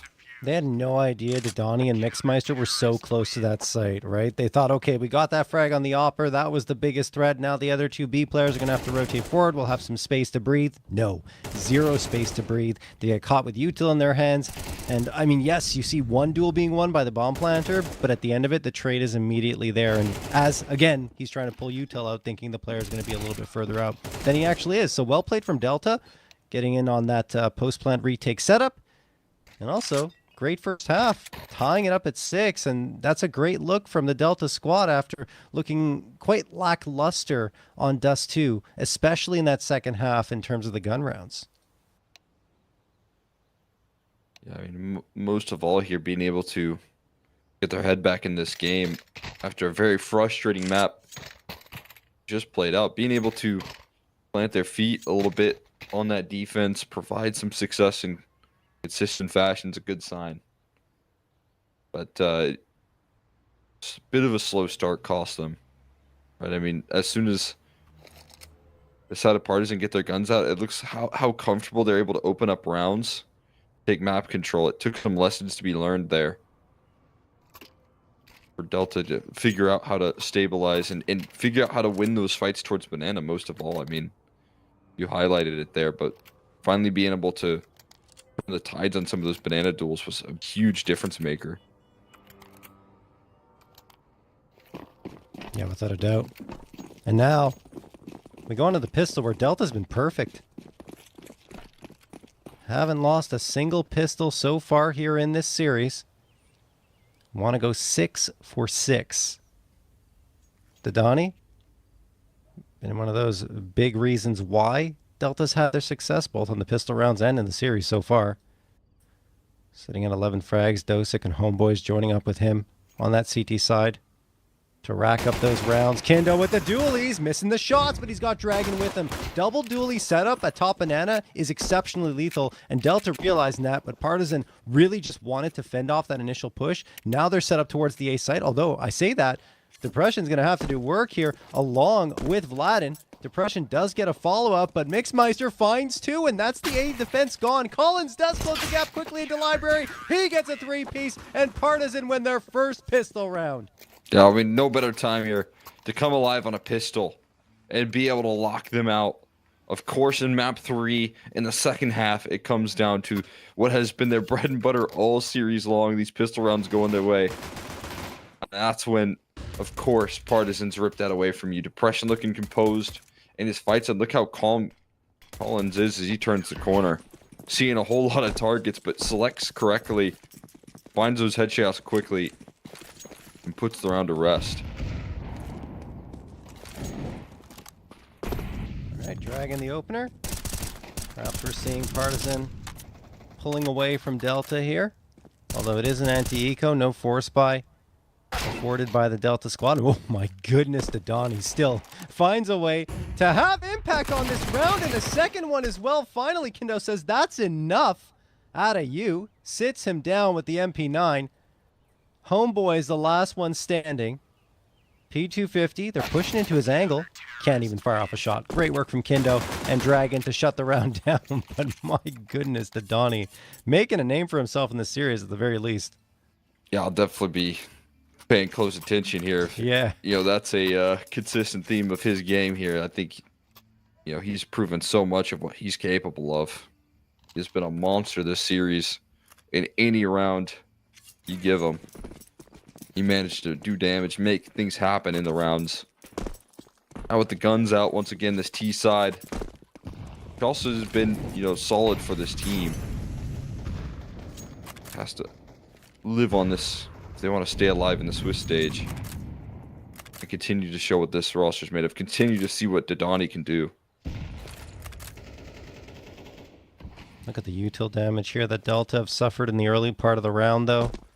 Already have Dossick at half health, Mixmeister at 73, and Duna at 88. So those are all players that are vulnerable to the M4s now. One-shot headshot available. Partizan only have a B anchor at the moment. Kendo has 4 players bearing down on him. He's going to throw the smoke immediately, but there is a duel in the meantime towards the A site. Trades come through, so it's even numbers at a 4v4. Now Delta readjust themselves to hit B, but they need the bomb to join them soon enough. Kendo will get 2, maybe the third. He was fully blinded, but almost got that third player down. That is such a great effort in a situation where he had so little visibility.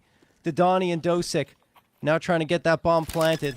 Waiting in the smoke is Dodani.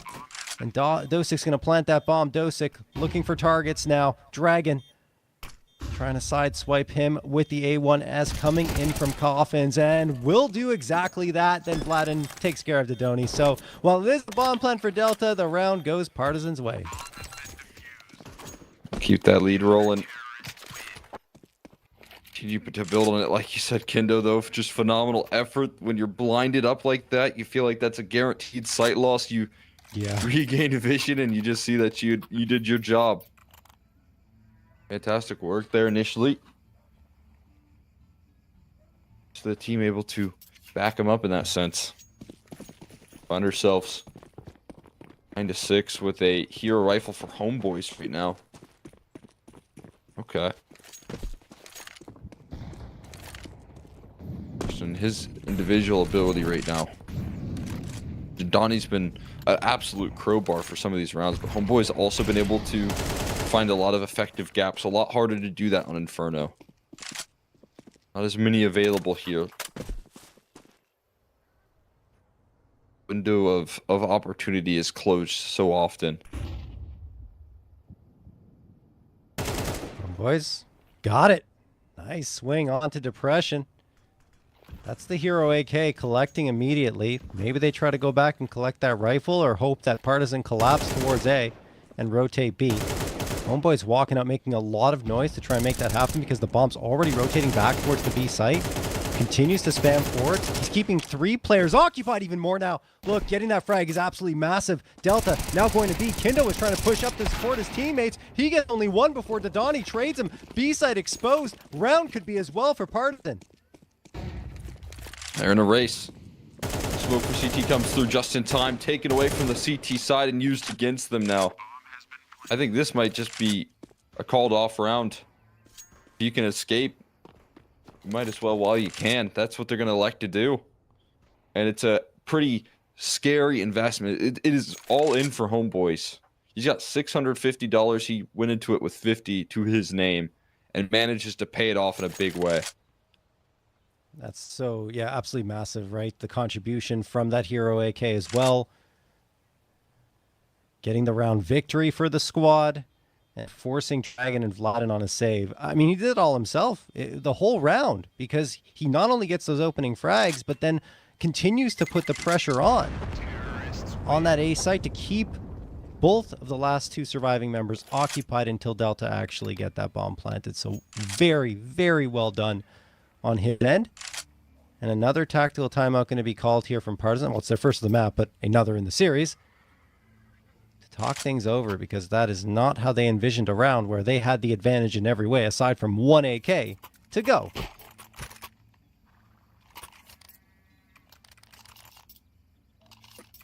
That's just a huge robbery of a round right there from Homeboys. Having that opening pick right there at the op so deep. Got apartments. I don't think he anticipated ever that there would be an AK in play right there. Yeah. With how confident you take that angle. When he finds out the hard way. Still a little too late to recover. Good news is it doesn't shatter that CT side yet. But it's an avenue back into the game here for a team that you wanted to shut out as soon as possible. Yeah, no question. There's a quick smoke deep down mid. That could indicate that Partizan wants to get aggressive in that position, but no, it's just a deep smoke to give Delta something to think about. Maybe they're hoping that'll funnel them towards B. Although, it's still the standard setup at the B site with 2 players. You'd think that you'd put more emphasis in that direction if that's where you want them to go, and that is where they end up. For now, anyway. Gonna go grab that bomb. Incendiary thrown a little late here. Still a lot of time left on the clock, though. Delta not fussed at all by that incendiary. All 5 players here, Cole, going to be. Yeah, I mean, I'm interested to see here the early direction. Grabbing the bomb and committed. Does get a decent bit of utility out, but here's the execution met by counter utility. They're playing stunted. Smoke goes out, and they do too. They're fading away here, but you got to think about what they invested in this round right now on the T side. They put a lot down range on that execute just to get completely shut out by the defense.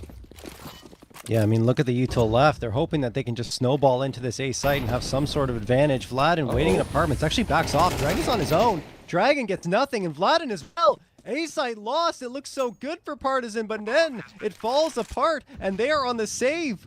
Oh my goodness, such a great job from them to rebuff Delta, using some great utility towards B, but Delta just full sended A, and it works. I'm surprised to see. I mean, usually Vladin is always a player that's making the right moves there. You know, has just the right amount of aggression, but I think the moment's getting to him where he just hides in apartments when you know you have to mount some sort of defense, right? You have to do some sort of distraction. Your teammate on site is fighting for his life, that's for sure. And he gets nothing out of it because of that lack of activity right there out of apps, and just is a brutal defeat right there. Comfortably handled out. Delta, they show their cards here, but you know, they don't run it down into the bomb site that they know was probably just going to be locked up. They figure out a different way to win. All right. Going into round number 18. Tables have turned once more in Delta's favor. As Partizan opt for the half buy around the saved guns. An MP9. I say half buy, it's actually more of an eco because it's just the MP9 and a couple of USPs. Kindo charging down. Depression, the opener onto Dodani. That's good. That's not. Tattoon gets 2 back onto Kindo, and then Depression deleted as well. Dragon's right there to pick up the up and try to retake this space, but Homeboys is watching. Homeboys is waiting. And he hits the shot onto Dragon. That'll make it a 4v2 in favor of Delta.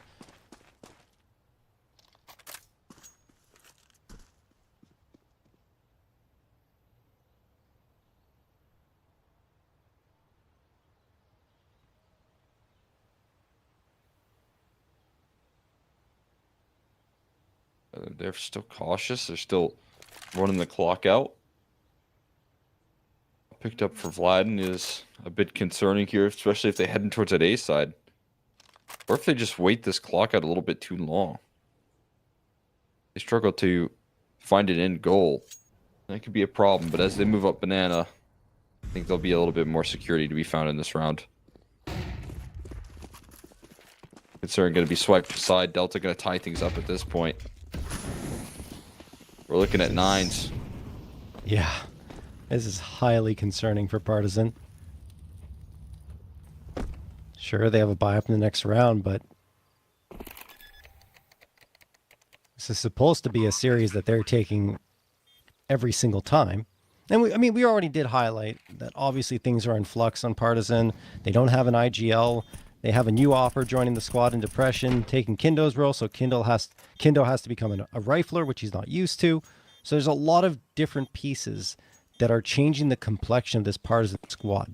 But even then, in terms of the level of play they've shown in the past, we do expect them to be the winning team here in this series. And right now, Delta have been threatening impressively, and I think that's a lot of credit on Delta's side. They have been working hard to get to this point.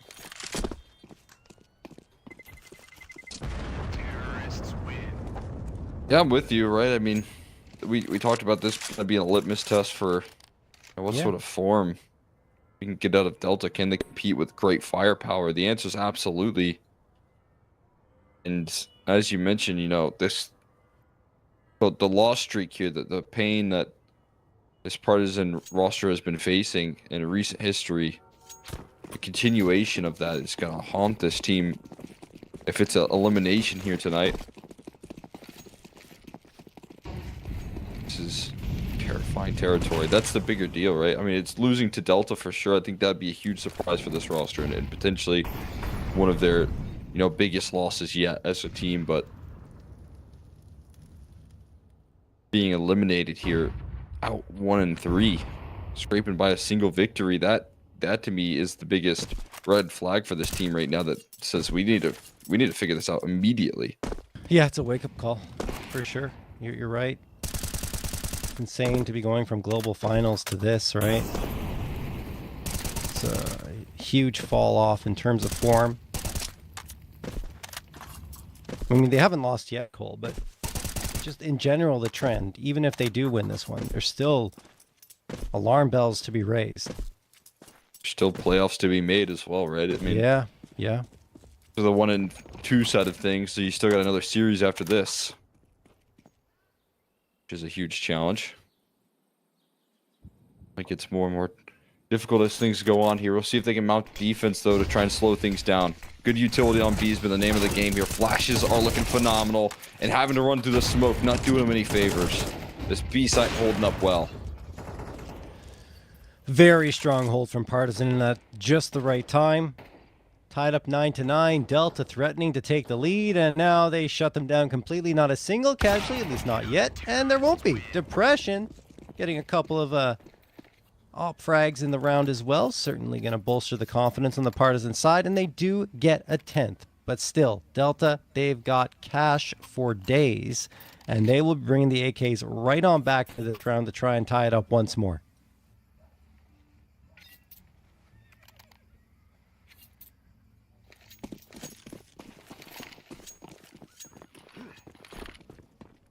That's exactly what Partizan needed. But to plant the flag on that defense, it just looked too clean. Things are getting a little bit chaotic. But bring it home. Solid foothold like that. Inspire a little bit more confidence in this squad. Whoa, good what? damage done through the smoke right there on a couple different fronts. Nearly finding multis. Yeah, that was a close call for Dune, honestly. Survives the spray through the smoke. Depression. Waiting with the op here at lane. Is there a flashback for this? There is. He's blinded and then shut down by Dodani. Here we go. A site. Defense needs to hold. Luckily for Partizan, they still have 3 players here if Delta decide to go in this direction. But they're not? Did they get some kind of tip-off? Something indicate that the stack was here? I don't know. Maybe it just could be an adjustment based off the way they want to play this one. But it's again Kindo with everything on his shoulders. And Partizan do have the reinforcements arriving. They have realized what's happened here. Still not a commitment from Delta either way. Now a spot from Kindo. 38 seconds left. Delta have to make a move. And at least for Kindo, he's got a player by his side now. Oh, spam's avoided. Gets onto the site proper. And Dragon has just shut off their avenue towards A. They're going A. Are going to make a move towards A. We'll see if this defense can hold together. Talked about Vlad needing to be active here. This time a crossfire setup is looking a lot more diligent here. Vlad able to track the first, then Dragon strikes for the next. That is exactly what you need to do. Beautiful coordination there as Dragon goes for the killing blow. Partizan have the killer instinct trying to close this thing out. Jesus, man. It's just these last 2 rounds have been so convincing from Partizan. You have to wonder how we even got to this point, right? But well done from them. Tactical pause going to be called by Delta. Lead extended a little bit. But as mentioned, that money was still flowing on the Delta side, so they've got another AK round coming through. Delta felt like they couldn't decide what they wanted to do in that previous round. They're just going back and forth, BA, BA. And eventually, you know, after they get stumped towards the B site, they try to fall back A, but that crossfire this time, very lethal. Vladin, in the previous engagement, decided to go into the apartments, and that really did cost his teammate on that A site, and then the round, of course, as well. But this time, he stays in mini pit, sets up a lethal crossfire, and they do not miss a beat. Dragon onto 18 has been very important for Partizan here on this defensive side. You saw him in that previous round. And now, they'll have to do it again. One more shutdown against Delta. And their economy is going to be broken. Actually, excuse me, might not be broken. They might still have enough to buy up. But either way, at least their confidence in this one will be a little bit shot. Depression going to hit a shot, speaking of which, on the Dune. 5v4 in favor of Partizan. Big pick off right there to set the tone. These rounds have been looking convincing here. Counter utility has been phenomenal. Now they're bringing in opening picks to back it up. Oh. Okay. Another one there, Kindo. Yeah. Thank you very much. Straight through the smoke right there to add more to the tally. Amplify the damage being done right now. 5v3. No map control gained whatsoever. It might just start their first foray into taking space towards brackets here soon, but what do you do from this point here? You're desperate to try and get some sort of recovery here.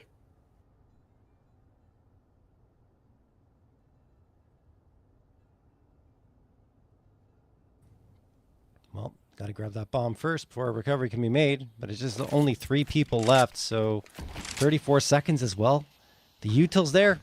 Got to use it now. Rushing to set it up our Delta. Less than 30 seconds now. Still haven't tossed the util in. Delta, you got to get a move on. Still waiting. Still no smokes. No flashes. Finally, at the 20-second mark, they make a move, but there are 2 players waiting here. They've got util as well. Flashes are out. Kindo's farming. Collins as well. And this site is closed for business. 12th round picked up by Partizan. Yeah, sorting themselves out big time here, Partizan. Escaping the worries, the concerns that we loomed over this team's head here of potentially this upset haunting this team and the continued struggle here. Now they are on a chance to close things out, do it in a reverse sweep as well. Having to pull through with a little bit of depth at this point in time. And what a good turnaround that would be here for a roster that's desperate for some wins. To get back to the heights there before the roster changes. Well, could end it all right here. Banana control gained. Delta not really fighting for that because they just don't have the util. I mean, look what they've got left. Just bits and pieces. Gonna try and deploy some of it here. Smoke for Arch side. Incendiary. Counter util's good here from Partizan. Doing some damage to Dosic and Mixmeister and keeping them firmly planted there towards brackets. They haven't taken a step forward yet. That just gives Partizan even more chance to put the pressure on. There's a nice peek from Dragon. Fades away afterwards, but can't get away. Vladin supporting from Pit will ensure his death is not in vain. And a 4v3 now, a 4v2. Delta just can't get past them, and it's all down to Dune. A 1v4 attempt here with 50 seconds left on the clock to keep Delta in this series. Dune goes out, gets one, not a second. Great work from Vladin. 3K for him. And Partizan, despite the trials and tribulations here, Cole, do get the reverse sweep and keep themselves alive here in CCT Season 3 European Series number 2. I'll be able to knock things down right there towards the tail end. A lot of scary situations right there from the opening map, but the way that they bounce back on Dust 2, the way that they start off Inferno gun rounds there, and the fact that they got that second half pistol, man, they show what they're made of here. They denied Delta a huge opportunity here, and now, you know, are just a step away off of playoffs, right? They eliminate Delta, they get rid of them, but, you know, they find themselves still a series away. They might be able to do it here at this point if they're able to build up a little bit more comfort, start things off a little bit better, you know, get a pistol round going for themselves. So we saw the grit in Mirage there in a big way for this team. Just didn't quite complete the comeback effort. So this is a lot more positive of a spin that I can have on this team than what I initially saw, especially on Inferno with the way that they use that utility late on the CT side. That's just gold. Yeah, it was great. Honestly, fantastic pacing.